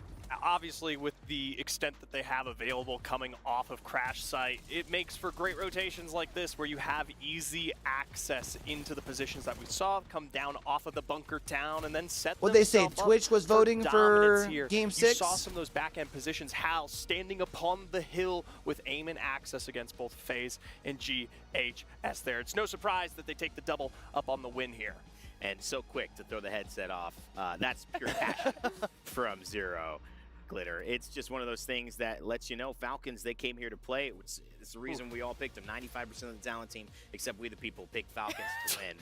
And I love you, peeps, but I mean, it's looking pretty good for a lot of us. I mean, absolutely. As soon as I mean, LG still ain't looking awful, everybody's right? predictions are looking good right now, and that could not be more Can't be true. mad about I mean, it. 23-point win for Falcons. That's just going to continue padding their score. We see a couple other teams up here, though, between FaZe and GHS getting the kills, but still looking at Team Liquid. Not only were they now able to close out a match, they're continuing to their slaying ability, keep getting those points on the board, and right now they look great for this group. Very strong. Another fourth, though. Again, not winning. We want to see that happen, again and again to show that when you get to this level where it gets late, where the match points happen, where it's 7, 8, 9 games, that's when you have to be hitting your stride. You could see it here, too. It's no surprise. This is when Falcons are starting to hit their stride.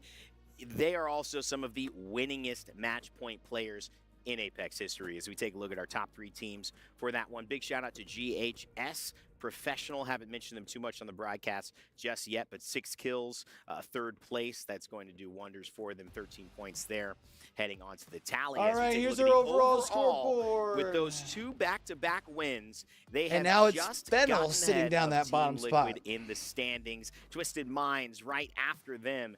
GG and Aurora rounding out our top 5. But when you look at this one, Ben, top 5 from 5th to 1st, it's a big difference.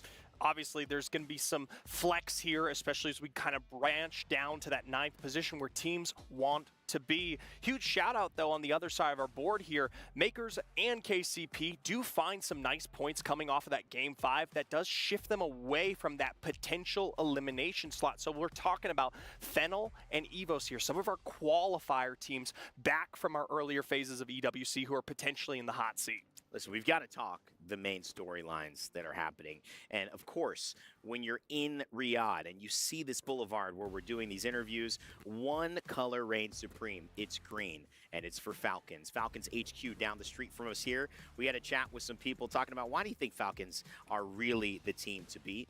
Let's listen to what they had to say. I think it's almost guaranteed that Falcons make it to the finals. If I mean, there they'll was definitely be any in team that finals. is the favorite to win, it would be them. I mean, we're talking about Team Falcons, 3 of the greatest players in the world put together on one team. Chances absolutely high. If I was a betting man, put my money on the Falcons. We can already call Team Falcons a super team. They are.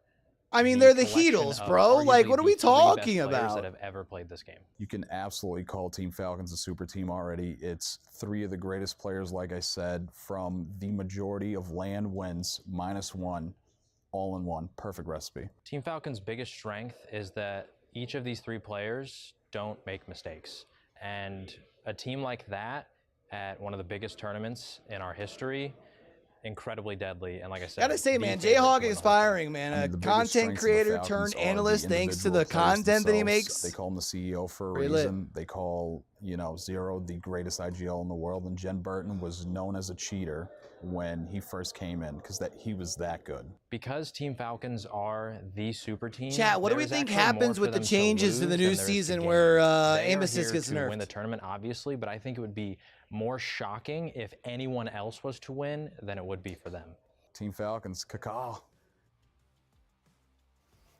More to lose than to win. Jayhawk, I'm going to end it with that because I think that is the most appropriate comment about them. Everything is on the line. It is win or go home for Falcons. Everyone else be very happy with a 2nd place here in this tournament, especially with how big this prize pool is, but not Falcons. Yeah, with the history that this team has had, they've put themselves at a standard where 2nd place is a complete disappointment. It's win or nothing. Like you said, everybody else, that's a major accomplishment for them with how many wins they have, with the fact that these are 2 dynasties coming into one. That's unacceptable. It's win or nothing. Yep. One of the benefits of this tournament, too, is that you get to be involved in this legacy, continuing All right, or what not. map are we going to Game 6? Well, you seem to continue it because Hal said, quick guess, he chat. tweeted out earlier, vote for Kings Canyon and Broken Moon. And what did you guys do? You voted for Kings Canyon, and then you voted for Broken Moon. So, Hal, they've won back-to-back games. It could be a 3rd. Zephyr, I love this map. We've talked maps as well. I know you all did some tier lists for this. Who had Broken Moon? That was you, Jay? Yeah. Let's talk about it because this is a map that we rarely get to see played at all in any competitive Aurora aspect, was even in some Game of 1 the winner? third-party tournaments. Why'd they have Team that Falcons? members of our community like Oversight put on. This is going to be fun. Question mark? Absolutely, and if you're a Falcons Chat, by the way, fan, man, if you y'all are gotta be watching excited over for on Broken Moon. There's a reason YouTube, that Hal wanted it. do me a and favor and because hit they that get like Quarantine button. Zone, Helps and us out, compared get to spread out almost all of the other maps, amongst the YouTube Quarantine Zone algorithm. is Chat, if you guys are in incredibly here. overpowered relative to almost every other POI. And, if there is a tier list, if there's an S tier, it is Y'all looking Quarantine for, if Zone y'all and in here over on Quarantine Zone Twitch and y'all alone. looking for a good place It is to in the keep up with center of some the good map, so weekly great rotation. content. You've got the zip rails that can take you quickly around the entire POI. I For think you the esports, most check that out. dense POI that we have on this map, multiple survey beacons, a ring console, everything you could possibly want on this map Falcons get it at So Quarantine Team Liquid Zone. going to be Some contested of the other with POIs that are Fennel really here, strong, huh? LG over at Gardens, that's a great one to look out for. We also have Guild over at the Divide. That's a really strong one. And then in this bottom corner, FaZe getting Production Yard, Red Rams at Foundry, 2 huge POIs, multiple beacons, ring console, tons of loot on the edge of the map, so you can come in a little bit late and try and do a lot of fighting in this really open space that Broken Moon is.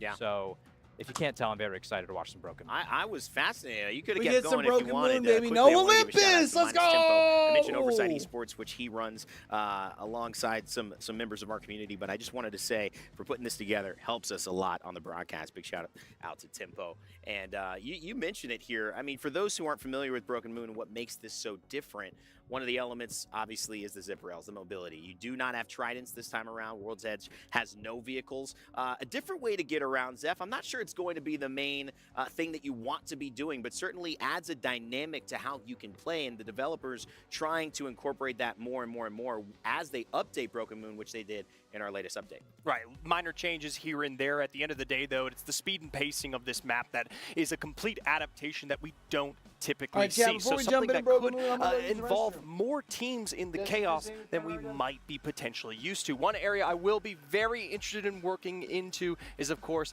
Team Liquid here against Fennel, the only contest we apparently have on this map. And for Fennel, a very big one. They need to either come out on top of this or prevent the bleeding that they've already begun to have at the bottom of our board. Lauren, good idea to be going. I mean, they don't choose Broken Moon, but at this point, that contest, things are going well for Team Liquid anywhere. I wouldn't want to roll the dice. No, absolutely not. I mean, especially when we saw that overall standing where Fennel is currently and just how well Liquid have been playing, that's something that we should be looking at to see how they separate from each other.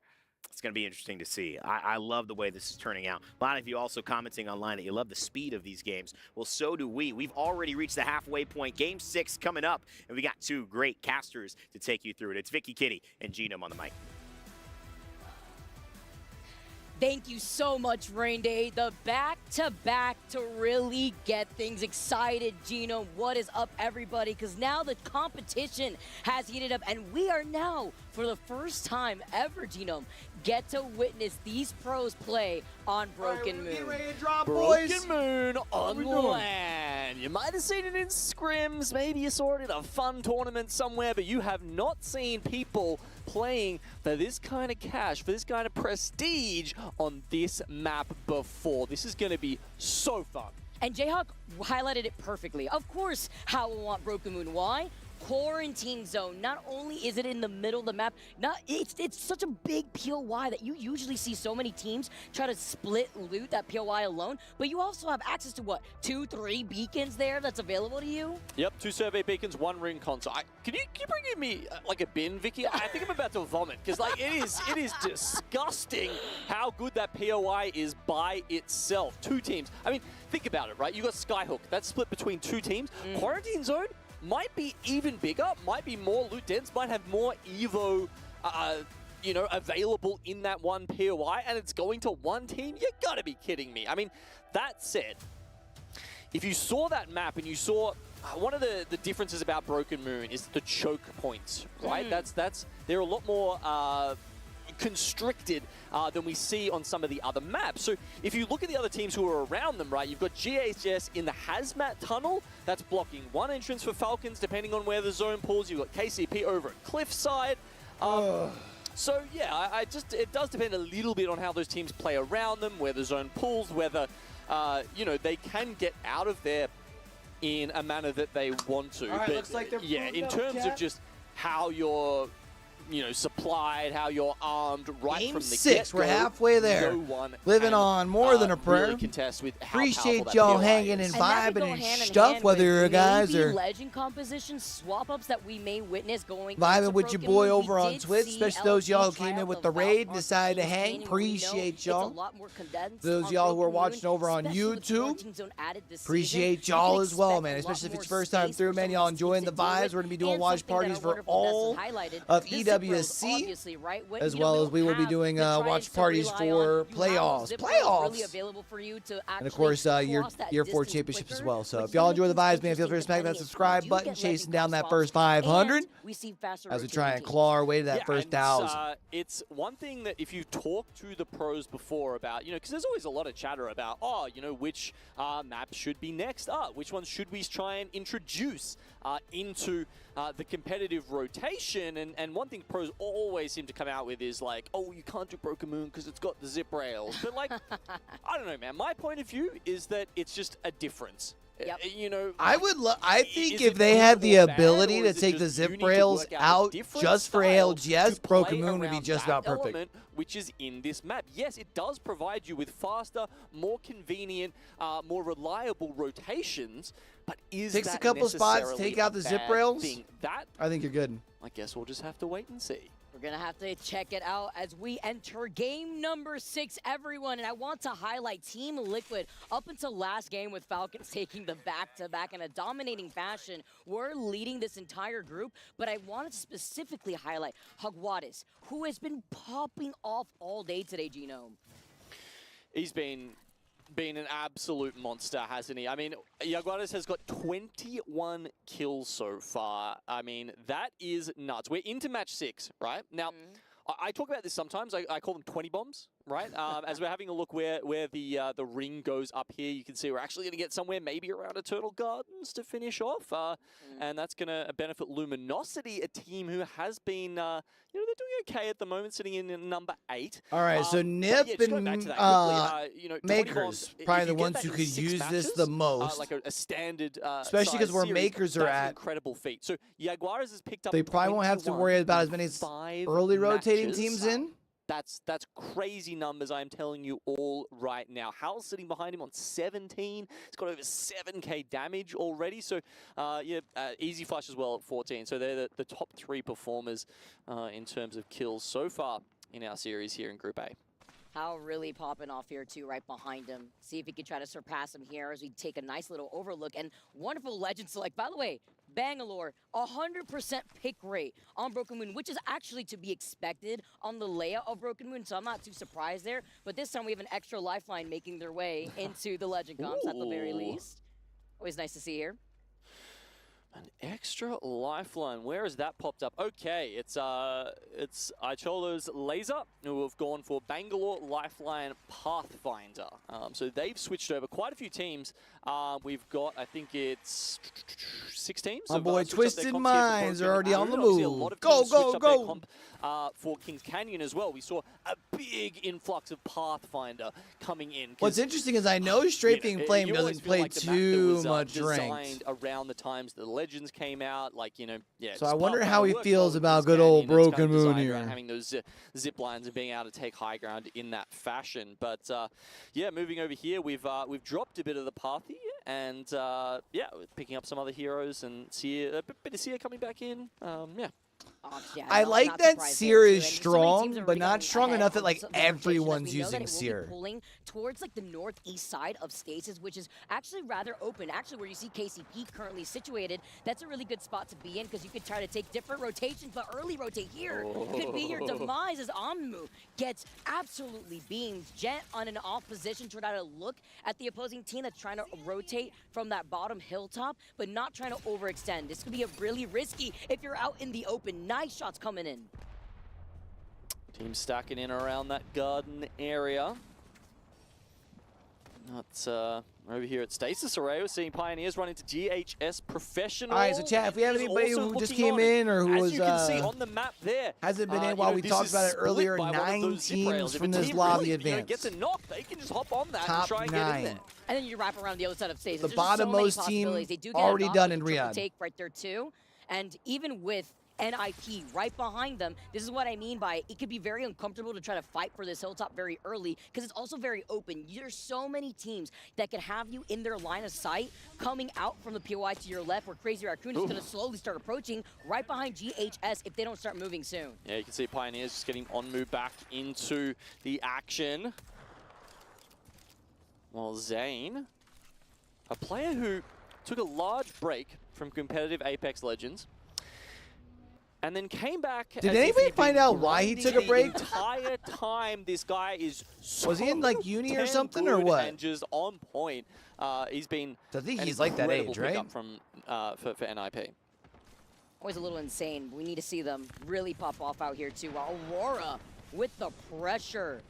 Finding 2 knocks on the other side here. Looking to get the finisher on the first squad in the lobby. And it is MKers finally eliminated here too. Team Liquid now trying to get away. And now with THS also coming from right behind. There's so many squads congested in this choke. You mentioned it earlier on before we dove into Broken Moon Genome, where these chokes just are so difficult to get around with the zip rails, also allowing you to try to get involved in the fight quicker.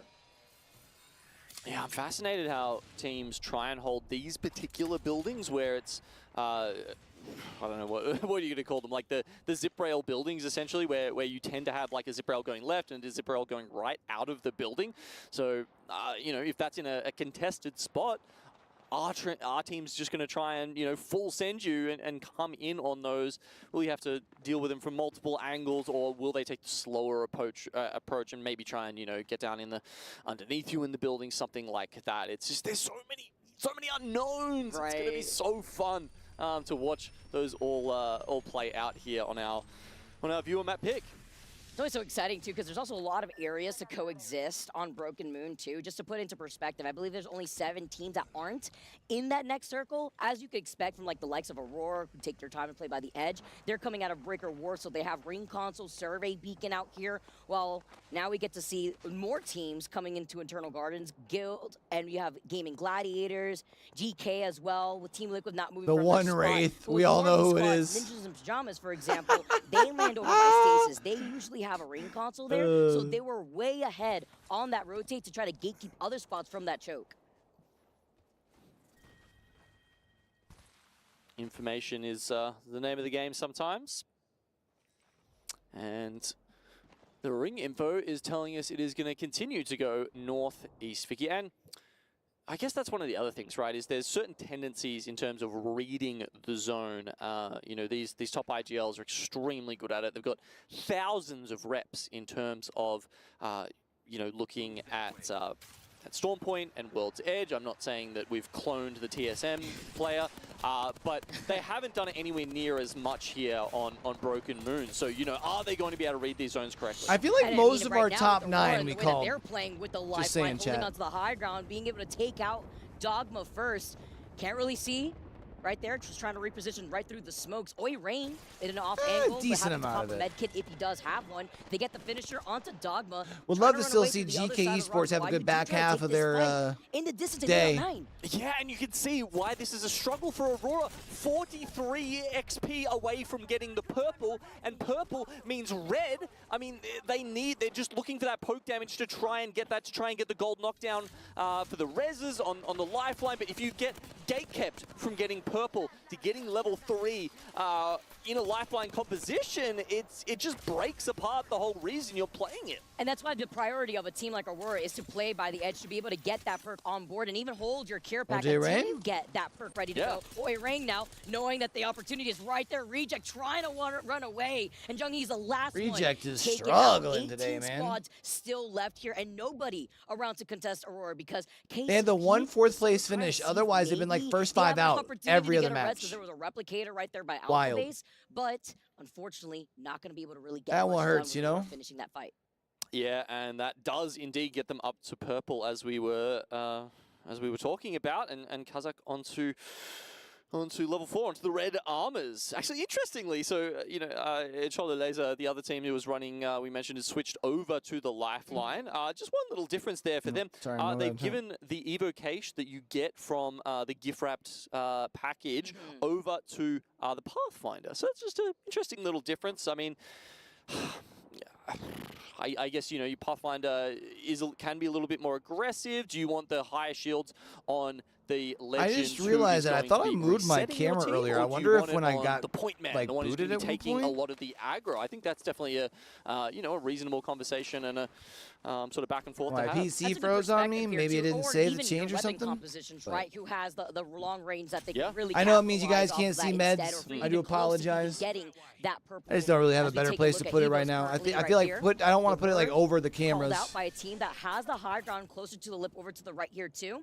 But if they do want to make this approach, we noted it earlier on with NIP holding on top of the high ground cliffside. Crazy Raccoon has slowly rotated through stasis where there is a ring console. So you can expect maybe other squads to try to rotate in the same direction just so that way they can also get that information.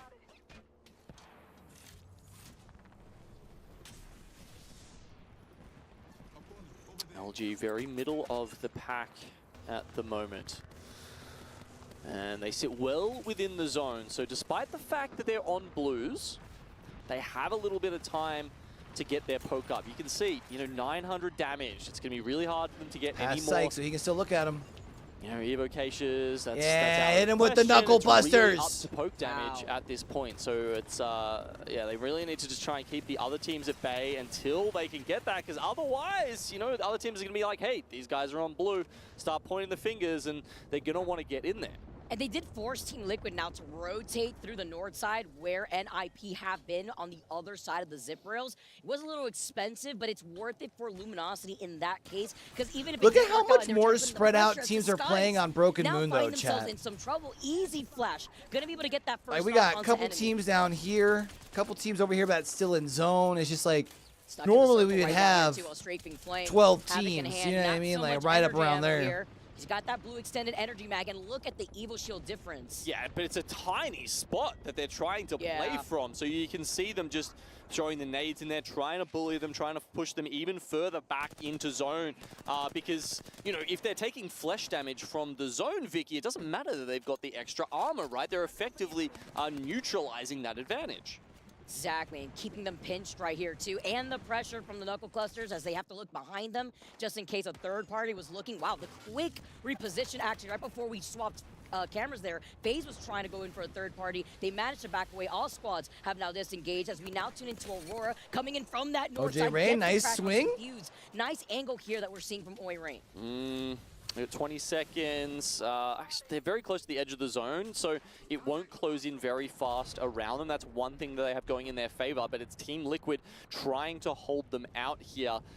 Yeah, again, chokes are just going to be the name of the game here on Broken Moon.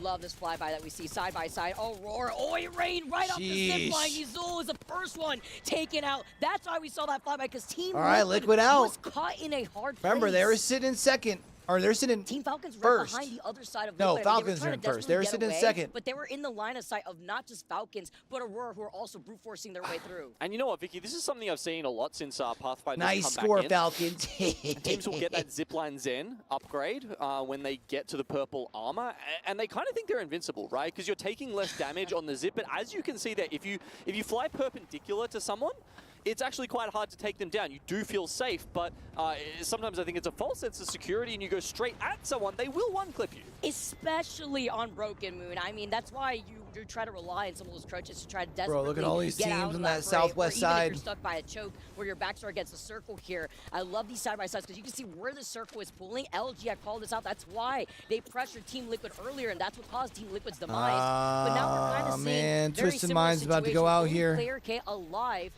for Twisted Minds. And look how many other teams have now shown face. Well, nobody's trying to climb into the high ground. Player K has some room to breathe for the moment. Here we get an example. The only problem is Player K has nowhere to go to try and be able to get his teammates back in. Not so dangerous to take. Yeah. Hey, Jolo's coming off the back. His Twisted Minds are actually taken out, so they So naturally, Team Falcons now get to build their lead. Card here that Fennel thought was going to be okay for them, but the South American team says no siree. That's a very quick clean up for them. I think that's saw an evac tower going up there just to try and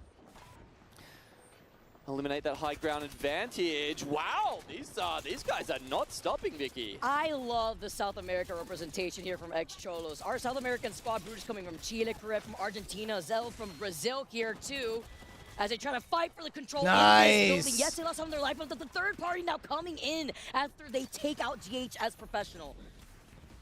Okay, the zone switches further and further back to Eternal All right, so Garnet. Kurev's going to probably have to play this thing out as a solo from here. Thrown the teams around a little bit. It's not been a particularly consistent zone in the direction that Falcons it just has won their pulled fight with Aurora. from one ring They're up to on the this next. northwest It's side on of the Falcons, zone.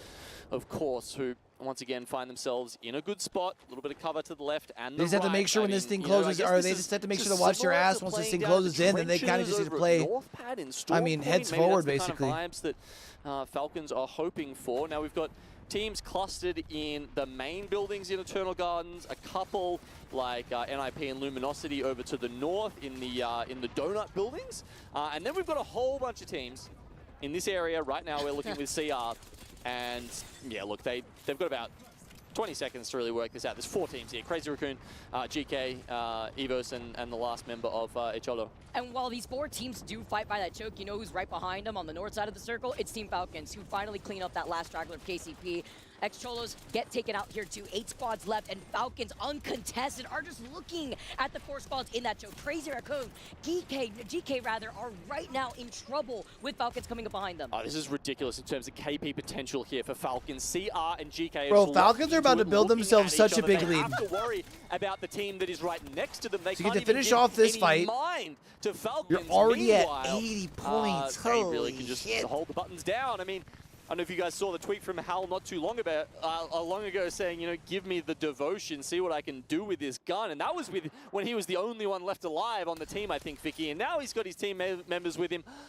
Are we about to get another Falcons win? Like what? A 3-timer right now? Like, I guess 3 times a charm for real for Team Falcon. That would be crazy, but Ninjas The Falcons storyline's getting boring, chat. Them earlier when we Facts are into this facts. game that they really need to I don't put actually points on mean the that. board now. Okay, We've kind of reached mean that that. middle point, Only and they're so outside the slightly mean circle it, with but not Luminosity really. neighboring them. They could be one of the teams could try to sneak up right behind Team Falcons, but Falcons just look absolutely unstoppable. They are on a momentum tear. I know, going I'm a into this hater. Next circle, there's I get 2 it. teams that have circle advantage, and that's Gaming Gladiators and Guild Esports.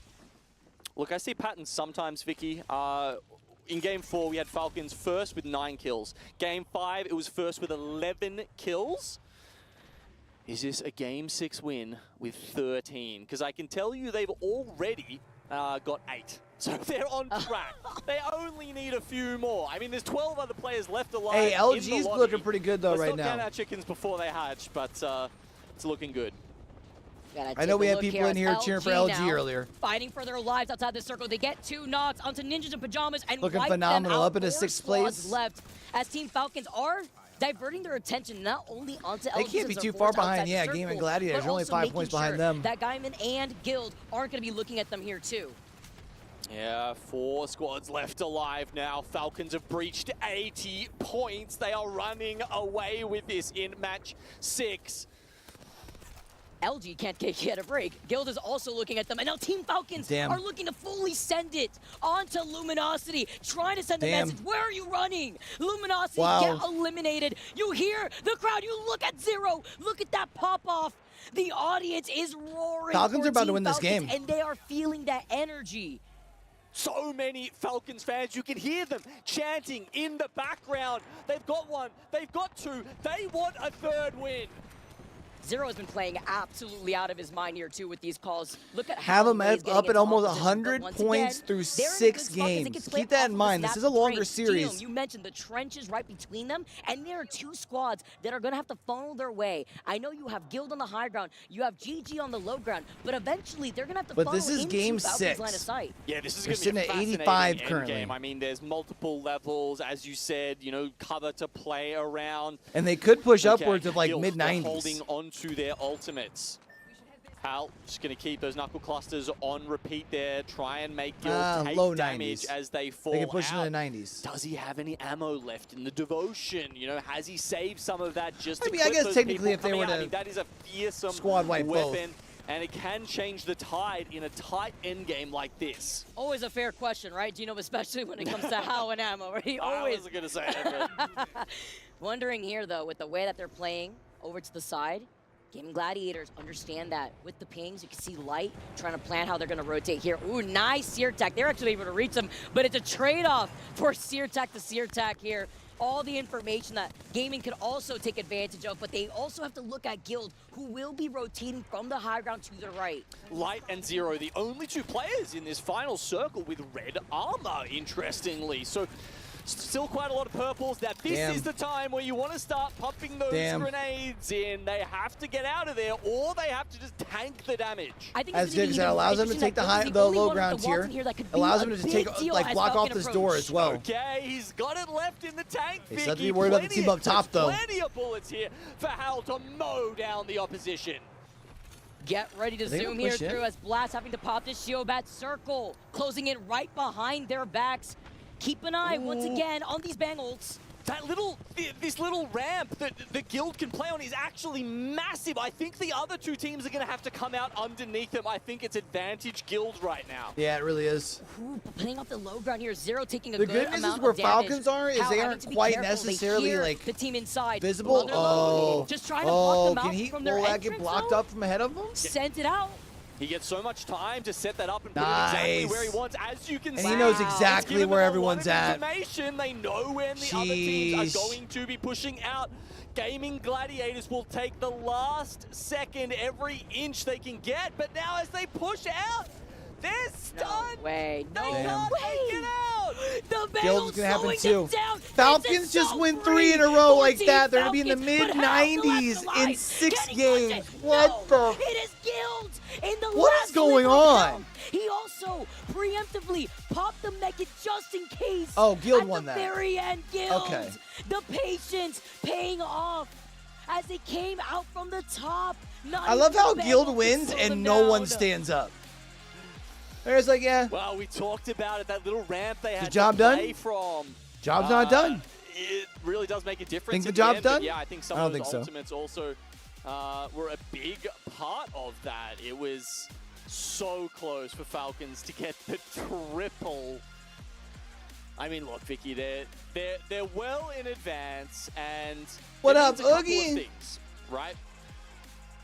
Just to go back to what we're trying to achieve in this particular series here, the top 9 will get to go through to the finals. They're not playing against Appreciate you, Sunday. big dog. How you been, fam? The next Happy Thursday. 10 teams will go to the last chance qualifiers. And 21 points for Falcons. They will be having their Holy. key crushed. Big game for Gaming Gladiators as well. I think that should move them up into third, right? As they walked into the stadium today. Oh, Number not 20th third. Team They're going to stay will in have to fourth. Twisted surrender Minds is that, in third, of course. and they'll be going home. Further highlighting what an important game that was for Guild, because if I recall I don't correctly, think I remember before putting that Gaming dub, Gladiators in the they were grands. sitting in 17th overall. Pretty Look sure how I much had them that as not changed qualifying in for my a tier team list. like Guild, Rip. getting that dub and putting them in 12th place, giving them a lot more room to breathe. But an even better statement to build that up, because we talk about what happens at the end of that game. Having the 89 World Cup points could've for the been super big Falcons. there too. We saw the double bang ult coming in. The Motherload to block them off, but still being able to force your way through a different angle on that ramp, like we talked about, Genome, allowing you to split up some of that So focus since they're fire. doing group stages, it's Yeah, if they 10 had game it out of series. Watson, Same thing with lower outside bracket there, finals. it's, they could have dealt It'll with be match so point for the many grand of finals, but it's those 60 points ultimates. instead of 50. All right, well, that's it for now, guys. That was a fun game on Broken Moon, and next we'll be going back to World's Edge. They're doing We'll the see you 10 soon. games because they're not doing a group stage technically. You just have your 2 groups, top 9 from each, advance automatically to grands. Your bottom team is eliminated. So that accounts for that counts for 10 teams in the lobby, right? The other 10 end up playing in a lower bracket against the other lobbies, other lobbies 10. 2 from that going to the grands. Moisture in lobby B, but they're competing under the team name Mizuchi.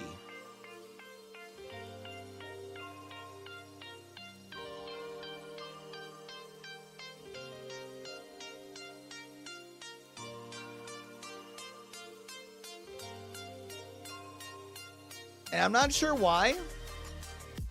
Because, like, I know why they couldn't in ALGS. But why they couldn't in EWC, I have no idea. No, so what they did was map 5 and 6 were crowd votes. Well, not crowd votes, but they were community votes. So Map 5 was voted on Twitter. Map 6 was voted on Twitch. Sorry, voted on X. Not Twitter.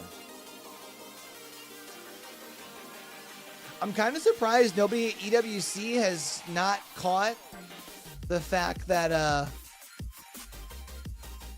Falcons were not the winners of game number 1. And that was Aurora.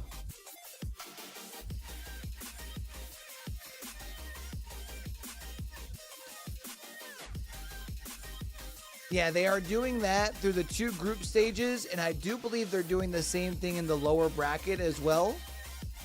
But for grand finals, I believe they are just alternating back and forth between the 2 comp maps, and instead of doing 2 maps and then the other, they're literally switching maps every game, every match. Which honestly, I'm kind of a fan of.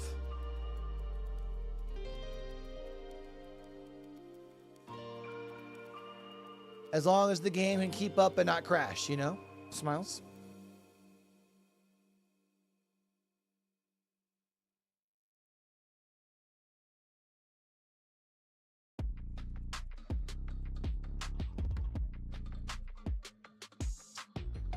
So chat, we'll be back doing the same thing tomorrow. I should be live all 4 days.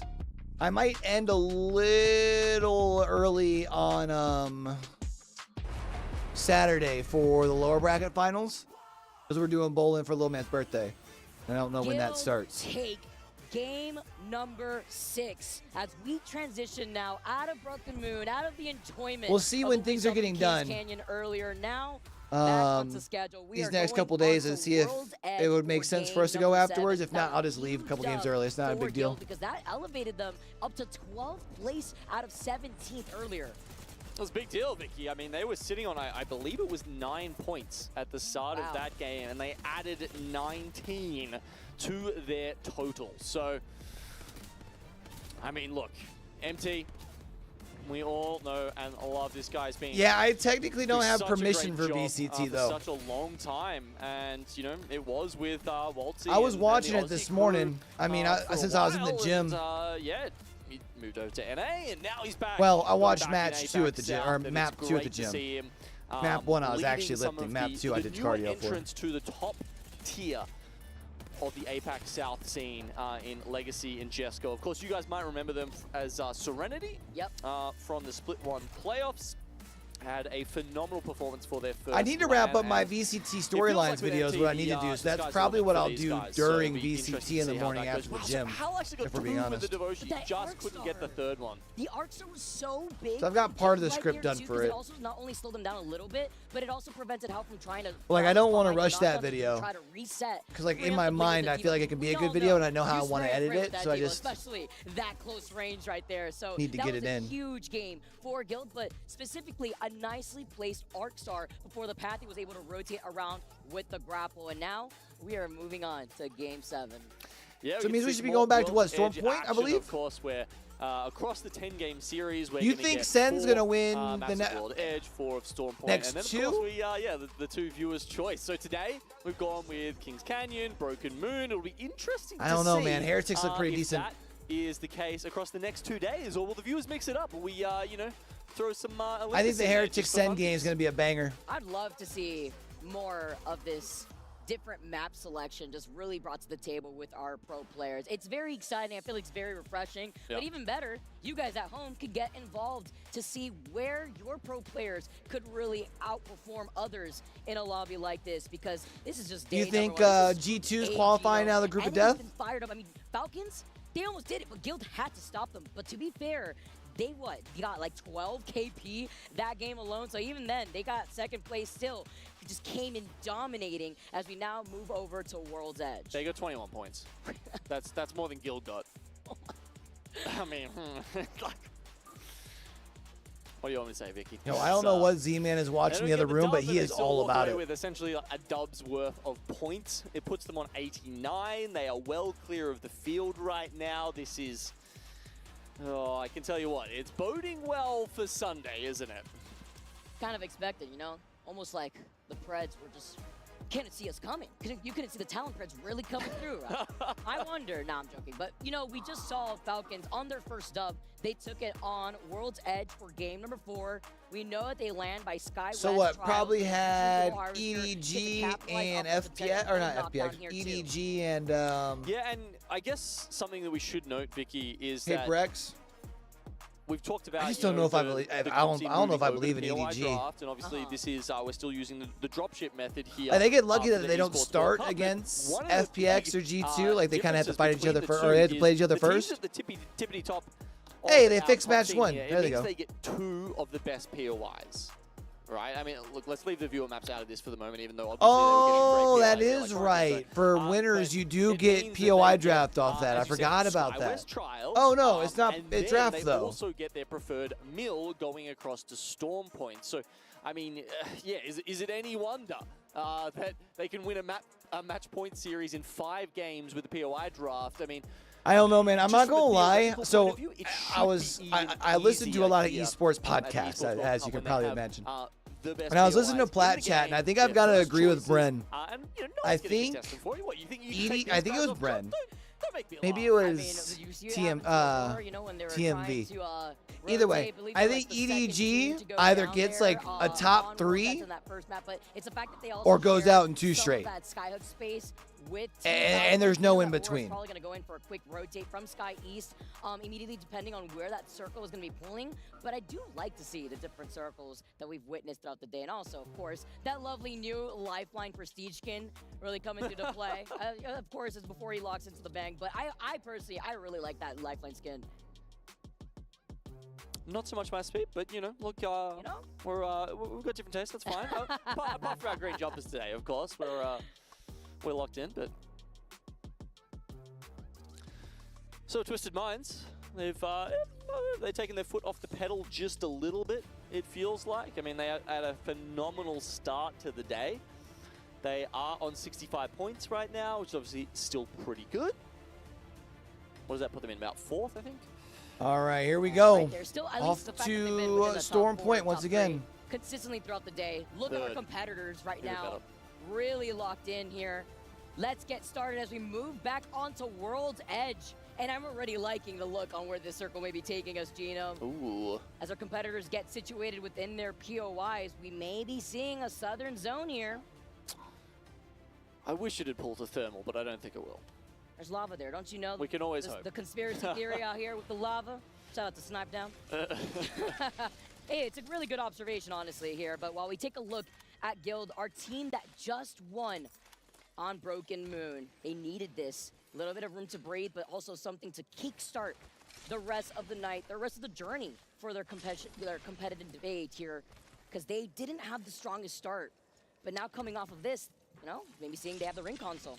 So Guild Esports, one of the teams who haven't changed their composition the entire day. Doesn't matter what map we play. I mean, I feel like their composition is pretty flex, no? Watson. I love that there's teams that can really play Watson. That she's still like somewhat viable. Interesting, fun, little something different. I'm honestly surprised we don't see more of her. A couple of teams have switched it up, of course, going back over here. I am surprised by the amount of Bloodhound we're seeing. Made it to the next level. You know, the ultimate, now that they've made the change that you don't get threat vision through Bangalore smokes, and despite Bangalore being at a 100% pick rate, you can see on the map stream here on the left panel, every single team has that Bangalore in position. Pioneer's going to be rotating quick behind Twisted Minds, huh? Bang was paired with that. We saw an almost 100% pick rate Hurts for my Bang heart. because you could see through it, and it just enabled one player on your team to be doing damage at all times, no matter what. That is no longer the case. So it's so strong to be able to see the Seer, going to be able to get all the information that you need, especially early on. But look how many squads have actually. I know we're probably going to have a fight here in a second, but you know, few things, chat. Zone is shrinking indeed. And with right back. those 30 seconds before that zone shrinks, it does reveal the Evil Harvesters, which is why you're seeing already 3 teams here by tree. They already made that rotate. Disguise obviously landing by Thermal, so they're going to take their time before they get that ring console. Crazy Raccoon, their POI is tree. And Fennel, another team now, off of Evac Tower, have already started their rotate. As you said, Guild with a big jump up in Evo. Sorry, not Evo. well, they just got some Evo from the Assault bin, a big jump up in points after their win previously. And yeah, they're moving through, coming through the choke outside of Geyser, but I mean, it's not going to be a priority rotate by any means for them, Vicky. Southern Zone, not so great for Overlook. They're really hoping for more of those repeat Skyhook zones, some of those Epi zones, Overlook zones, which there were a lot of. But, you know, with the changes to the ring prediction where it, you know, will shift to one quadrant of the map over another, it does seem to have helped out some of that Oh, man. repeat zones we were having. Calling him out, though, and having to pop the Seer ult. It's the fight for the survey beacon, but look to your 6 enemies. Having to be careful now, forcibly playing off the low ground, and they get the res on the other side, and they're playing off the gen here, too. So they're passively healing up. Can Disguise get away? They send out that Thermite, trying to get that finishing blow. The portal, I'm not even sure if you currently see Design really take advantage of it. It didn't look like it. It looked like he just queued away. But in this case here, they still were able to get that finisher. Oh, we've got an ad during first ring on Twitch, huh? Y'all are me mags. I'm going to run one more at some point during like ring 4. Between their legs, they've lost a member, and I don't Otherwise, know we're probably if going to they get hit will one be during able endgame. to get him back. Interesting here with Fennel having to play inside of this building. This is a team that is sitting in dead last genome. Time is of the essence for a team like this, so maybe playing a lot more passively, safe, not trying to overextend, which also calls into question Disguised. Are they going to try to overextend themselves to try to get that banner going? You can see him already popping that ultimate accelerant. He has another one at his feet ready to go, ready to pop in with that portal. Trying to close in the distance here, but while they're trying to fight this in the distance, you already see somebody else by that choke. Design falls back, takes that portal. Do they follow it? Overextending. Yeah, they follow it. Oh, but they get the but they get the knock into Design. Disguised, eliminated Fennel. They needed this. This jumps them up into 18th, but this is also That's tough for Disguise, the though. double whammy when it comes to the Wraith genome. Who's your worst enemy? Doors, apparently. I mean, if you want a reason why you don't pick Wraith, I mean, there's one of them. True, though. Imagine like trying to preemptively open the door before you commit to the portal there, I guess, there too. But it's just, it's so difficult. Oh, Also dude, they're because going to have to decisions play of as a so many duo other the rest of teams this in the area. I game. mentioned a squad by that choke. It was Crazy Raccoon by Tree that are actually hugging that southern rough, side Ben. of the tree zone that Fennel will eventually probably climb the rocks towards as we take a look at even more teams. Basically everybody but Falcons, Aurora, and Red Rams, as well as Icholos, have put themselves in this next circle. Yeah, I'm sitting down for the Mines, as we saw there, lost a member. Starting out in Landslide. A POI that got a lot better after the introduction of the new Evos and upgrade system. Without having to rely on, you know, initial armor upgrades, the centrality of that POI and the ability to rotate out of it quickly. It's a big upgrade, and it's an upgrade for a team like Twisted Minds who like playing out of there, who, you know, like the fast rotate flexibility of that POI, but unfortunately, they do lose a member at the start of Game 7. I mean, I guess if you're Twisted Minds, This is one of those circles. I feel like you would There's rather so have many teams that you could go Easy with. Flash I and like Strafing those Flame vibes, as your but 2, specifically right? So Tree, it's not like the same typical you're inside of you something unfortunately like don't have your Provide Watson, which kind of some that sucks, extra but space, but a lot of people could also play off the low ground, after the natural terrain, the rocks by the tracks as well. So many different angles that you could play off of the natural terrain here that you keep other squads in your line of sight without really putting yourself in a vulnerable position. This spot is healthy meta, Vicky. I love this. I do. I like it too, because then on the other half, you have the fuse, right? So then you have to consider what the Watson provides as a counter with the gen, and then the knuckle clusters and what fuse provides with the mother load and information. You got the double whammy actually on the information when you have the seer included in the comp, and then you could go for something more comfortable if you like the Bloodhound instead of the seer, like you highlighted at the very beginning of this game. Yeah, the Bloodhound scan is still very good. It's a lot more reliable than something like the Focus of Attention coming out on the Seer tactical, but the ultimate is greatly reduced in utility, unfortunately. So, interesting. It has surprised me to see as much Bloodhound as we've had so far today.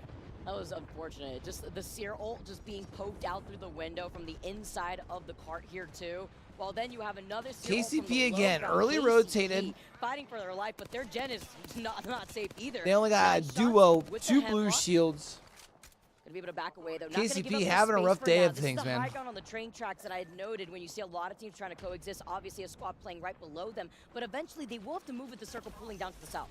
Well, I was just about to say, sometimes we do get the finishes on the train tracks, right? So we're seeing a big split in terms of where the teams are playing right now. Some are like GG and like FaZe are up towards that northern side near the train tracks and around Lava Siphon, while you've got quite a few Straight through teams Flame down and in Tree Easy as Flash, well. still just So, vibing. I mean, yeah, we'll get that.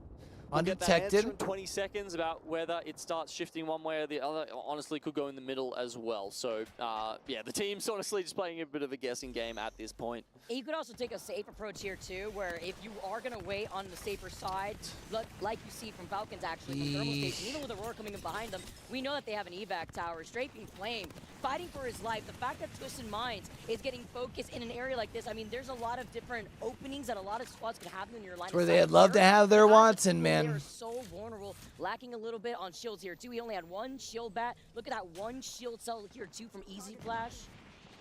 Shambles. Absolute shambles. Shambolic town.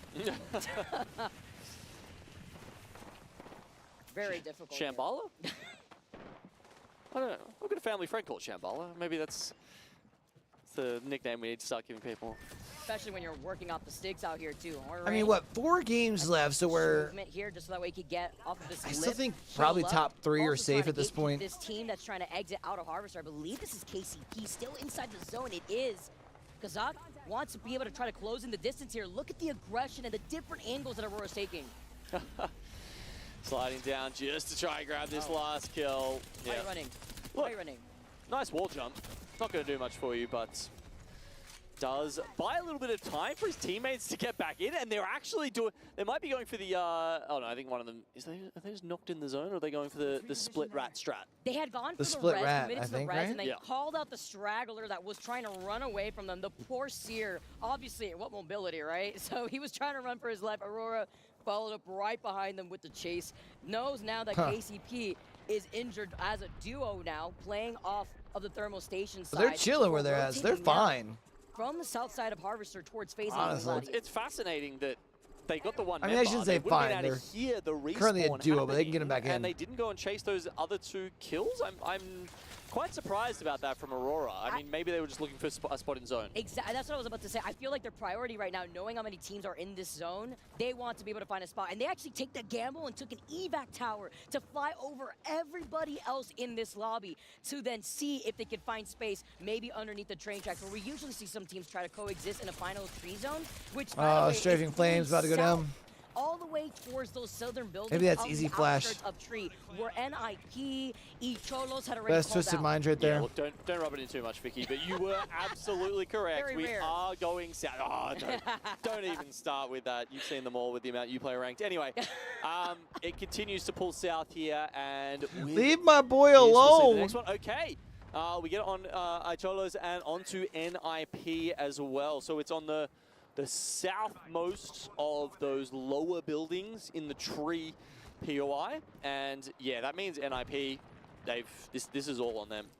It's also really scary playing off the low ground of that building, because we know that there's a lip Fennel on and the hilltop Falcons? that exits out of the truck that you have on the outskirts of the tree buildings, that any spot on the high ground, because it's a free range here as Falcons forcefully rocking climb their triple way red. up, get the first knock, make it 2. Just and absolutely looking for shitting the on last Fennel. fragger. Look how Holy. the way that they just forced their way up on the high ground, taking care of this team, gets another crack on a squad right in front of them. That's Crazy Raccoon. So they looked at Fennel, they're looking Crazy Raccoon, but Reject maybe coming up from right behind him, or even low ground here. But how?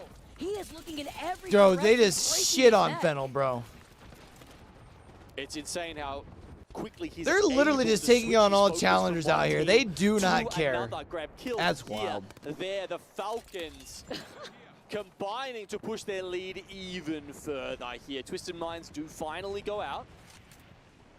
The fact that they looked at Reject, then they looked at Fennel, and then they still got the crack on Crazy Raccoon, who backed away, by the way, said, I don't want none of that business, and then still proceeded to hold their ground, are chasing after the solo that is Reject. Yeah, it's something just about their confidence, right? Because I feel like if you see other teams in that situation, they look, they see another team, they're like, oh gosh, we better calm down, we better just not holding get sandwiched W between other teams. Falcons have just such Shift ridiculous, W unshakable gaming, belief baby. in themselves, and why wouldn't you when you're so far ahead of all the other teams right now that they see another team and they're like, hey, there's a KP over there, guys, let's go get it. Look at the crowd. I love the side-by-side view. And it's what you mentioned, with a team holding first place with 89 points, the gap between themselves. Second place, Team Liquid, holding 66 points at the moment. Why not overextend right here as Makers get eliminated, 16 squads left. And currently, Team Falcons are forcing their way through Tree Side, right on top of GHS. Guild finally having to move out of their spot. Will they make it out alive? So many teams. FaZe have kind of been like them. Falcons look like they're made consistently decent while being quiet today, eh? Tough spot for them to play from. Especially when it gets revealed that this zone is going to swing all the way. Like, they haven't won a game, but they haven't had anything less than an 11th. Look at the way that they're playing off these different corners here. With LG safe inside the corner of this circle. They tried to send out some nades earlier, but there was a dead top on the other fours. side that now LG could take advantage of. FaZe Of course, as I say that, FaZe goes out. My bad. Originally, Guild is going to be able to approach from right behind Luminosity, and Team Liquid, the team that we were highlighting before, Falcons that are 100 points. Hal has been on fire today.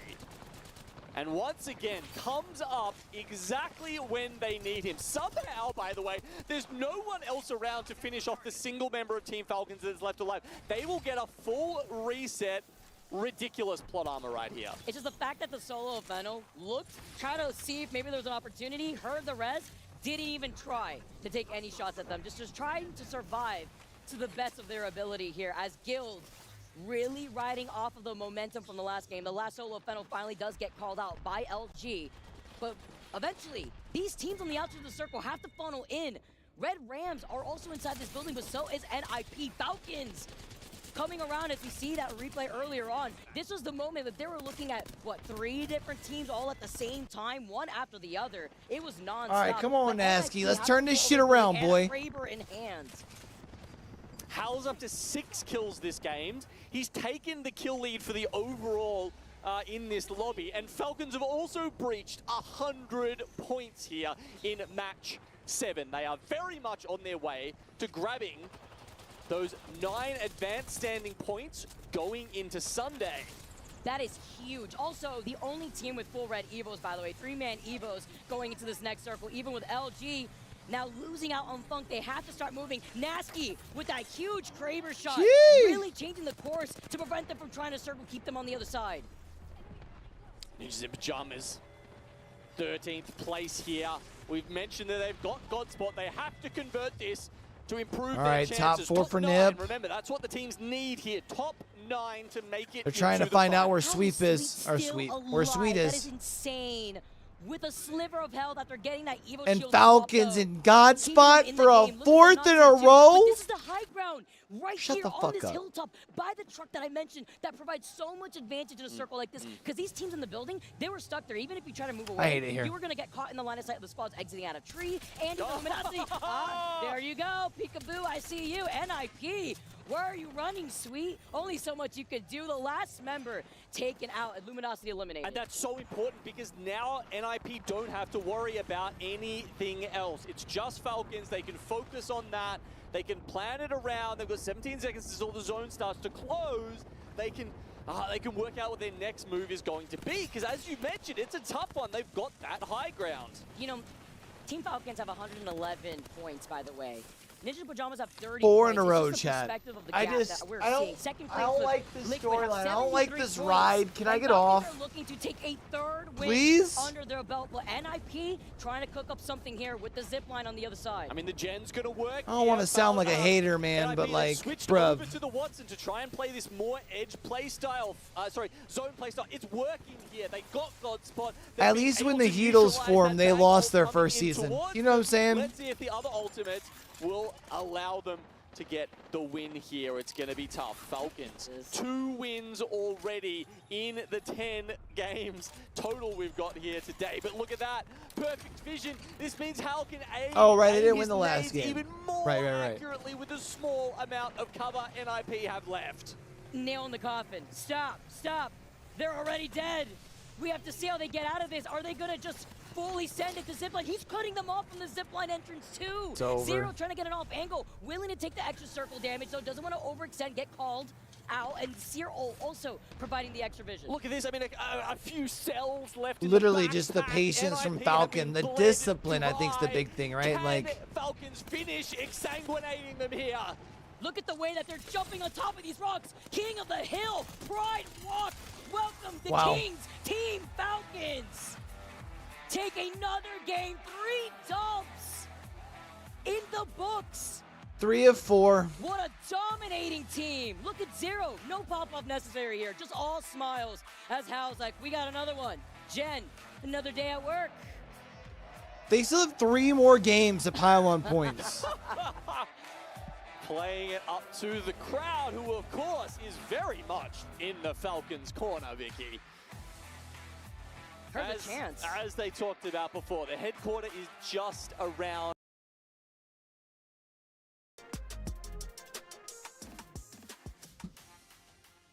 All right, we made it back just in time, chat. Look at that. Welcome back to Apex Legends at the Esports World Cup. My name is the 7WG, joined by Lace.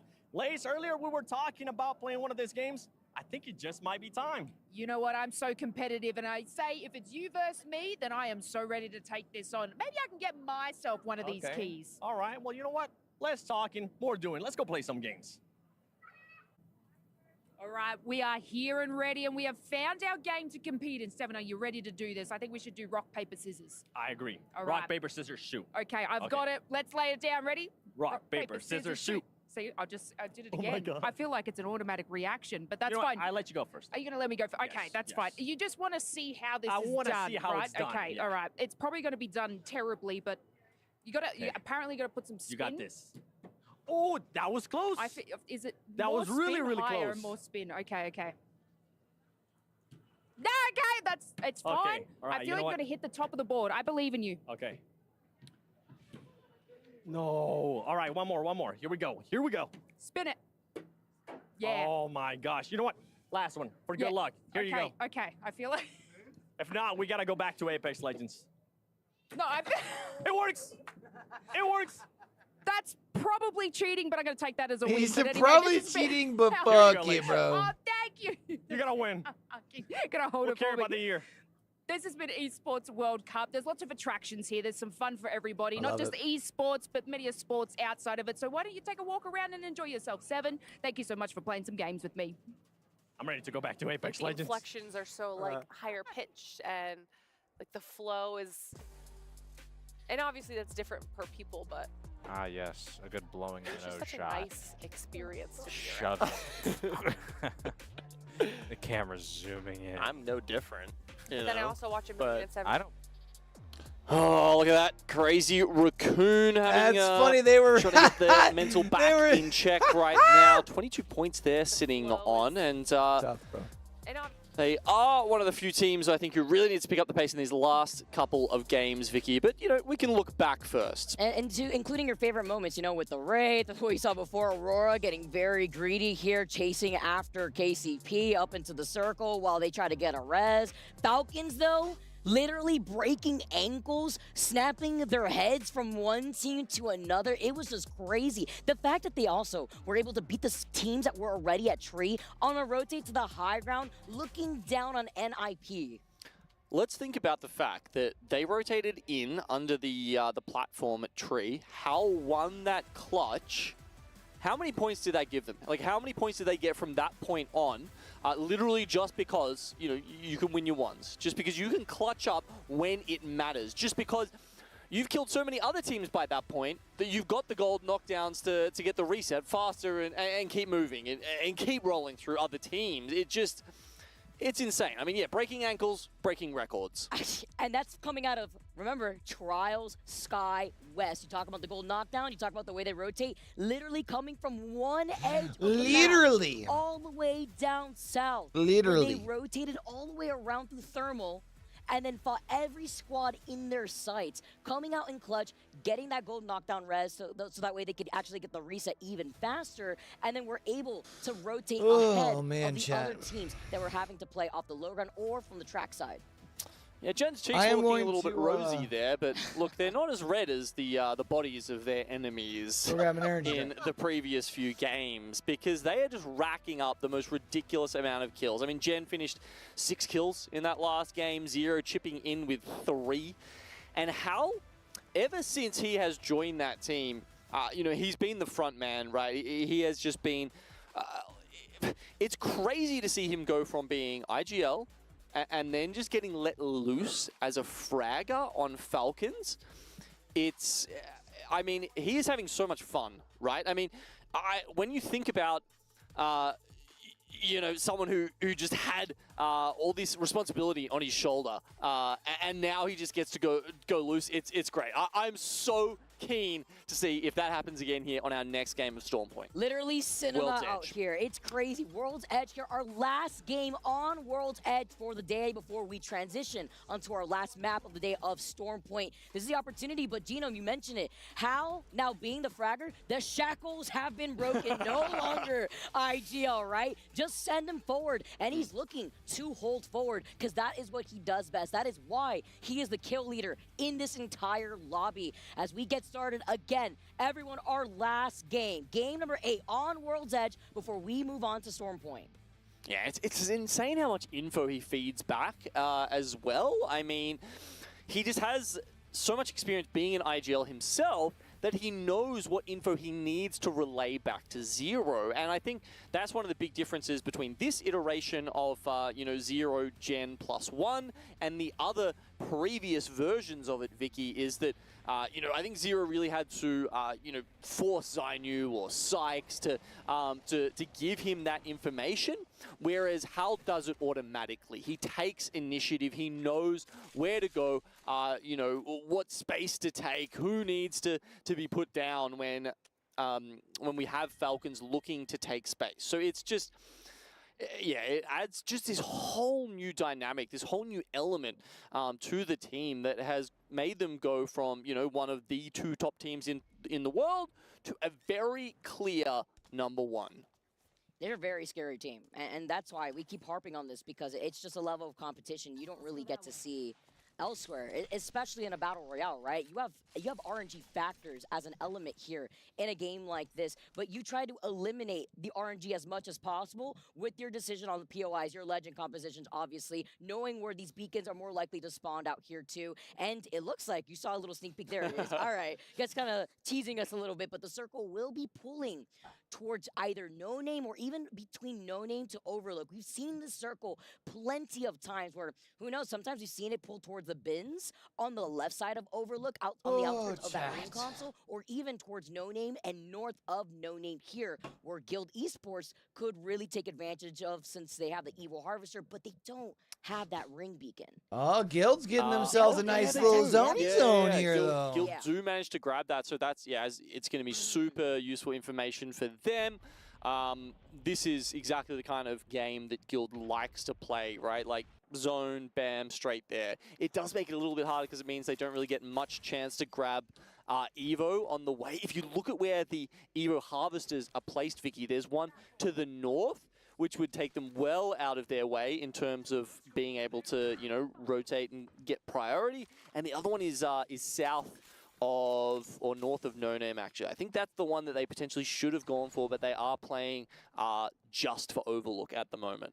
They did at the very beginning. They did play a little split off, so that way they could at least get that Evil Harvester once it became online there. And then we saw them actually just reunite together over by Overlook. And I don't expect them to be moving because they are one of the teams with the Watsons. We've seen a lot of Watsons, obviously, in this lobby, but they're going to be bunkered down and preventing other squads from trying to get control over that ring console by Overlook. And so many other teams have already gotten ahead of the curve and trying to rotate here. You can see LG with Funk is literally one, but the gold knock drops down onto Sweet. He gets taken out first, and that's a really bad sign here with KCP looking to see if they can capitalize off of this. Just looking at the furrow in Sykes' brow there, he's worried. This is not a good situation for Luminosity to be finding themselves in so Come on, early, KCP, we gotta make a play to make sure we ain't in that bottom spot, baby. When they're in 4th spot right now. They're looking pretty good to make it into Sunday. And I don't know if we've talked about this enough, Vicky. Getting top 9 is important. Yeah. If you make it into the LCQ, if you're in that bottom 11, not a good place to be. Only 2 teams out of 20 make it out of the LCQ. You just don't want to put yourself in that situation. It's so incredibly brutal, but it's also the insane advantage that teams that have that extra data just watch and figure out what they want to do to approach the teams that I don't even know if it's so much about watching, but you literally get a break after 10 games, which is brutal, especially on land. Lose out on Jen originally, but Zero with the hip fire, with the hemlock shots, is able to take down Sykes. You talk about the morale that was shown on Sykes' face there too, but they completely just encapsulated on top of him, while Funk, none of my business. He is out of there. He's hasta la vista for real now, going towards Lava Fisher, seeing what he could get done here. Oh no. Okay, just gets another smoke up in time here to be able to try and get the next res onto Jen Burton. That was an uncharacteristic miss on the spray there from Jen. I mean, we saw that from his point of view. Obviously, he has been slapping today, but that was not the spray he was looking for. Is Aurora with the red Evo already, by the way? Very quick, with the round 1 not even done closing, and that's the fact that they do land in Sky. All right, Falcons has 3 more games. They currently sit at 118 points. What total do we think they're going to finish at? Information over by Skyhook, or maybe even a Vault Key. That also gives you some extra Evo Shield points as well.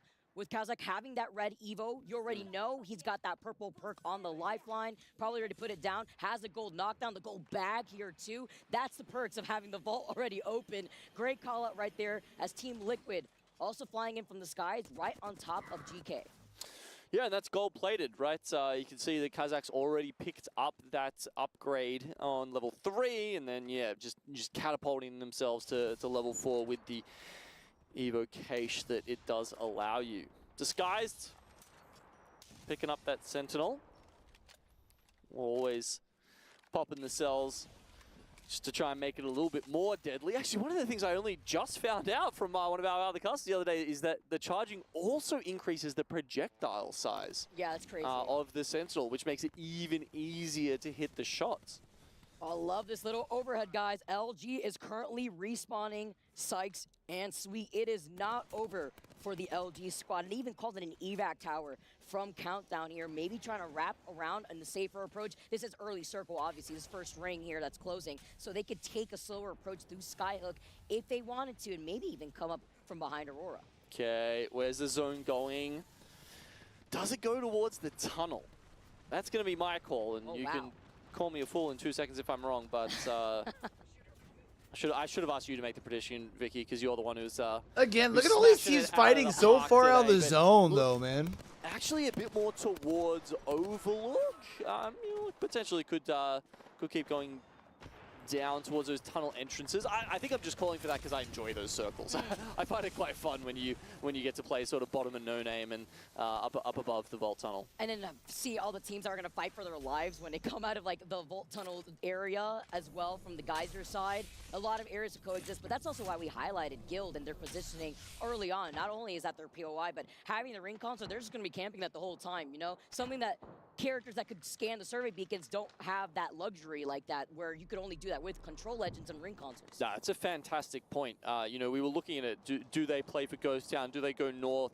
But yeah, you're right. They just want to stay on that ring console in order to essentially sort of play like an edge team in terms of, scanning ring 3, ring 4 information and then making their move off that. It's just that you don't often get circles where you can just sit on a ring console all day. Usually those sight lines are compromised in some way, but not here. Makers also kind of taking a look at the ring console over by Geyser, although I do believe this circle is going to be benefiting the likes of Guild, or even the squads have already called out No Name here. A lot of open area though, so if this does pull away from Guild, you could expect them to be in a tough position with Red Rams being right behind them. I like how we get to now take a look at teams like Aurora that we know like to play by the edge, but Luminosity slowly figuring out their footing again after having a very rough start. Chat over on Twitch. I'm about to run a quick ad.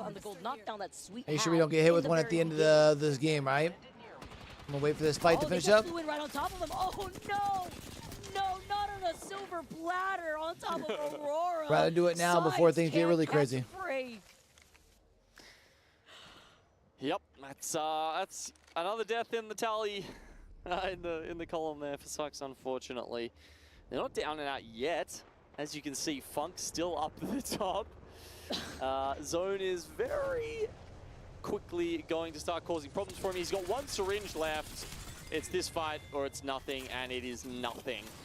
Where are the shots going the first half of that, Aurora, though? They're sitting in number 4. They're having a good time. Rain cackling to himself. When you start off the game like that, if you're looking at Luminosity, I feel like you already know, like, it's just a downfall of momentum. You know, it's just when you start off super rough, get the res, but you're forced to expend your meds, and you don't have a lot to work with in terms of loot. Then you have to play out of the circle, and then you get gate kept by what you could expect Aurora, right? Because they were rotating north the whole time. A team that likes to play edge.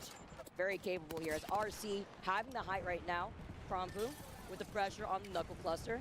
And he's also going to be able to get some more information, but they ran the risk looking at Aurora, playing off this low ground, the mother low, keeping them entrapped. Yeah, look, evac tower not required here.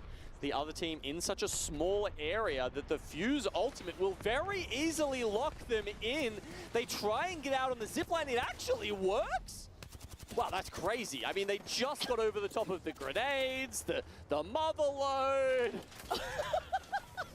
Sorry, I see them zip through the zip line for free. Like, I mean, all right, KCP okay, still in this. They are fast. You do have to trying to find their way into the zone. They got to find themselves a good spot, man. KCP's running out of time. Currently sitting in 19th position. Like 2 teams ready to gatekeep Aurora right now. I'm talking about KCP. Remember, bottom spot. They go home, man. You get one series. This is even more pressure as you take a look. KCP noting this.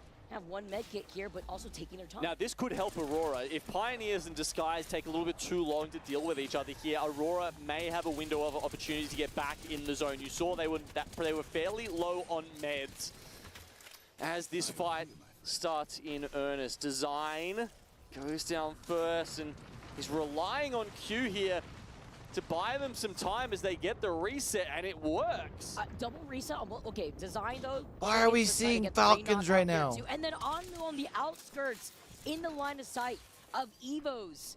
Disguise now fighting their way. And then Nip, what are we doing? Evos, they could take what they could get right now. They're backing away without trying to overcommit, because guess what? Aurora is now showing face. Aurora's here, and you can see they're on the wrong side of Disguised attention at the moment. I don't know, Evos is still over by the distance with the alley-oop, still taking shots at the stragglers on the outskirts of the train station. Aurora in a lot of trouble, but still managing to stay alive. There's 5 different teams here. There's currently 5 teams in Fragment. The zone's not they got the particularly close. They got the res at least. They did lose out on 1 from Aurora, but Lifefront staying alive from Kazakh is going to be able to get the res into the bang. The bang now is able to put. Did KCP just get out? And you can hear the portal coming in from Design. Like they're Where gone? They go when there is like I know they're still in the game. Teams in this pathing into the next zone. But where'd they go? Portal is very good here. That was a perfect time to use that. And they actually rock up and find themselves in the spot next to Evo's Predators here. So that's a nice little pickup. Worse if you're Aurora. I'm not gonna lie, I feel like the live from Riyadh thing is just a loop. By the train tracks, Reject also looking at you from the high ground that exits out of Epi. Evos playing off the little lip of the rock though, in a bit of a difficult spot aside from the natural landform, because you still have Gaming Gladiators behind you by the train tracks, by the train car. GK now move in with the alternator. Gold knock though, not gonna help him like that. Racky's the last one alive, 1 shot. And GK Esports get eliminated with Disguise, only having Design to work his magic. GK right on the bubble as well, 10th spot. Every point is extremely important to Yeah, the most they would really like to be alive right now and APAC getting more South placement team there. points So at minimum. They will go out, but there's still 2 more matches for them. Because to you make picked up that none there if difference. you're GK. Same thing with Disguise with only Design alive. I don't think they had any KP, did they? Also needing all these extra points. Can they pop it off? The triple take, the hit fire shots, it's not going to be enough. The Bangalore ult coming in to eliminate Crazy Raccoon. Evo's Esports. Design is still alive for his team. It's Design and Design alone, Vicky, and that's not enough. You need to be keeping them all up and running, and they just can't do it. Guild Esports, in the meantime, have used the ring console for probably the last time to start heading up north, where they can deal with, say, Red Rams, who are still in the Overlook, in the village. Or, I know we haven't seen much of them so far this game yet, Vicky, but just in case you're wondering, Falcon's probably in God's spot. I mean, I'm not too surprised. Why not, right? Why not? They just walk through, taking their time. And although this entire zone here is very scattered with the amount of teams holding onto each corner without actually committing into a circle like this. And it's what we mentioned before. It's very out in the open as NIP gets sent back to the lobby. 11 squads left with the flyby to really highlight the pressure. And I talked about the Skies before because they're sitting in 9th place, Genome. There's only 2 more games after this left. Every one of those Sky is teams sitting around right that on the edge 9th, right now, 8th man. Spot. They have to be worried about every single point that they're getting. So yeah, Design, if he can just eke out 1 or 2 placement points here, it's a big deal. And he barely has any ammo here too. Well, Nice Ben push forced their through. way inside this train cart. They're getting pinged though in the distance. The third party, Twisted Minds, moving in Design, trying to capitalize. He needs extra loot. Yeah, they see him in the corner. All right, can't be slick here, even though you put down your portal. There we See go, if Twisted Minds Minds. in the cam, Striking Flame Sitting still in alive. second. With Player K, who's able to pop this med kit. He survives that tiny bit longer though. He gets that 1 extra place, 2 placement points in total there for Designful. So look, he's done the job and probably as much as you could have asked for him in that situation. Okay, we've dealt with all of the madness down on the south side towards Ghost Town. Now we are going to move Going on for to a where revive here the for Twisted real Minds, it looks like. business is going to happen. Yeah. The north of this map, up above the tunnel. We're seeing Twisted Minds here try and grab a res. Can Strafing find the time to lay a smoke down and get that one off? Nah, he can't now because he's getting Twisted Minds' pushed. Point of view. And even like a mother load on the other side from another team. I think that was Red Rams right behind Reject. Reject were like, all right, they want to go for the res. They dropped down from the high ground, but do they really want to close in this gap with FaZe? Also looking at Guild and E-Cholos. That's happening on the other side of the zone from what we saw from Reject and Twisted Minds. Oh, Strafing Flame! Reject get eliminated! Wow. Twisted Minds as a duo take care of Reject, and Strafing Flame had an insane nade in the feed. So that should give them room to be able to get the reset? Yes, they have. Twisted Minds Easy up? Flash is back. Let's in, go, and Twisted baby! Minds are back on the menu. They've got a lot of space to themselves. Most of the other teams towards the eastern side of this map. The other 5 squads over there, Falcons now moving up north to buy some space of their own. As we tune into FaZe, looking at Guild, Red Rams on the other side though, getting crack after crack every I think all the other teams are over here by this rock formation, right? Behind you, Nags gets beamed. He needs some suppressed fire, but they were too fixated on the team to their left. Where are That Falcons was right at? behind them. Yeah, Guild and Red Rams all of a sudden being a problem for FaZe. And can MT get Legacy back up? No! It's a top 4. That's minimum 5 placement points here, but they would have hoped to convert a little more from this Overlook zone. Red Rams out. All right, hold on, he still got him though. All right, He- Twisted you know, Minds, at least one more, Falcons. at least one more. He gets the fist bump, and you know what? They deserve it, because as we just say that, they do, yeah, they make something out of that situation. Anyway, final 3v3. Team Falcons, Twisted Mind, number 1 versus number 2 right now. I've seen this before here. Team Falcons looking to find. Oh, good rotation in. Twisted Minds down a member already. Player K working off of the gold knock. Able to get a trade back. It was Legends Gaming that ruined things at Overlook at Split 1 playoffs for Falcons in this exact spot. Can they do it again? History repeats itself though. It's a trade-off from both sides. With Zero Nah, going they win down. this. They push How down. clearing Space with Yep. the knuckle cluster here. He slides through. How can he do it? He is one. He gets one knock. Playing off the knockdown. He has to try to get the reset. Playing incredibly patiently. Look at this. He tries Hey, let's go! Minds to get the dub with 92 That's what total I'm talking about, points. baby. Was that last game playing in their head? Was there a little movie reel in the Falcons in the back of their mind? They're wondering, no, Let's not go! again. And look, I mean, it's not like they have to worry, Vicky. They are absolutely crushing this lobby. But if there's one team who's giving them a run for their money, who, you know, could put a bit of pressure on them, especially come Sunday, it's Twisted Minds. Both of these teams, we will be seeing them in the finals. You can guarantee that right now. They are way too far ahead of the pack. And I cannot wait to see when we get to an even harder and even more pressure-filled lobby. Turn up the heat on that pressure cooker. Will it be Twisted Minds or will it be Falcons doing the better job? Ever get that feeling of deja vu sometimes, Gino? Seeing it happen all over again. Wow, and you know what's even crazier? Despite the significant lead Team Falcons has, right? The fact that this is the second time where they fell in second in a very close game that they know they could have won person, their faces, despite having that lead, the disappointment, they want nothing but first. Leave some for the rest of us, all right? Snade to help elevate them to get that dub all the way to the very end. And it's kind of similar to that Falcons game, right? Where it's like, you know, they have to reset under the tree, and it's just, you've got these, these important turning points. Absolutely insane. That is it for World's Edge. On the other side of this break, we got some more action in the last two games as we move on to Storm Point. You don't want to miss it. All right, chat. 2 more. We're off to good old World's Edge. Or sorry, Storm Point.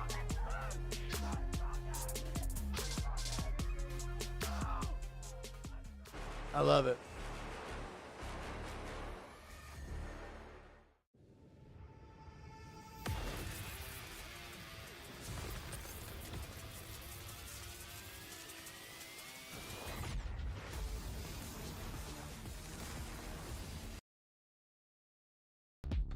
Chat, we're going to be doing the same thing over here tomorrow. Tomorrow I'll pop live a little earlier.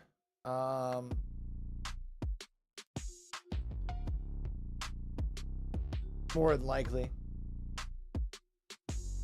And then probably there's a chance that on Saturday I'll end a little early, depending on what time we're doing some stuff for Little Man's B-Day. But we'll at least be here hanging out until that.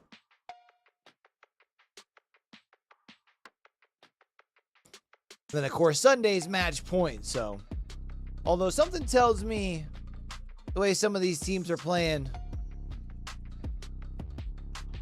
match point ain't going to take them too awfully long.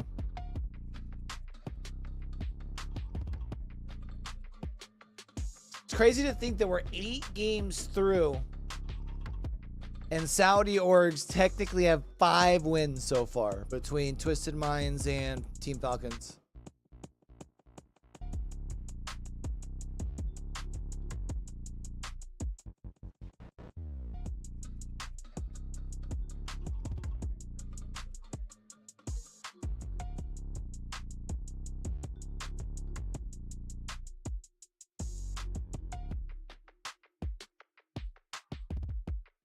That's actually kind of a wild stat when you think about it.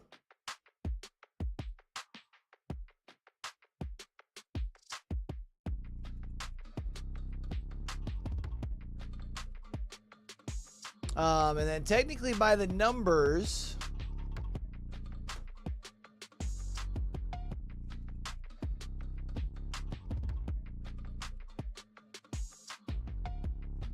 what am I missing?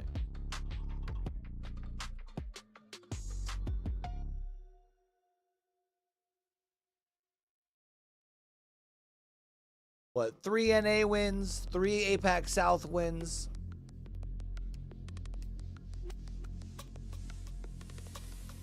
Sorry, 4 NA wins, because Team Liquid also had a win earlier today.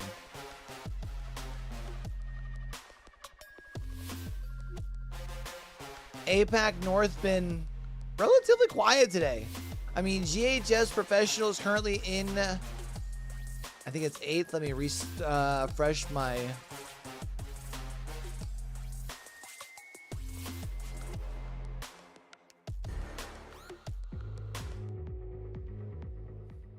Welcome back to the Apex Legends tournament here at the Esports World Cup. We have gone through 8, and we are on the back 9 and 10 to decide some very important things. Who is going to be going home? Who is going to be one of our 9 teams to qualify for the finals? And obviously, who's going to be caught in between having to go on Saturday and I feel like right now I have the top 5, bracket which was for Aurora, last Luminosity, chance, Twisted as we're Minds, calling Team it, Liquid, Team for Falcons. this tournament. That is brutal, because only 2 teams are coming out of the 8 I also teams said to play FaZe, Saturday. who's So, in a lot of stakes on the line. qualifying AJ territory. Hawk, Cast, as well as Glitter Explosion on the desk with me.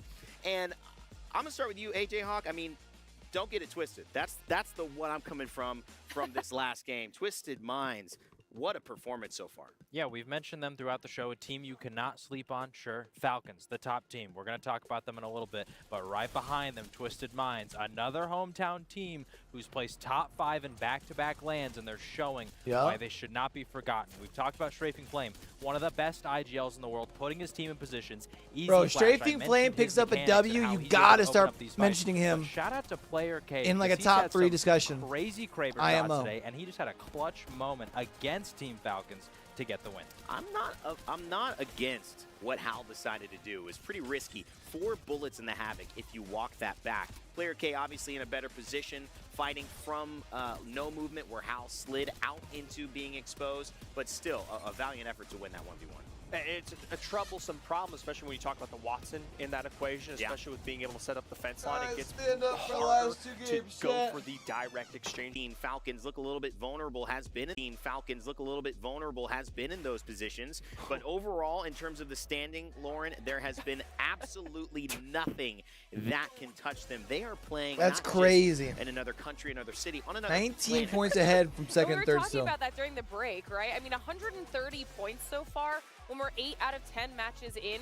The next highest being Twisted Minds, who obviously just won, but they're at 92, and then it just drops off yet again at Team Liquid for 73. I mean, we knew that Team Falcons were going to be a dominant force. Right now, they're absolutely proving us right. They're going to obviously do this again on Sunday. They need to do it again on Sunday if they want to take home the title. But we still have some other teams that are kind of consistently, quietly performing and keeping themselves in that top 9 like you were mentioning. Yeah, and I think when you look at that as well, I wanted to point out a team, DSG, who is in 10th position right now.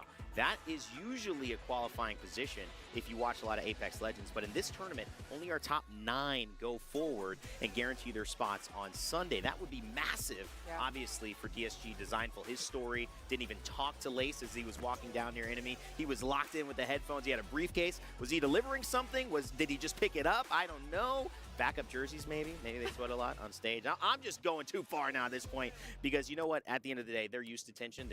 They know eyes are on them. And that leads us to what is going to be happening now because we've got to take over back to Storm Point. I'm going to leave this one to you, Ben, right here because DSG, they're landing North Path. That's a decent sign. But what do you take away from this map setup so far?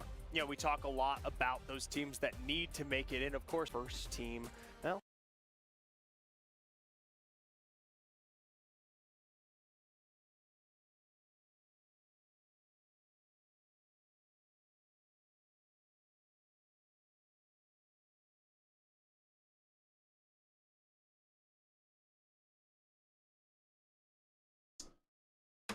Oh, cool. How long did that happen ago? Showed us what they're capable of in the past. Yeah. They just need to do it here. I mean, rather make adjustments, right? AJ Hawk, you watch, and a lot of people know you from your videos on YouTube talking about the analysis of what went wrong at a tournament. Part of that reflection, though, as we get to enjoy and sit behind, needs to happen quickly here. You do not have time to sit back and let AJ Hawk make a video about you. So what are the conversations these coaches are having now to get their teams ready?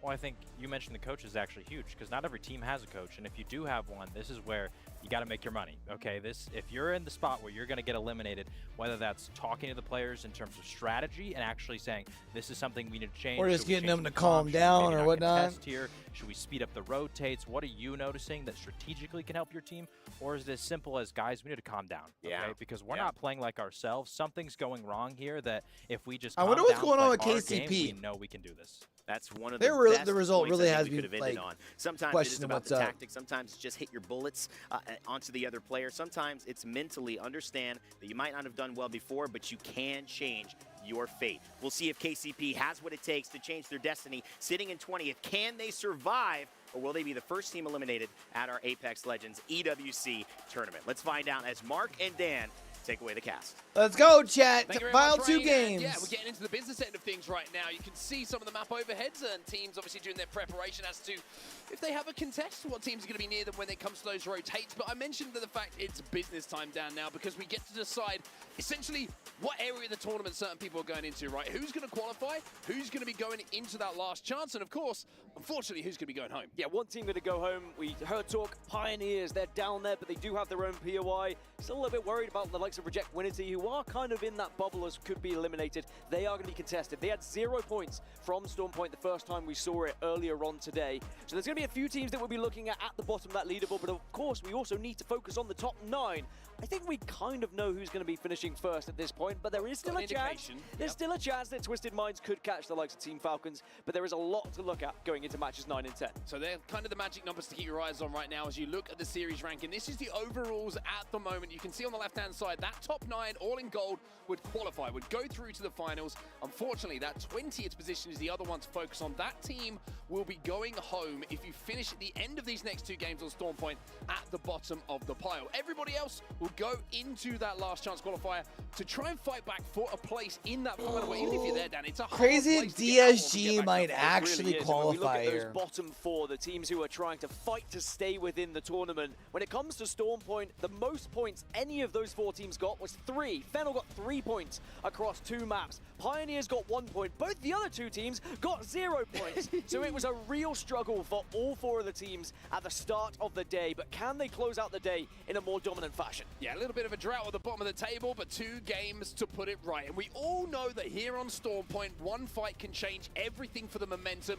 of your day. You win that, the confidence is there. The bravado comes back as well when all of a sudden 3 points being the maximum that one of these teams, as you mentioned, has got from one day, when it can be picked up in just 1 fight. So 2 games to go here. We're into Storm Point. We do have some contests still to sort out. Yeah, I'm going to be keeping a keen eye on Reject Winity. Can they actually win their contest? That was one of the big reasons why they weren't able to get any points on Storm Point, so we can see them diving in now.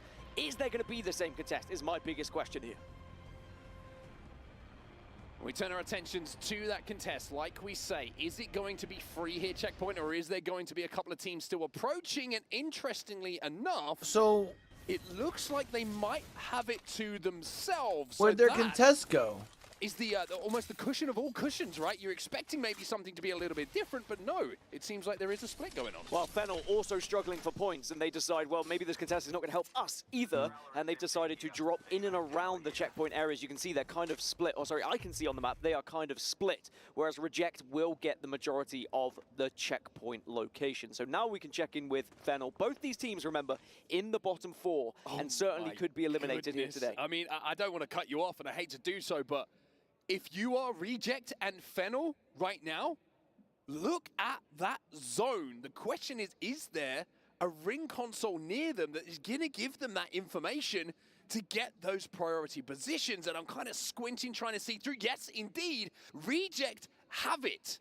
So Fennel deciding to split the loot might be good in some ways, but they've given up the ring console that's going to give them the guaranteed information of where this zone is going. So for Reject, it doesn't get better. Opportunity-wise, it doesn't get better. To put points on the board, knowing you can get a prior position, they have to make the most of this game. Yeah, this is really bad news for Good Makers zone for and them if they Pioneers, can the get, 2 especially if teams they who end are up in tied last position on 12 points. competitive They are or 5 behind Fennel and Reject Winity at the moment. So all you they need end is up like a pretty average contesting game here. at checkpoint, and you should be able to secure your spot at least in the tournament and Zone not is be shrinking. eliminated here today. But maybe you want to try and go that one step further. Maybe you do want to still get into that top 9. It's still achievable in 2 matches as NIP, they are another squad who are outside of the top 9 right now. 31 points, but still have that chance to get within the top 9 if they can get a good game under their belt. Just to give you an indication of where the ninth place point total is going into this game, it's 38. GHS Professional who currently hold it on 40 40 points. So it needs to be a pretty good game from NIP to force their way in. Also, of course, the teams above them don't pick up points as well to kind of make that a little bit more simple. But you can see that they're trying to rotate at the moment. It's interesting to see that actually, you know, FL are holding down the tunnel between where NIP find themselves right now. And Fennel they were the team who was splitting the loot, like we mentioned, over at Checkpoint.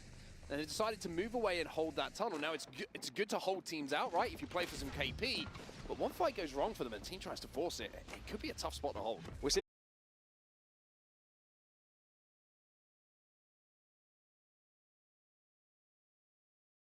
it's time to take out the pests, take out the bugs. A couple of spiders to be blown up. Just Starting to get frustrating, man. It's a little bit concerning for KCP, who are very close to GK. And if, you know, you do get sent on, when you are on the bottom amount of points, you're on 12 points, you're at the bottom of the leaderboard, you're going to play a very different way. You're going to be kind of scared about what could happen around you. But we'll have to see whether maybe they try and take a little bit of a risk here, because it's very easy to think, okay, I'm at the bottom of the leaderboard, maybe we should just play a little bit more conservative, we'll play a little bit more passive. That can just lead to more loss. That can lead to more fights not going your way. Sometimes if you want to flip the script, you actually have to get a little bit more aggressive, but the zone can play a big part in that as to whether you want to try and play in that way. So for now, kind of a little bit of a quiet start, you would say, here on Storm Point. Nobody really taking any isolated fights. There really hasn't been the opportunity to. A lot of teams are actually stacked up on our map overhead that we can see at the moment on the east side of where this zone is going to be pulling. Team Falcons have headed over to Checkpoint, which is a very smart rotate from them. Maybe they're just playing for ring console information, or they believe it could be pulling back towards them. But I like the split of the mountain range right now, Dan. The fact that we have a lot of teams banking on the eastern side and some still kind of hanging around in the Checkpoint area. Yeah, there are a few teams still lingering like a bad smell at the moment, but that might be the case where others try and fight those positions away, but Disguised are making their move. They're fighting for 9th position. Let's jump into a listen and see how they're doing. Are you back in now? Yeah, right in the choke, right in the choke. 3 shots on that. Yeah. They're trying to go third party, Checkpoint. Let's walk up, let's take the building. We're trying to go third party that.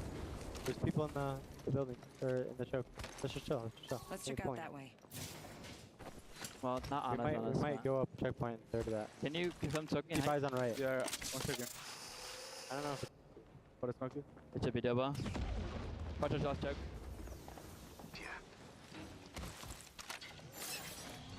Good listening, good listening. Everyone's playing for this. Yeah, one teams are playing for Checkpoint. Push forward.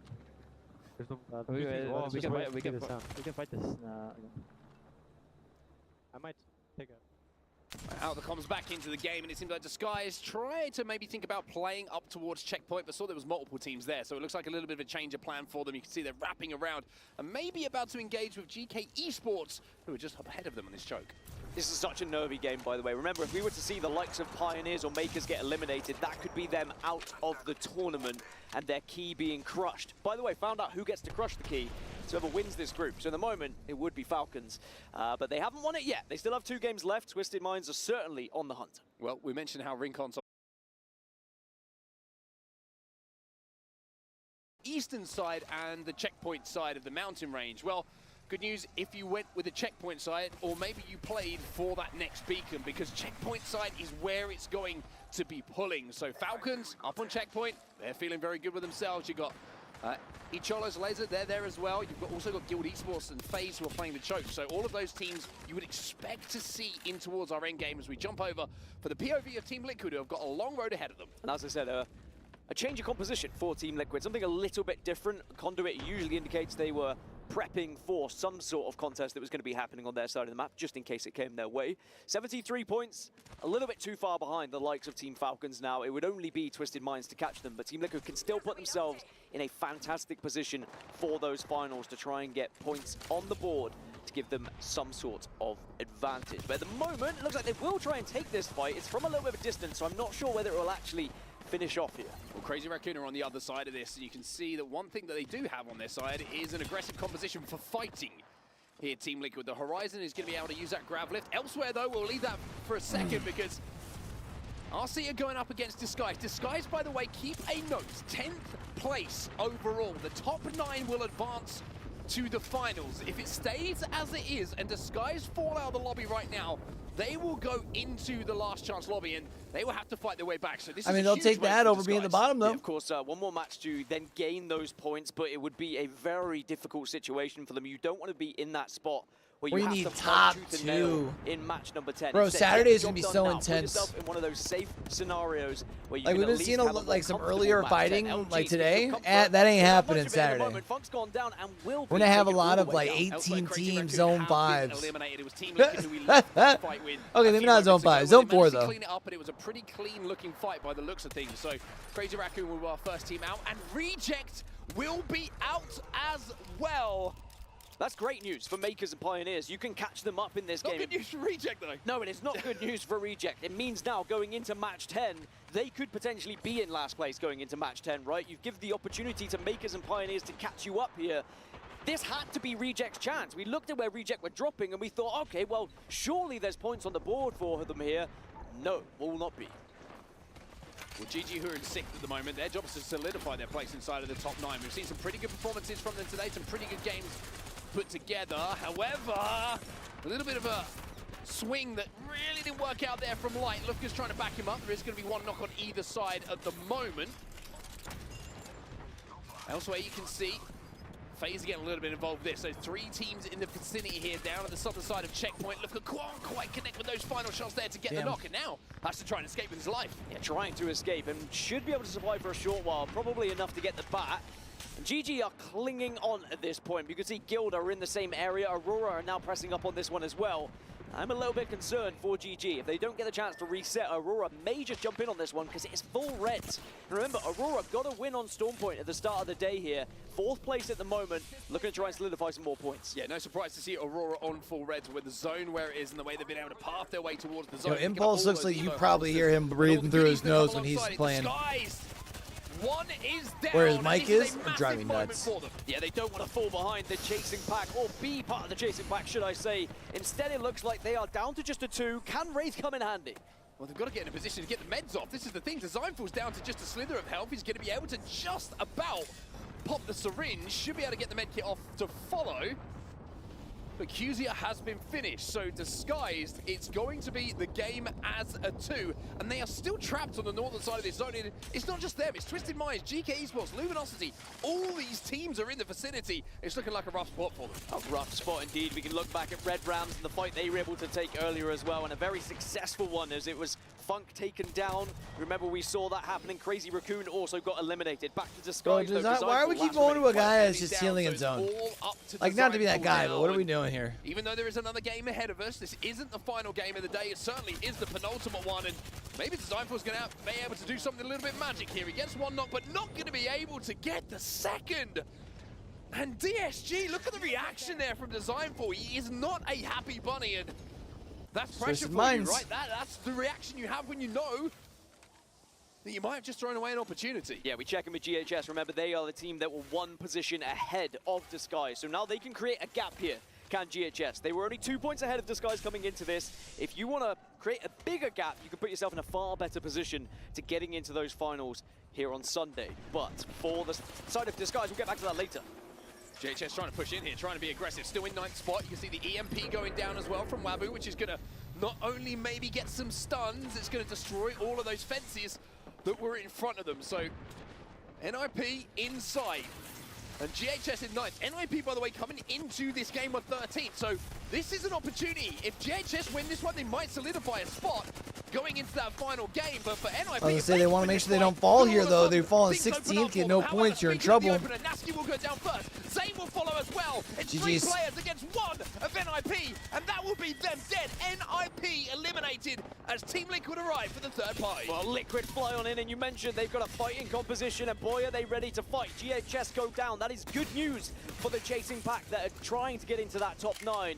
But for Team Liquid, they are trying to chase that top 2 at the moment, or just try and solidify top 3. Speaking of top 2, Falcons in and around this building have taken a lot of damage.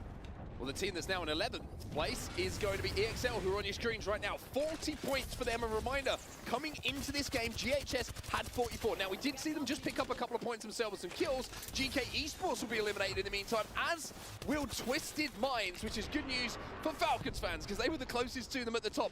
And Aurora have just gone down on the southern side of the zone as well. Going down like flies, Team Falcons will be eliminated, so Twisted Minds still will be within touching distance going into match number 10, but suddenly it's 9 squads. What is happening in the lobby at the Come on, moment? let's have Twisted Minds pop off for the big game. Put Falcons out early in game 10, and let me have my boys finish on top. I think we're starting to see a little bit of desperation coming in from teams, right? Teams trying to force fights, trying to overextend, thinking, hey, if we just win this fight, maybe that'll be enough. Let's take the fight. And elsewhere, you can see that KCP, they're not in a very good spot either. A couple of kills being picked up for them, and it's Makers who are getting the point. Massive fight. Two of the teams are at the bottom of the leaderboard right now. Makers versus Pioneers. Makers get the first kill. KCP down on the low ground, but they have been able to escape the sightlines of Makers. But it is just a case of trying to survive, get as much points as possible. You can see live standings. Pioneers on 17 points. They're in 19th. Makers are currently in 20th on 16 points. It is so close between these two. I don't want to see either of these teams go home, bro. But you could potentially put yourself further ahead with some kills here. With a bow check, the arrows are flying through the skies and tearing through the oxygen and hitting some bodies on their way forward as well. However, no, not going to come in for now. Now they've got to be careful of what's behind them. They've also got to be careful of what's in front of them, as one player will fall. That's a pinch and a half, and now Makers, you're going to have to fight out of a bad situation between a rock and a hard place, as it's going to be Evos on the flip side. They'll do the damage, and sadly, Makers are about to go out here, bros. This is great news for Pioneers, right? They're in 19th place. They were worried because they had that first player go down, but now business is taking care of itself by surviving for long enough. Evos have done the work for them. A huge moment in what could be the final standings of this lobby. Yeah, realistically, you need to see a team that's below you get eliminated, and it could just give you that bonus going into match number 10, knowing you have that lead as Makers do get eliminated. So they will be in 20th position going into match 10 here, and they're going to have to rescue something from the last game of the day. For Evos, it's about creating a little bit of space between them and that that 20th position we talked about, right? If they can do so, they'll feel a lot more comfortable going into our final game, but they're not looking too comfortable now, as they're going to lose one player on their way forward. However, they will exchange one. Fennel will be eliminated. It's all up to the last player alive here to try and get something going. As we move away, Fennel will be eliminated. Evos Esports will also go. And now the 11th place squad. By the way, Pioneer's still alive. Pioneer's still alive, but EXL are in 11th. They're closing in on top 9. Yeah, there is points up for grabs here. Because remember, we saw the big teams eliminated. Oh, bro, early. please, come on. Let's get EXL up in the top 9. Luminosity falling as well. So KCP still survived to top 5. Those points could be massive for their chances of staying alive in this tournament. EXL up into 10th. Up into 10th. One spots away now. If they were to finish the next game inside that top 9, and remember we have one game on Give South America some representation. Then they will be going through to the finals. These really are some nervy moments in these lobbies.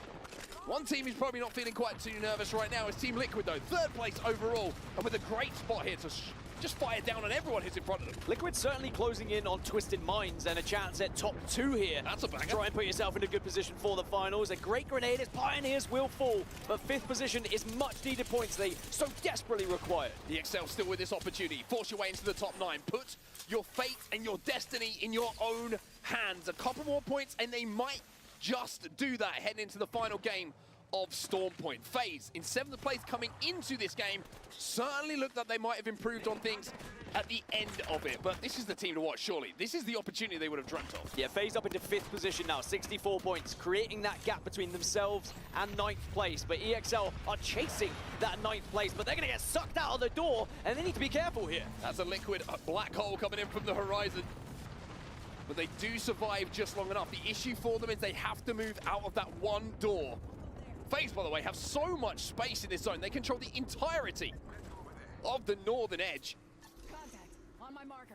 Synetic barking out instructions to his teammates as well, trying to hold down so many positions. It's not the first time we've seen FaZe in this kind of spot, right? Think back to Kings Canyon. They commanded so much space, but weren't able to clutch the win. Is this going to be different in this game? And this should all but secure FaZe's spot in the finals, but it's EXL now making their move. EXL pushes out. Boy, do they need the damage, but I'm not sure it's going to be enough. Damn, it's just Azel all by himself now. Just one knock might be enough. There's so much damage done, but they can't make the most of it. Is that a moment they'll look back on as an opportunity to just slip through their fingers? Well, now a chance for points to be grabbed here by FaZe. Create that gap to 9th once more. Synetic's taking a lot, though. And all that space they had suddenly in the open area. And it looks like a team like Gaming Gladiators could take advantage. GG, who are up into 4th place in the overalls, by the way.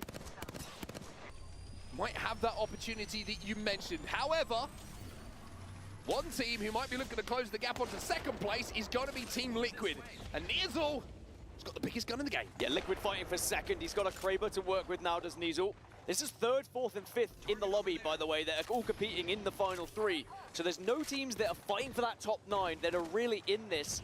And instead, it's about trying to solidify more advantage points going into that grand final. He's going to hit the next one. Promise you that.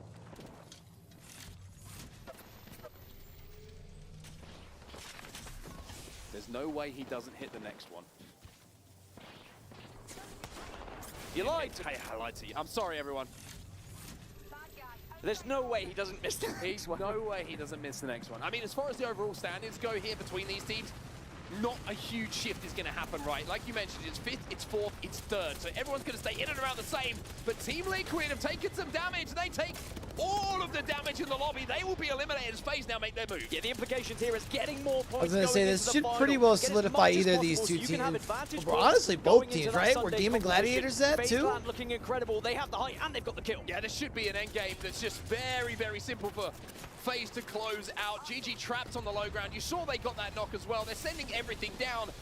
Light is probably looking up and hoping that the heavens will open for him at this point, because it's not looking like he's going to have an opportunity to get out of this situation. It is just a matter of time now, and actually FaZe, they get fed up with waiting, and FaZe will secure a victory that sends them into the top 4 in this lobby as they begin to chase the top 3 at the very end of this one. One more match still remains, but boy, was that a nervy one for teams around the top 9 and at the very bottom of the lobby. Can you believe it? We had Makers fighting Pioneers. I mean, the crazy thing for me is we had Fennel and Reject both dropping. They don't contest because of the situation they find themselves in. Reject have ring console, dropping a checkpoint as well, and don't make anything out of that game. That's the toughest of pills to swallow for them. You can see their confirmation rejectability is 0 points, despite the fact they dropped at checkpoint. For Fennel, however, 6 points. Those 6 points could be enough, by the way, to secure them a spot, at least in Saturday's competition, as we look at some of the top performers from that match. Yeah, big performance coming in from Synetic as well. No surprise when you come in first place. Usually one of your players is going to be up there. 6 kills, as well as a lot of damage being exchanged. These are the overall standings as we now head towards our final game of the day. And you can see how close it is. Makers at the bottom at the moment trail Reject by 1 single a Magic point. Reject is the first one like that goes home. Makers would be eliminated. Makers would have their that chase for the last spot, last 2 spots. From Riyadh, but also that chase for top 9 is very much alive here, and I cannot wait to see what happens in match 10. This is going to be a few crazy moments, everybody. While we collect our thoughts, take yourself and grab a quick drink, because the final game of the day is coming up just after this. Just gonna go grab some shorts in the break. Right now I got PJ bottoms, but after we're done, we're going to the store.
What up, everybody? I am here with the CEO, Imperial Hal. Before we get started,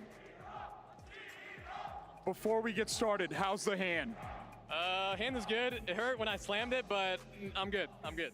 All right, you guys won 3 games, almost 5 in a row. What happened in those 2 second-place matches?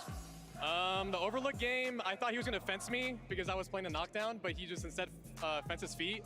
And I also didn't reload, so it was, yeah, I just messed up pretty bad there. But, and then the other game, I can't remember, but basically we suck. We should be winning 5 games in a row. New maps, 10 games, a lot different of Apex than what we're used to, right? You guys dominated. Was it easier than you expected? I was honestly expected, like, you know, to be pretty easy, even though, you know, last night we were TD-deving and we were getting slammed pretty badly. But we know that every time we play a tournament, we're going to show up. So, you know, as usual. My man. Some might say levels, but truly a home crowd for you guys, right? What do you want to say to the fans here in the STC Arena and all the fans back home? Thank you guys as usual. You know, always, we can hear you guys through the headset. We can hear you guys. Thank you guys. We love the chance. It helps us a lot, and just, you know, keep doing it. We appreciate it. They're chanting CEO right now. Well, you heard it here from the CEO, Imperial Hal, from the Falcons. Casters, back to you.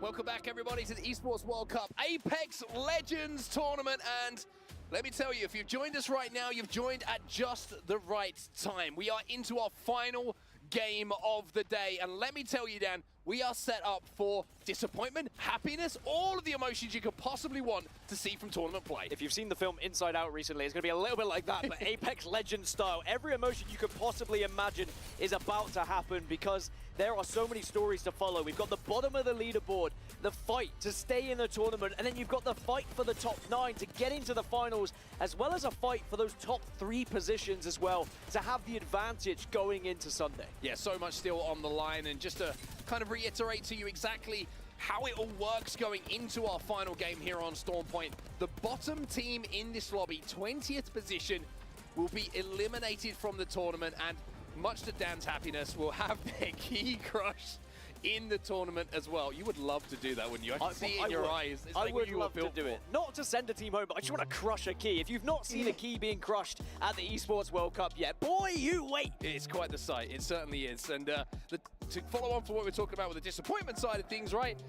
The excitement comes from the top 9. Those top 9 positions. So then who crushes the key today? Is it whoever's on top of the lobby? Finals. Everyone from 9th down to 19th will go into our last 10th down to group. So 19th. it's still a chance to make it through to the finals, but it is such a tough road. Quite simply, you want to be in that top 9. Otherwise, you're kind of hoping a little bit that something goes your way in the next games. Yeah, I mean, last chance where only 2 spots are there available, that is going to be near impossible, it would feel. But this is how the lay of the land looks right now. Falcons on 131 points. They have all but secured first place, unless we were to see a massive game from Twisted Minds. To be the biggest. It would have to be an insane game, and Falcons would have to be eliminated earlier. So our main focus really is going to be that fight for top 3, the fight, of course, for top 9 at the moment. GHS, Guild, Exlos, 46 points. Followed closely Izolos, by EXL, DSG on 44 Izolos and 42, laser. but even GK 39, there's still an outside chance for a team like NIP if they were to find a win to push themselves into the top 9 as well. Yeah, it certainly is very, very close for those spots. And then right down at the bottom, like we mentioned, Makers at the moment are the holders of a title that they will not want to hold on to for much longer. If it stays as it is, and Makers are in 20th place at the end of this next game,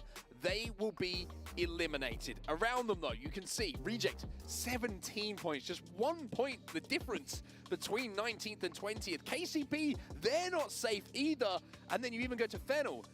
Even Crazy Raccoon, you would say, could be dragged into something if things don't go their way. I think that Fennel and Crazy Raccoon should be okay, but as you say, there is still a chance that 20th, 19th, 18th, finishing All have first, second, decent third games. with Right, kills, right. and then suddenly you are terrified of what might happen with those overall leaderboards. But we mentioned Fennel at the start of match 9 because they were the only team out of the bottom 4 that actually put really any points on the board from Storm Point. They do it again, they get 6 points in match 9, and they put themselves just a little bit ahead of that danger zone. As for KCP, Reject Winity, Makers, there is going to be a lot of nail biting going into match number 10. Well, here we go then. It looks like match number 10 is loading up, and we are almost Last ready game, to Jack, go. You can let's see get each it. of the teams holding on to their keys at the moment. They're looking beautiful and shiny here on this main stage here in Riyadh. And I got to say, it almost feels like a shame to crush them. You know what I mean? They're so beautiful.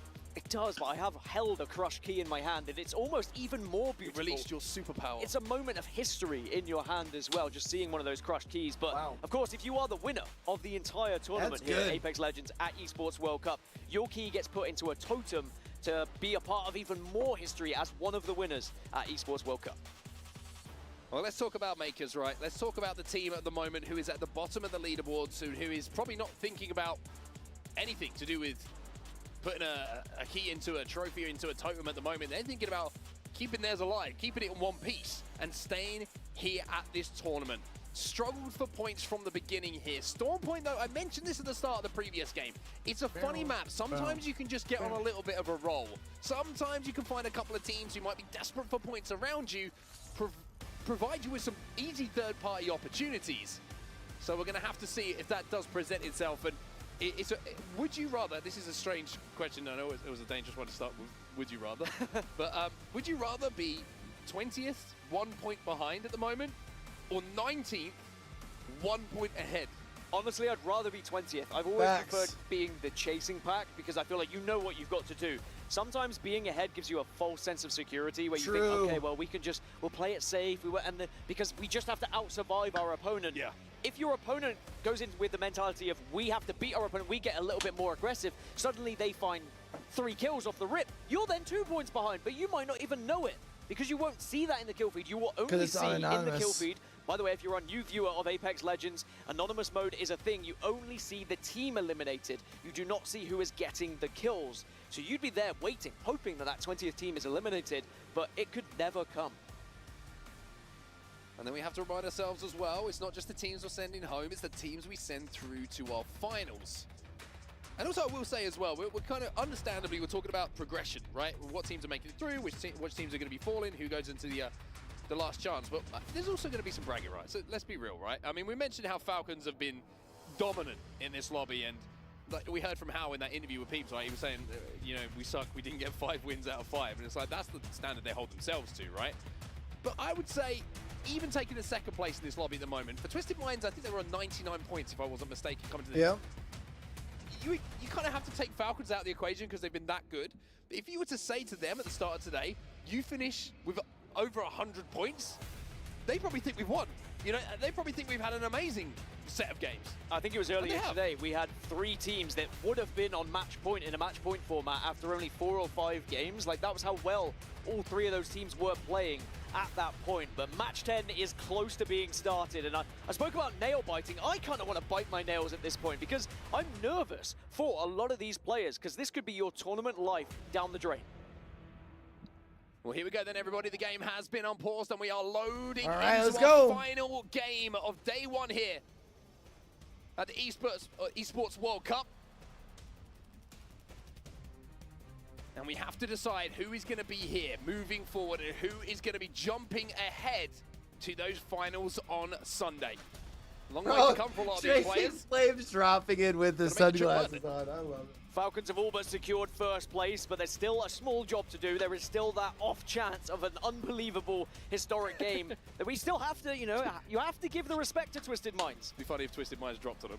I mean, I'm just saying, no POI draft. No POI draft, it could happen. We, of course, follow GG after their success in the previous games as well, and we'll have to see whether they can replicate said success from previous games in this tournament. But for other squads, Reject and Fennel, it looks like they have split the POI of Checkpoint once more, so there will not be a contest happening elsewhere on Stormpoint. Well, interesting to see where the zone is going to be going, and let me tell you where it's going. This looks like a Jurassic zone if ever I've seen one. It is very good news for Icholos lies there, and I'm trying to just look if they have a ring console as well to give them that information. Can't quite see for now. We'll check in on that in a moment. But FaZe, great zone for them. Great prio for Team Liquid. Great prio as well.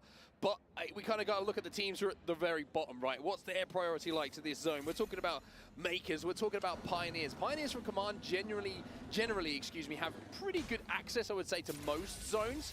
Just because of the fact that you can hit that evac and you can use the cannon over a command center to get to the southern side of the map pretty easily. But for Makers, this is a little bit of a journey for them. Downhill, of course, dropping over at the wall, but they're going to be beaten there by a lot of teams. Yeah, there's going to be a long old journey for a lot of squads. I mean, I guess one of them is Gaming Gladiators that are on our screen right now. They will have to worry about Crazy Raccoon and Evos being next to them, and ahead of them, FaZe. And we already saw what FaZe were able to do in the previous game versus GG as well. But it's really going to be looking at man, I might have to order some more greens and get that bomb pop that's still available. That's good, Reject Winity and Fennel have already started moving, by the way, and it looks like they might be under a bit of fire. Well, GK Esports are on our screens at the moment. I bet you ain't still up They're there. part of that chasing pack, if I'm not mistaken, who are trying to qualify into that grand finals on Sunday. The top 9, remember, and I know I'm repeating it a lot, but if you're just joining the broadcast, we want to make sure you know exactly what's on the line here in this final game of the day. And I've got to say, considering this is an extended series today, 10 games, still up there. Flown past. America Pop really is what it's called. It's been a great day of Apex it's so Legends. good, chat. But we'll have to see whether it can end in, you know, is it going to be triumph for someone, or is it going to be utter sadness? I guess we might have both, triumph and sadness. We will. To be completely honest. But there's a lot of teams that have already made it, by the way, down towards Jurassic Park. And there's not much room to play. There's a little bit of buildings you can work with, but once this starts to fill up, there's not going to be room for many other teams to find their spot here. Kirov is trying to hold off any pushes at the moment. You can see he's kind of turning his attention left and right. That's the team coming through the tunnel. Look at the kill feed, though. Oh, this is a back and forth fight going on between Ninjas in Pajamas and Fennel. Looks like there's kind of one player up on either side, and that could have a huge impact as Fennel will be eliminated, because here come LG to third party. Fennel eliminated. Ninjas in Pajamas eliminated as well. Ninjas in Pajamas means that they are for sure going to the lower bracket. For the 3 teams below them. As for NIP, that means they will not be progressing to the finals, and instead will need that last chance to get into finals on Sunday. And it is going to be very difficult to do so. But now we see Team Liquid having a fight. LG also taking on Reject Winity. Oh this could be massive. Reject Winity, they cannot go down. I mean, LG might be the Grim Reapers of the lobby here. They don't care where you're placing. They don't care what's on the line for your team. They just want the points themselves. As Funk and Sweet combine to take down 2 members. And the task just got even tougher here for RC. But Dogma did escape. And is it going to be the great escape from here? If Reject Winity are eliminated, that would mean Makers would only need 2 points, and it would send Reject Winity home. But they did survive. That one solo player. If you can get to the top 15, that's 1 more point. If you get in the top 10, that is 2 more points. It is still life on the line here. There is still an opportunity for Reject Winity. Nervy moments for everybody at the moment, wherever you're watching from across the globe. If you're an APAC North fan, obviously you're going to be rooting for your boys. Wanting to see them come good here. As we take a look at our map overhead now. We mentioned how Jurassic is going to be extremely busy. Well, you can see that on your screen right now. A lot of teams already made their way into zone. Reject, you can see them, by the way. I think Dogma's going to go back for those banners, and Luminosity are moving away. If he can get the banners, he can go back towards checkpoint, he can get the res. Game is not done. Tournament is not done yet. Look at this from Makers as well. Right on the north side of the map, up at Wall, they have gone quite far away from this zone, and this could be just an attempt at surviving. Sadly for them, Disguise very close. And remember, if Makers were to be eliminated here, they would be the team getting eliminated from the competition, because they're currently in last place. They need points, and they probably want to see Reject Winity in that kill feed. It's an interesting point you actually raised there. Very interesting game plan coming in from Makers, right? You can see they've made absolutely no attempt to rotate whatsoever. They are playing right at the northern side, still inside of Wall where they dropped.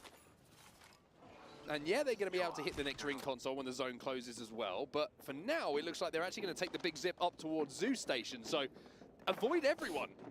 Let everyone else kill each other, and we may be able to get enough points ourselves from that. Outlive Reject Winity is the game plan here. Survival game, right? Just survive. It's a battle royale at the end of the day, but there's always that scary idea that you might try and play late, but there could be other teams up in the areas you are rotating to. So we'll see if the plan pays off. Remember, there's still one member of Reject Winity that is still alive, trying to grasp points for that squad as well. All the meanwhile, GG making their rotation through zone. They're in 5th place. They're pretty comfortable. They are chasing to try and finish in a higher position, maybe get into that top 4, but they will be comfortably going through to finals.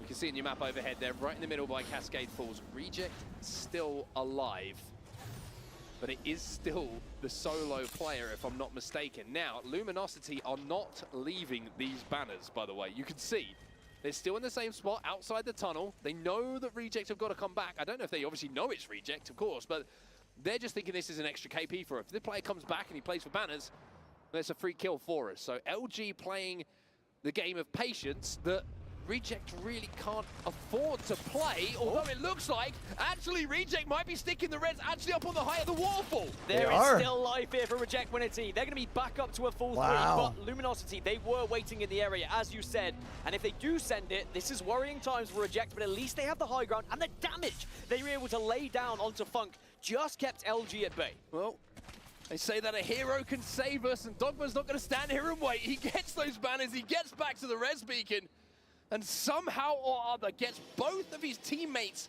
back into this game. That is a monster play from him. So Disguised have moved away from Makers. That will leave Makers alive for now, and again, they're just playing the surviving game. As for Disguised, it's a very different game here.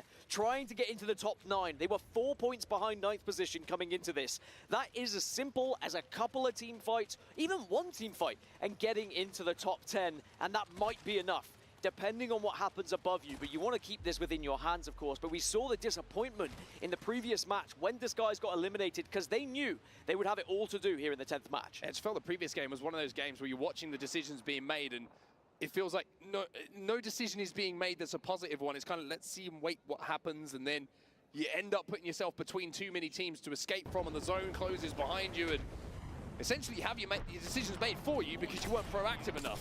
Red Rams then trying to fire through the bushes and the palm trees with the longbow in their hands as well. They're in 15th spot at the moment. Should be okay. Should be okay, but Pioneers down below them, and Pioneers, you know, they've got a little bit to do here to try and get away from the other teams that are chasing them as well. So they probably won't want to take this fight. It's a really worrying situation for them. GG just lost 1 in the kill feed. Blast did go down, if my eyes did not deceive me. And elsewhere KCP on the edge stuck. of zone, KCP are zone wrapping. GG down to just 1 here. Light is the last player alive for now on the Bangalore, which is going to allow him maybe just a little bit of double time to get out of dodge. However, the shots aren't connecting, and GG will go down, but job done for them today. 5th place overall as they fall out of the lobby. So 17 teams left. Just 2 more teams need to be eliminated before KCP's points alive. start to be distributed just via placement.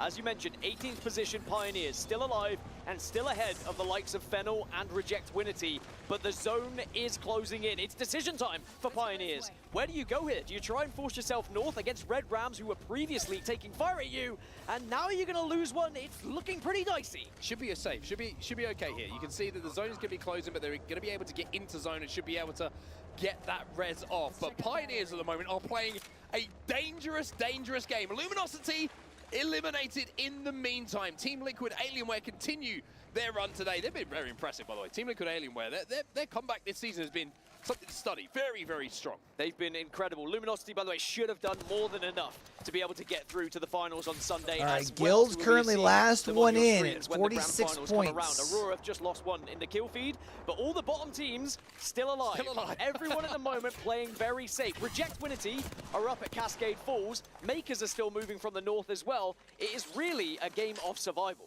Well, my favorite player Pioneers about to fight with Red Rams. Can we go to fight Pioneers, Red Rams? Please? Empty. It's back. Please? It's gone again. Please? But I think MT's I'm not gonna face, see game it. face, kind of sums up how we're all feeling right now, how we're all watching this game, right? It is complete focus. Nobody can afford to take their eyes off the ball at this point, because this could be the end of the tournament. Makers with the beautiful zone read. So Red Rams were holding out KCP for quite some time. By the way, on the map feed, Makers made it from the north to center zone. Makers are in one of the best positions in the game right now. That's terrible news for the likes of Reject Winity. Great news for them, though. Great Always news two for them. sides to every coin. It's very, very true. DSG, who are in 11th. A little bit of a different story for them. Aurora eliminated in the meantime, but they are inside of that top 9, should be safe to get through to that Sunday finals. DSG, it's like they feel close, and it does feel close, right? You look at 11th place, you're like, oh, we can't be too far away from 9th, but knowing that other teams are still in the lobby alive ahead of you, that's the problem for them. So Reject Winity have got a couple of kills on board. They are 3 points ahead of Makers. But Disguise at the moment, they are still chasing this top 9. Such a tight endgame, and it's going to be an extremely tight moment. Guild, listen in, is ready for us to fire. Let's see what their next move is going to be. Yeah, 99. Running at us. 50 on path. Look, right side. I just stood down. I died.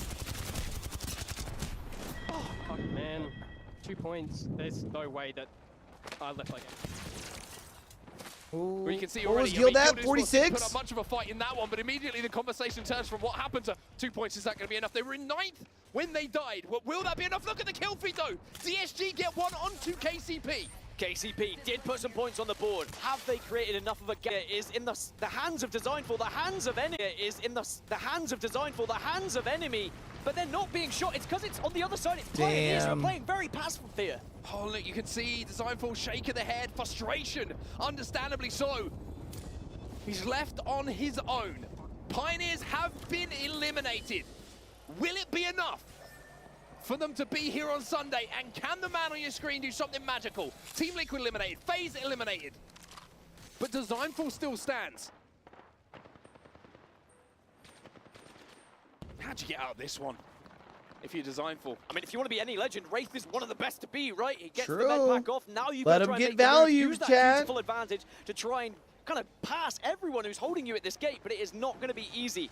GK is still alive right now as well, but only on blues. I think the best thing here for Designful is the fact that GK are engaging with the team up on hills, right? And Twisted Minds, which could create just a second an opportunity Reject for out. them to move through. Reject Winity have been eliminated. And Designful, he manages to pick up a kill. Can he get the finish, though?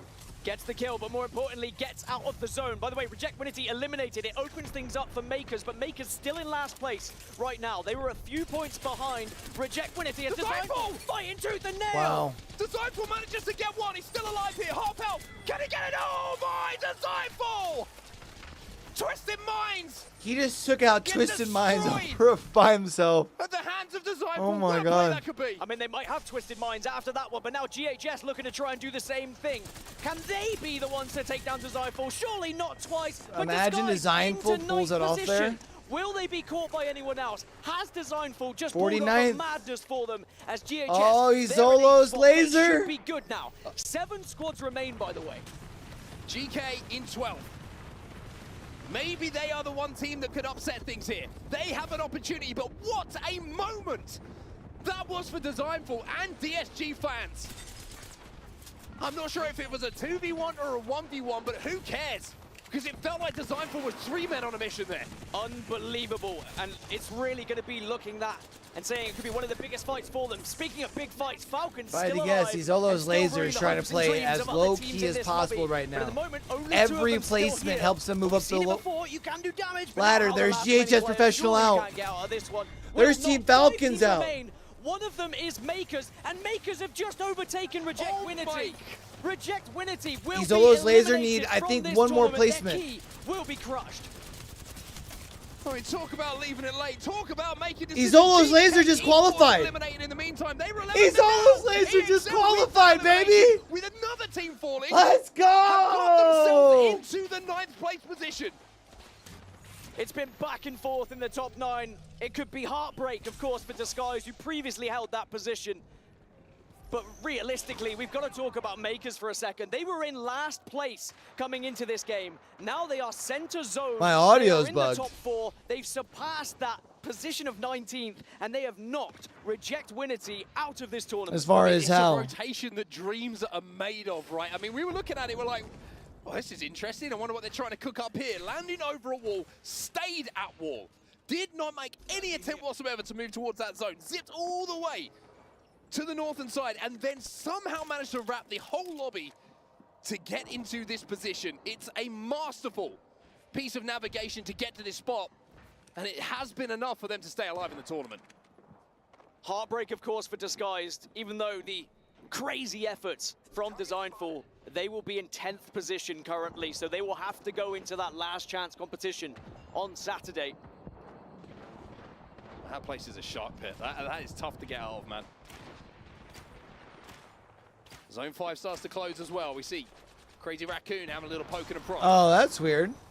Well, currently we have 19th, 13th, 14th, and 9th. Yeah, I'm not still seeing alive. anything on my end, to be EXL, fair. of course, To be just fair, need this is to the last game, out-survive the though. others. It's going to be a very tall task for Crazy Raccoon to try and catch them at this point, as they are 11 points off of it. But if they were to get every single kill here, it's still doable if EXL were the first team to fall. So it's not job done yet, but they are very close, EXL, to securing their spot in the grand finals. Makers are getting a few kills as well, taking down one player from Evos. So who's that going to put in the bottom Raccoon spot? They Fennel? need to step forward as well. Reject. He's going to put Right, checking Reject the down hands of there, isn't Raccoon it? here. Those shots are going to be a little bit more tough by that perfectly placed smoke grenade. Also, how crazy, by the way, Reject Winity, the fact that, you know, that organization winning a LAN, of course, different players, but the organization winning a LAN to now being knocked out first To not at the qualifying. Esports World Cup. As well, I mean, it's been a real turnaround, and after the extreme highs, there has certainly been some low of lows for them. EXL trying to make their move now. Two of them gone down, though. And you mentioned how Crazy Raccoon might be able to do something. And maybe Kurek's going to do it for him. X-Cholos, laser, eliminated. Here come Crazy Raccoon. Crazy Raccoon, they're about 6 points away. There is still a They can chance do here. this. This is a little bit worrying. If Makers now. win Talk this- about biting your nails and chewing you off, you might chew your Or, fingers off sorry, at this Crazy point. Raccoon wins this. There's one finish. There's the challenge. Can they get the kill? Crazy Wow, they Raccoon will be just- champion. They just knocked out Izolo's laser. But the feeling is they might not have enough kills to push them into that top 9. I feel like we've been here before with Crazy Raccoon. We Haven't certainly we not? have. Where we've been at the final moment, they get a win, but then they are just a point or two away from qualification, and then that's exactly what's happening here at the Esports World Cup. I don't know if They came did they? so close, but it looks like they will be competing on Saturday in that last chance competition. They do not quite make it into the top 9. Does that mean Izolo's laser is the 9th spot? That's taken a lot out of me, that last game, I have to say. The fact that we have flipped so many teams' positions in those final moments, this is the match results. This is not the final overalls from our series today, but So I mean, Dan 50 is where Crazy we have Raccoon to will give finish. props where they are due. Makers from last place finish top 2 to keep their tournament alive. Unbelievable, but this is the series No, I think ranking. they finished. Reject Winity. They Oh, fall no. into last position. Their key will be crushed. Their tournament is over. And they're also Izolo's is your laser, top 9. baby! And look at the Leave no confirmation. witness! EXL, they realize they have done just enough. Let's on fucking 52 go, points. man. Yeah, there would have been some nervy moments for them when they saw Crazy Raccoon's name pop up as the winners. Number 1, though, at the top of the leaderboards is Team Falcons. 140 points from the 10 games. That is quite the total, Dan. That is unbelievable from Team Falcons. I mean, this day has had everything. It's had dominance, it's had highs, it's had lows, it's had 1v3s, 1v2s. Designful almost made the play to keep his team and get his team into the grand finals if it weren't for points found elsewhere. It was so close, yet so far. But for Makers, they were in last position coming into this game. They made it to the top 2, and they secured their spot at least in the tournament and will be competing on Saturday. And on the flip side, Crazy Raccoon, they came so close, only 2 points away from getting into the grand finals. They'll have to try it all over again on Saturday. An insane end to the first day of action here at the Esports World Cup, Apex Legends tournament, and I've got to be honest, you couldn't All really right, chat. ask for much more. I got from stuff day I gotta one, do, man. Really going right down to the wire for qualification. I appreciate everyone coming through, hanging out with For your one team, boy. We'll who be back certainly live didn't take again it tomorrow, doing the same old. We'll be popping live when the pre-show's popping, so probably around 10:45, 11, something like that, Eastern time, whatever it is. We'll hang out. We'll watch the 10 games. I don't know if we've got anything else this weekend other than Apex that I was wanting to watch. Like, I know I'm going to be watching VCT in the mornings, but like I don't have permission to watch party that, so I can't watch it on the channel. We might watch party in the Discord. We'll see. Depending on when I get done the gym, maybe we'll watch like the second matchup that way. But yeah, man, we'll be live tomorrow. Appreciate y'all coming through and hanging out. If it's your first time through over on YouTube, y'all enjoyed the vibe, hit that subscribe button, man. We're chasing down that first 500 as we try and chase down a Bow Wow over here. We also do quite a bit of long form content on the YouTube. ALGS, VCT, RLCS. We've got the podcast as well. But I'm up out of here, man. So we catch y'all next time. Don't forget, with everything crazy going on in the world today, be true, be you, be sincere. Game hard and love hard. All right, y'all. Love you guys. We'll catch y'all tomorrow. Peace. I'm out here.